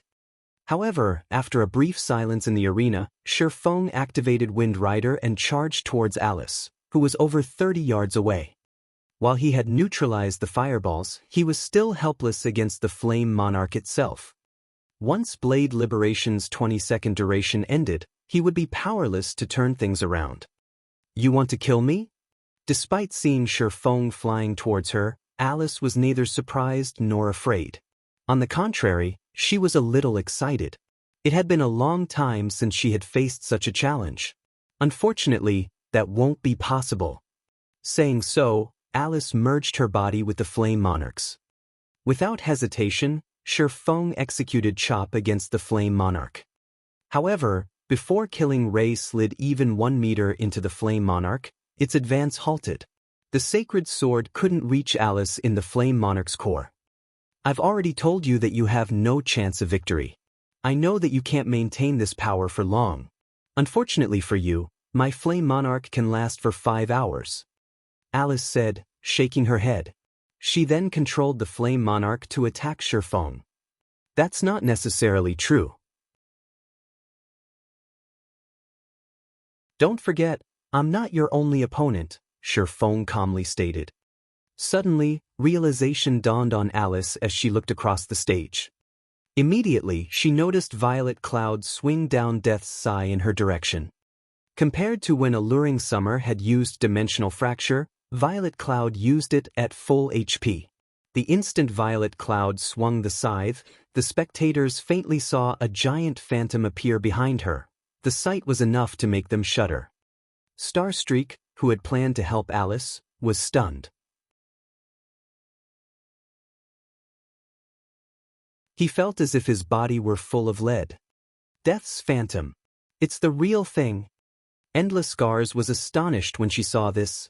waves of emotion crashing in her heart. Space above the stage suddenly split apart. With its hulking body, the Flame Monarch couldn't dodge the attack in time. In the blink of an eye, both the Flame Monarch and Alice split in half.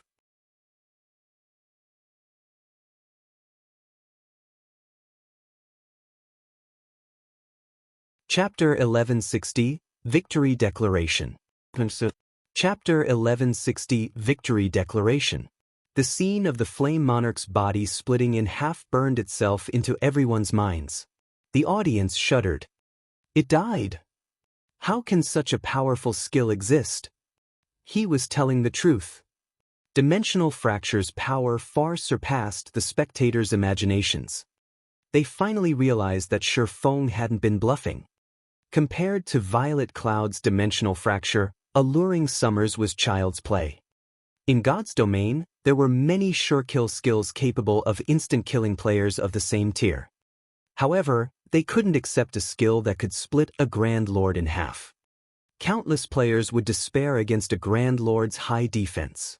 That Shi Feng's weapon had pierced the Flame Monarch so deeply had already been impressive. They won. Phoenix Rain felt as if she were dreaming as she watched Alice's bisected body gradually transform into particles of light and disappear. That was the Witch of the West they were talking about. Moreover, Alice had controlled a level 65 Grand Lord. No matter how she looked at it, Alice should have had an overwhelming advantage. None of the audience had believed that the Asura battle team could win this round. At most, they had expected Shi Feng and Violet Cloud to struggle as long as they could for survival. Just how many secrets is Zero Wing hiding? Yuan Tiexin's eyes twitched uncontrollably when he saw the attack split the Flame Monarch in half. As one of the secret pavilion's upper echelons, he knew much about God's domain. In reality, Violet Cloud's Dimensional Fracture had only dealt slightly over -100,000 damage. To the Grand Lord, this could barely put a dent in its 60 million HP. However, splitting the Flame Monarch in half had injured it severely. There were very few means current players could employ to injure a Grand Lord.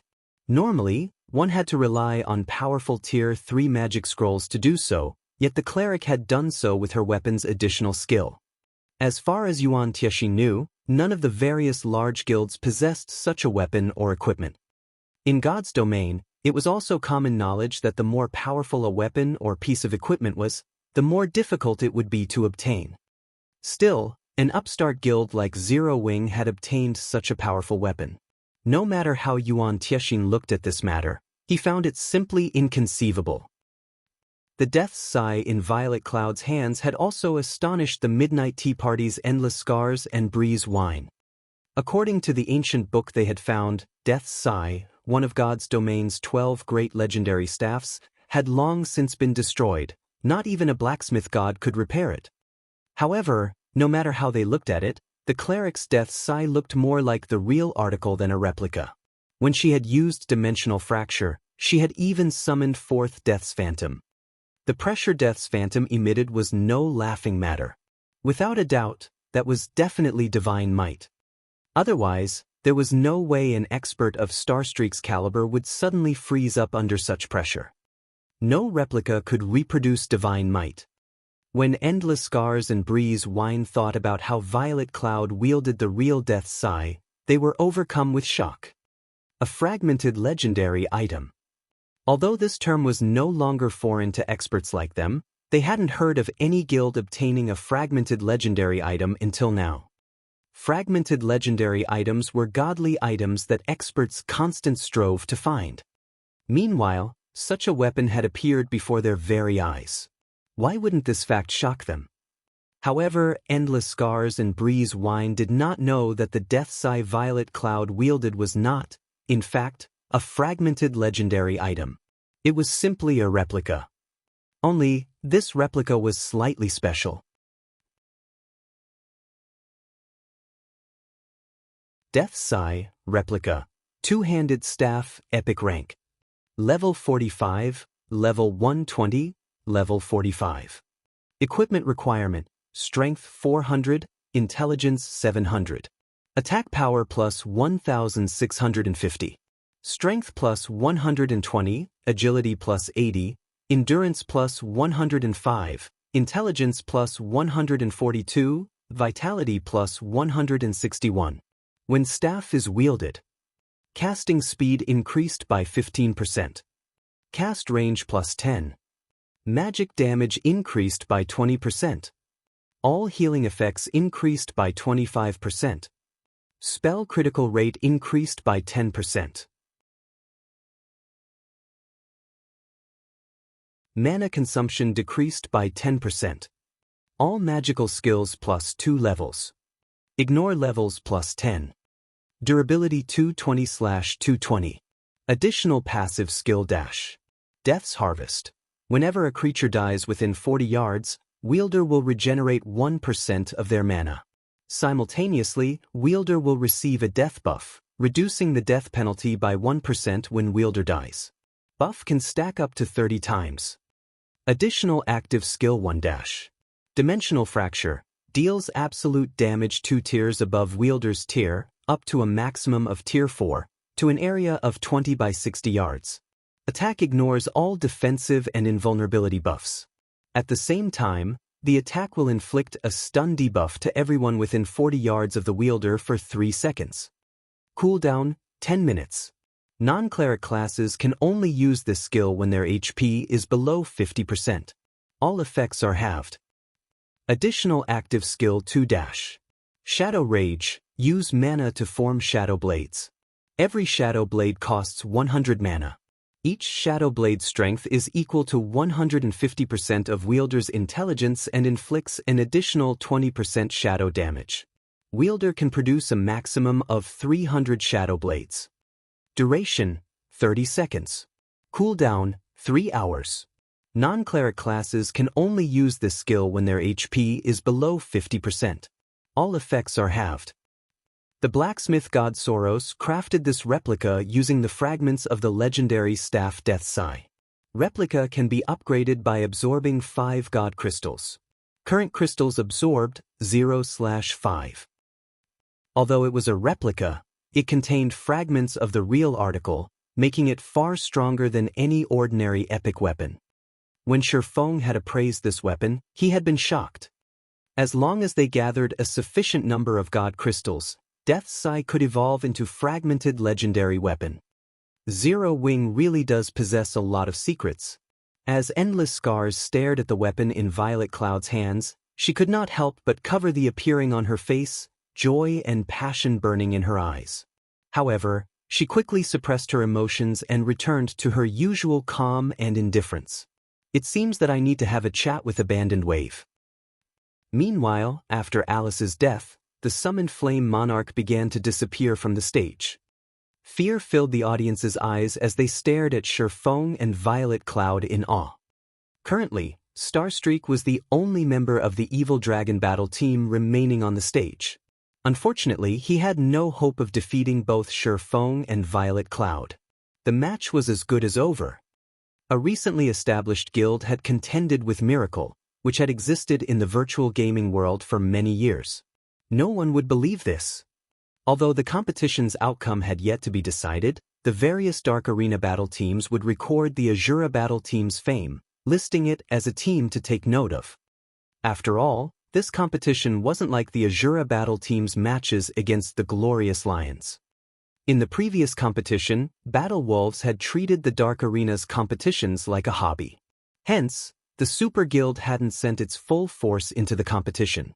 Meanwhile, it was obvious that Miracle took the competition seriously. Otherwise, the super first-rate guild would not have dispatched the Witch of the West and Speed Star. Most importantly, it had instructed the Sword Freak, Miracle Dragon, to lead the team.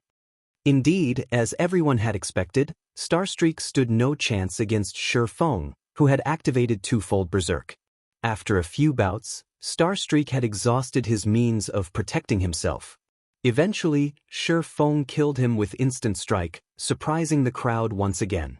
Starstreak's defeat ushered in the start of the 3rd round. This upcoming fight would decide the outcome. Naturally, for such an important battle, Miracle Dragon, the battle team's leader, took to the stage himself. Miracle's reputation was riding on this battle. They could not afford to lose this next match. With each step Miracle Dragon took, his aura grew slightly stronger. By the time the man reached the stage's center, the audience felt as if they were staring at death itself. It'll be too boring to fight only one person. The rest of you just face together. I'll end this battle in 10 moves. Miracle Dragon proudly proclaimed as he thrust his great sword into the ground and looked toward Shifeng and the others.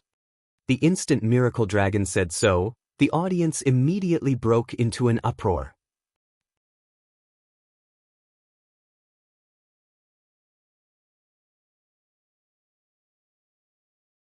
Chapter 1161, Sword Freak.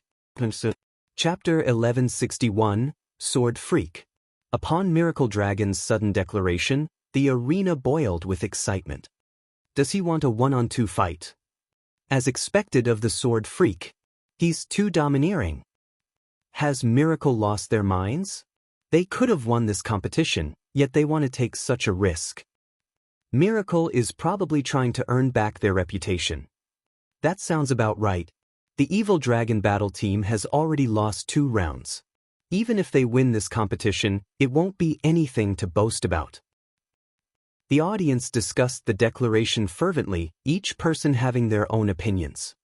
Some felt that Miracle Dragon was being a fool, while others thought that the Sword Freak wanted to show off the guild's strength. However, they could all agree on one thing: Miracle Dragon's gamble was somewhat risky. The Asura battle team still had 2 players remaining. One was a berserker, and the other was an assassin. This class composition was somewhat disadvantageous for a swordsman like Miracle Dragon. Berserkers had higher strength than swordsmen, while assassins were faster and more nimble. Although Miracle Dragon possessed superior combat techniques, if he had to clash head-on with a berserker while guarding against an assassin's interference, he would easily lose any advantage. Moreover, both Fire Dance and Gentle Snow were relatively famous experts in God's domain. While the guild could redeem much of its lost reputation if Miracle Dragon won, its reputation would plummet further if the swordsman lost. Big Sis Rain, the Asura battle team actually has a chance of winning. Although Miracle Dragon is very famous, when it comes to strength, he is no match for the Witch of the West.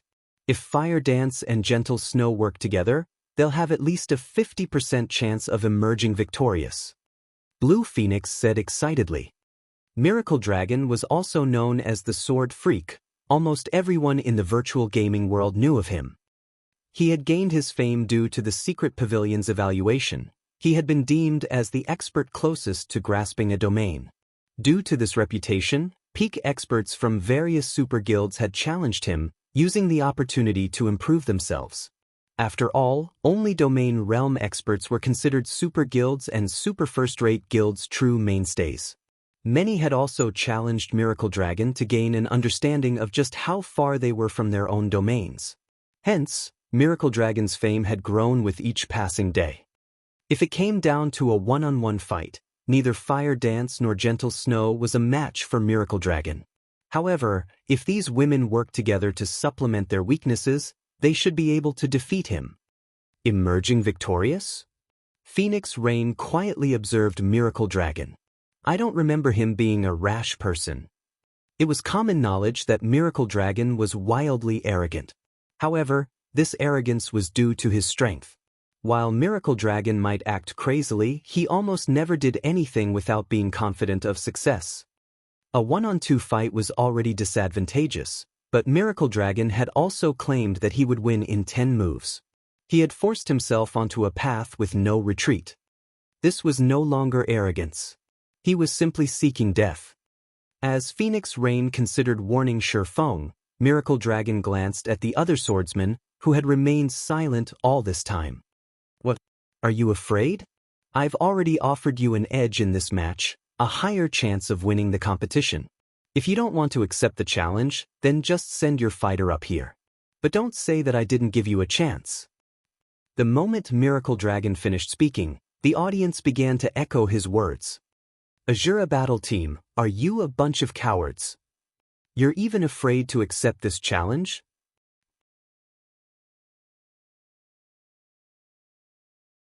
You guys are even too scared to accept a 2-on-1 match? It seems that the rumors are true. You guys only have a few capable experts, the rest of you are just for show. The spectators were either large guild upper echelons or famous experts.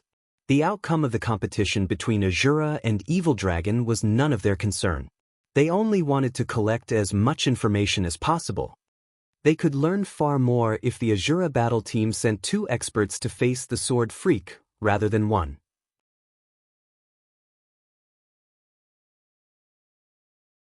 Just what is his goal? Meanwhile, inside a VIP room, Miracle Dragon's behavior had confused Purple Jade. Among the many swordsmen in God's domain, she was most eager to challenge Miracle Dragon. There were 3 reasons for this.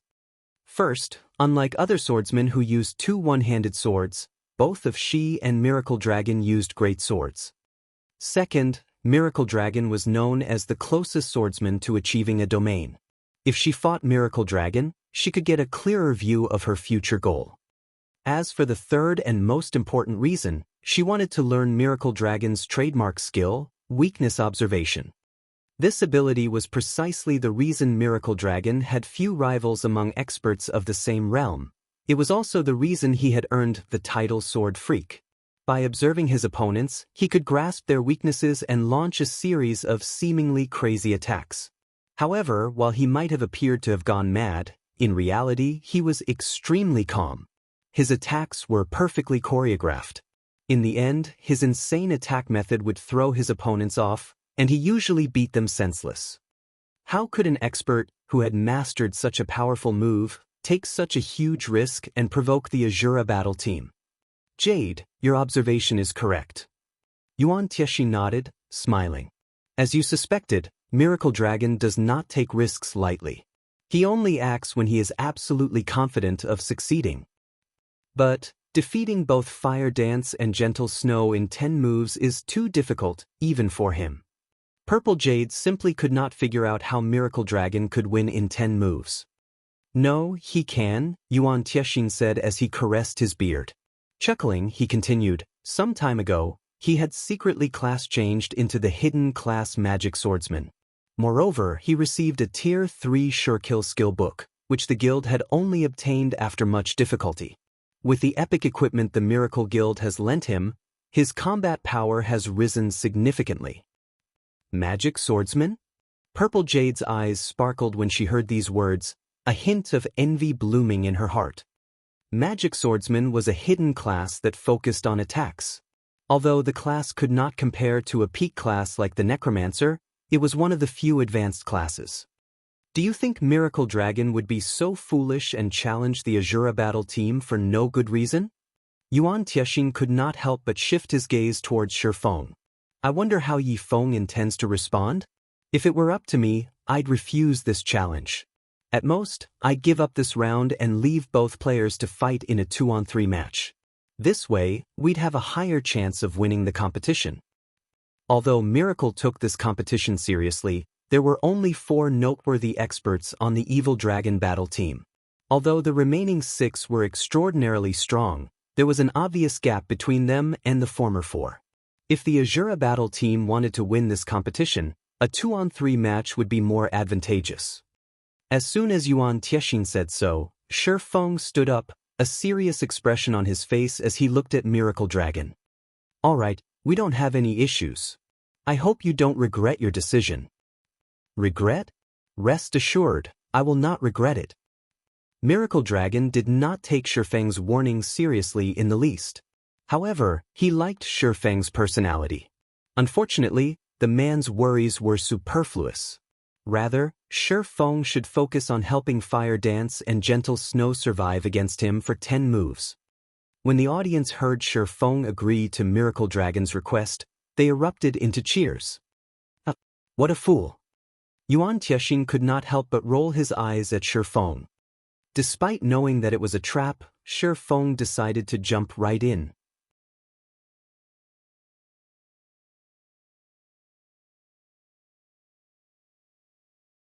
Chapter 1162, Madness vs. Madness. Chapter 1162, Madness vs. Madness. When the participants for the third round had been decided, the arena's audience began to grow restless. Part of the reason was that Shifeng had accepted Miracle Dragon's challenge, while another was the anticipation for the competition's outcome. If the Asura battle team won this match, they would secure a complete victory. Seated in a VIP room on the third floor, Thousand Miles watched Shifeng, who stood beneath the stage, with burning rage. Phoenix Rain has truly done it this time. She even kept our intelligence department in the dark. Due to the Evil Dragon battle team having lost 2 matches in a row, they had no choice but to expose the strength Miracle Dragon had kept hidden to restore some of the guild's reputation. Not only did this disrupt his plans, but it also lost him a lot of resources. This mess's culprit was none other than the guild Phoenix Rain's secretly supported Zero Wing. Zero Wing was simply a recently established guild in a small kingdom. If not for Phoenix Rain's support, how could Zero Wing possibly obtain such a powerful weapon that could instantly kill 2 of Miracle's generals? Maple, investigate Zero Wing thoroughly. Find someone to tail every member of the Asura battle team as well. Thousand Miles instructed Cleansed Maple. Understood. Cleansed Maple promptly bowed before taking his leave. At this point, Miracle was completely helpless against the Dragon Phoenix Pavilion. After all, both were super first-rate guilds, and neither feared the other. If their guilds started an all-out war against each other, only other guilds would benefit. However, Zero Wing was different. It was only a subordinate guild Phoenix Rain controlled. It would be simple to cause trouble for the upstart guild, especially now that the Asura battle team had revealed that it possessed so many dazzling weapons and equipment. Phoenix Rain, I'll let you enjoy this situation for now. Thousand Miles could not help but shift his gaze towards Death's Sigh in Violet Cloud's hands, greed flashing in his eyes. The Evil Dragon battle team had only dared to expose their epic items because they didn't fear becoming targets. However, the Asura battle team didn't have that luxury. Revealing such items was akin to placing a fresh piece of meat before a pack of hungry wolves. Not only would the Asura battle team lose this competition, but they would also lose their weapons and equipment. As the third match's rules changed abruptly, the Dark Arena's host adjusted the team's payout rate. The Asura battle team's payout rate for a complete victory, in particular, had risen to 1-9, breaking the Dark Arena's record. The host is quite bold. What's there to be afraid of? This is the final match. In any case, we know that the Asura battle team has no chance of winning. Moreover, the host has earned a fortune this time. Before the competition had even begun, many had bet on the Evil Dragon battle team's complete victory. This time, the host must be trying to lure even more idiots away from their money.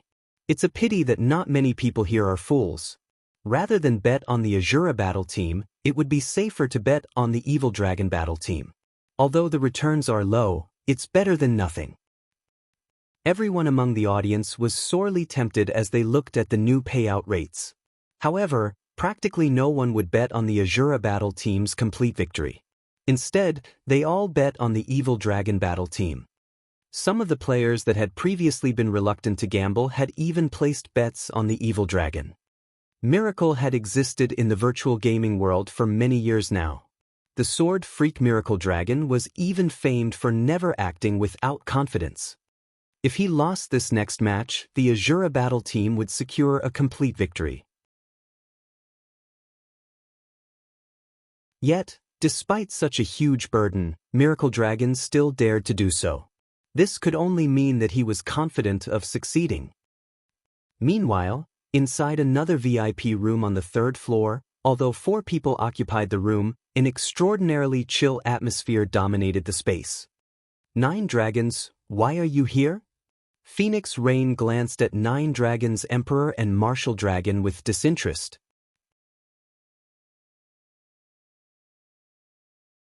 When she had previously rejected Thousand Miles' proposal, 9 Dragons Emperor had already spoken ill of her in front of Ku Rong, the great pavilion master.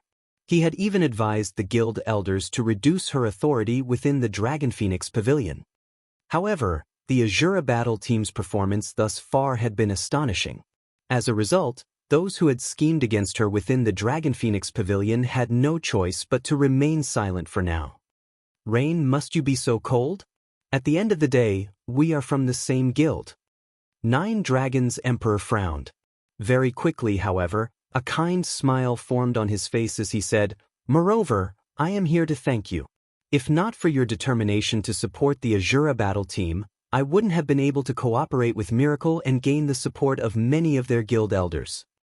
If you're trying to flaunt your relationship with Miracle, then let me congratulate you. Only, do you think the Great Pavilion Master will be pleased to see you work so closely with the guild's longtime rival?" Phoenix Rain giggled. Nine Dragons Emperor was momentarily speechless. After joining God's domain, the Dragon Phoenix Pavilion had frequently butted heads with Miracle. Recently, their guilds had caused a huge scene due to the situation on Thunder Island. In the end, they had exposed Thunder Island, and many other superpowers had begun to intervene. Due to this, Ku Rong's hatred for Miracle had grown more intense. "So what?" Nine Dragons Emperor said after recollecting his thoughts. Proudly, he proclaimed, "As long as I gain sufficient authority on Thunder Island, it won't matter if the Great Pavilion Master disapproves of my methods. After all, he wants a beautiful future for the Dragon Phoenix Pavilion more than anything. You, on the other hand, are in a far more pitiful state. Now that you've invested so much money and resources into a useless, upstart guild, you don't even have the resources to hire help. How do you intend to compete on Thunder Island now? However, I can point you to a brighter path. Bet everything you have on the Evil Dragon Battle team. This way you can more or less earn what you need. At the very least, you'll be able to hire one player. Otherwise, you will only bring shame to our Dragon Phoenix Pavilion." Standing by the side, although Blue Phoenix wanted to say something, she was not in a good position to do so. Sarcasm tainted Nine Dragons Emperor's words. While he seemed to be offering advice, secretly, he was sealing off their path of retreat. They had already rejected 1,000 Miles' proposal. How could they bet on the Evil Dragon Battle team now? If news of this matter spread, Phoenix Rain's position in the Dragon Phoenix Pavilion would certainly be awkward. "Thank you for your kind suggestion." Smiling, Phoenix Rain turned to Blue Phoenix and said, "Blue, take this epic mage robe and these items and bet them on the Asura battle team." Big Sis Rain, Blue Phoenix was stunned when she saw the items Phoenix Rain traded to her. Wasn't this wager a little too drastic? Phoenix Rain had passed her the items they had prepared for the campaign on Thunder Island. If they lost these items now, they would suffer for it on Thunder Island. Amazing! In the guild, others often call me ruthless. However, it would seem that I am no match for you, Rain. Although I've bet plenty of resources and items on the Evil Dragon Battle team, they are of little importance. You, on the other hand, actually bet the epic mage robes the guild obtained on the Asura battle team. I really must hand it to you." Nine Dragons Emperor praised the calm, composed Phoenix Rain. Inwardly, though, his heart fluttered in joy when he saw the items Phoenix Rain intended to gamble. The host was no fool if they were willing to offer a 1-to-9 payout rate. If one bet a piece of epic equipment, they could get 9 pieces if the Asura battle team won. Although the host wouldn't actually hand out 9 pieces of epic equipment, they would still offer items of equal value. However, could such an ideal situation happen? While Phoenix Rain and Nine Dragons Emperor had been talking, the timer above the stage had begun to count down. The arena fell silent as everyone focused on the 3 people on the stage. The spectators couldn't help but gasp when they saw the Asura battle team's formation. What are they trying to do?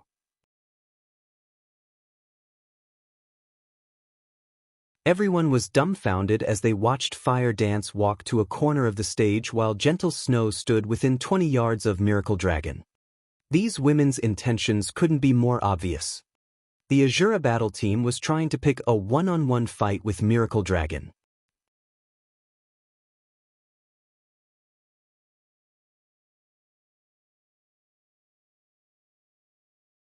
Chapter 1163, Swift Sword. Chapter 1163, Swift Sword. Despite the timer's clear indication that the battle would begin soon, everyone stared at Shifeng, who stood below the stage. They're actually letting one person take on Miracle Dragon? Aren't they underestimating the sword freak a little too much? That's right. Miracle Dragon is being kind enough to give the Asura battle team a chance, yet they're trying to throw that chance away. What fools! Has the Asura battle team's leader given up on the competition? How boring! He accepted Miracle Dragon's challenge, yet he's playing such tricks at the very last minute. Does he think that he can save his team's reputation even if they lose? The spectators couldn't help but glare at the Asura battle team with contempt. The originally exciting match had become a disappointing farce. This Asura battle team really is interesting.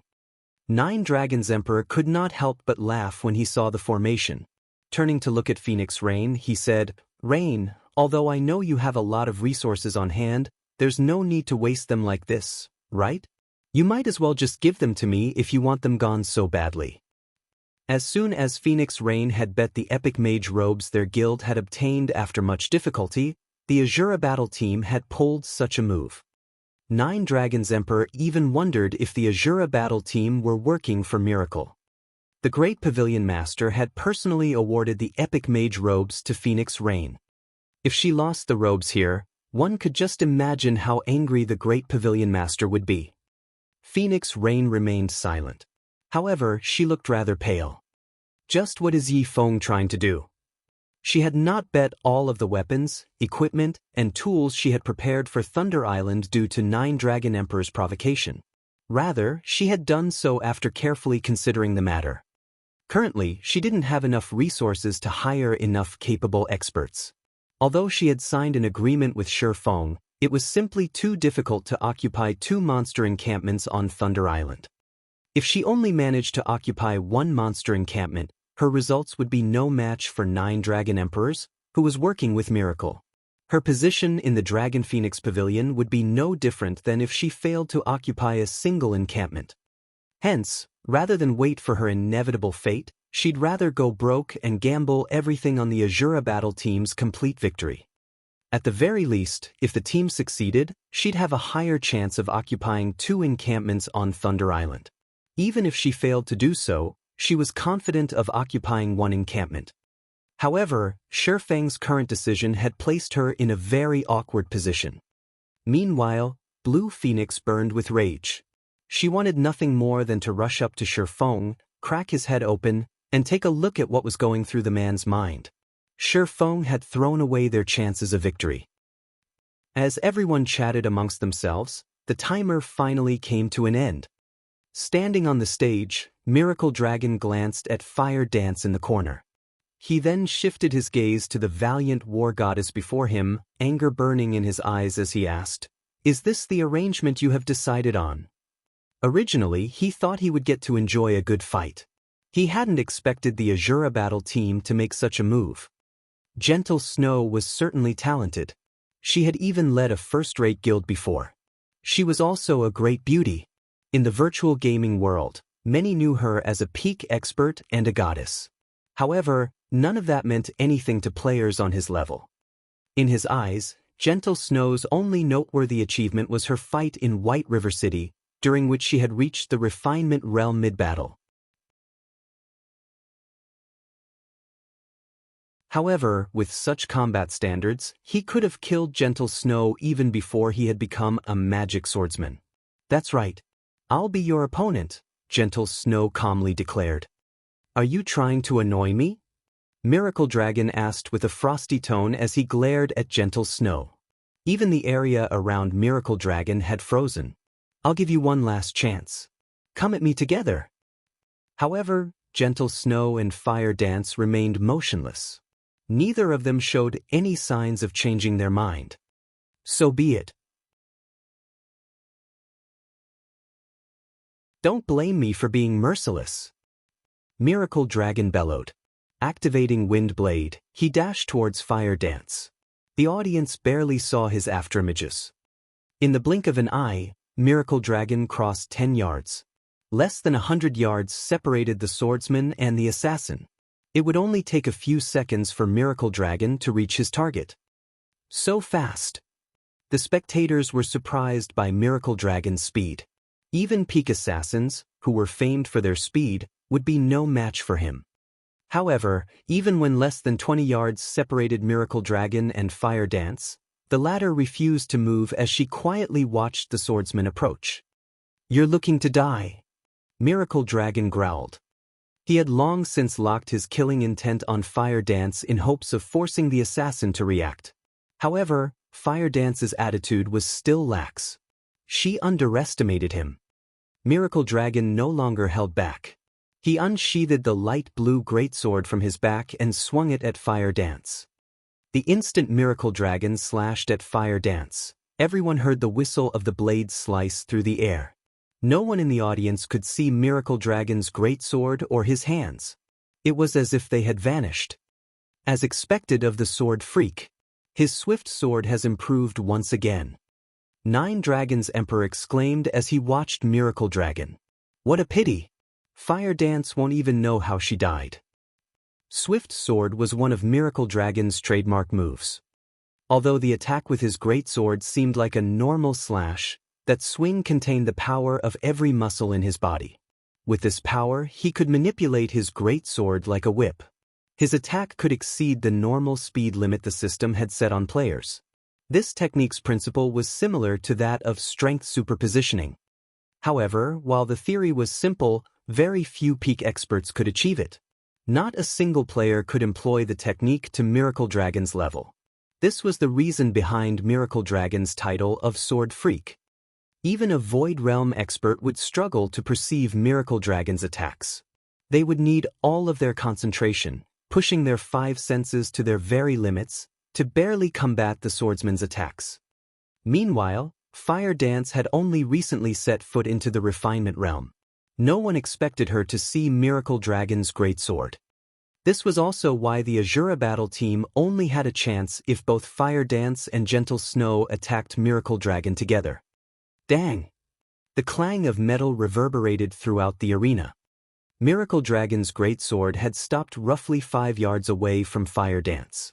Before anyone had realized it, Gentle Snow had appeared before Fire Dance, her silver greatsword acting as an immovable wall that prevented Miracle Dragon from reaching the assassin. "You!" Miracle Dragon was confused when he saw Gentle Snow. He simply could not figure out how Gentle Snow had appeared before him. He couldn't understand how the Berserker had managed to stop his swift sword either. As Miracle Dragon pondered these questions, Gentle Snow put some strength into her arms, using her silver greatsword to force Miracle Dragon a few steps back. The gap between their strengths was now obvious. "Can you take this match seriously now?" Gentle Snow glanced at Miracle Dragon, her voice extremely calm as she spoke, acting as if Miracle Dragon's swift sword wasn't worth her concern. You're tuning in to the Passion Pages YouTube channel. We're so grateful for your support, and don't forget to subscribe to join us on this incredible journey through captivating stories. Your generosity through donations truly makes a world of difference, as it's the primary source of revenue that allows me to expand and enhance this channel for you. Thank you from the bottom of my heart for being a part of this adventure.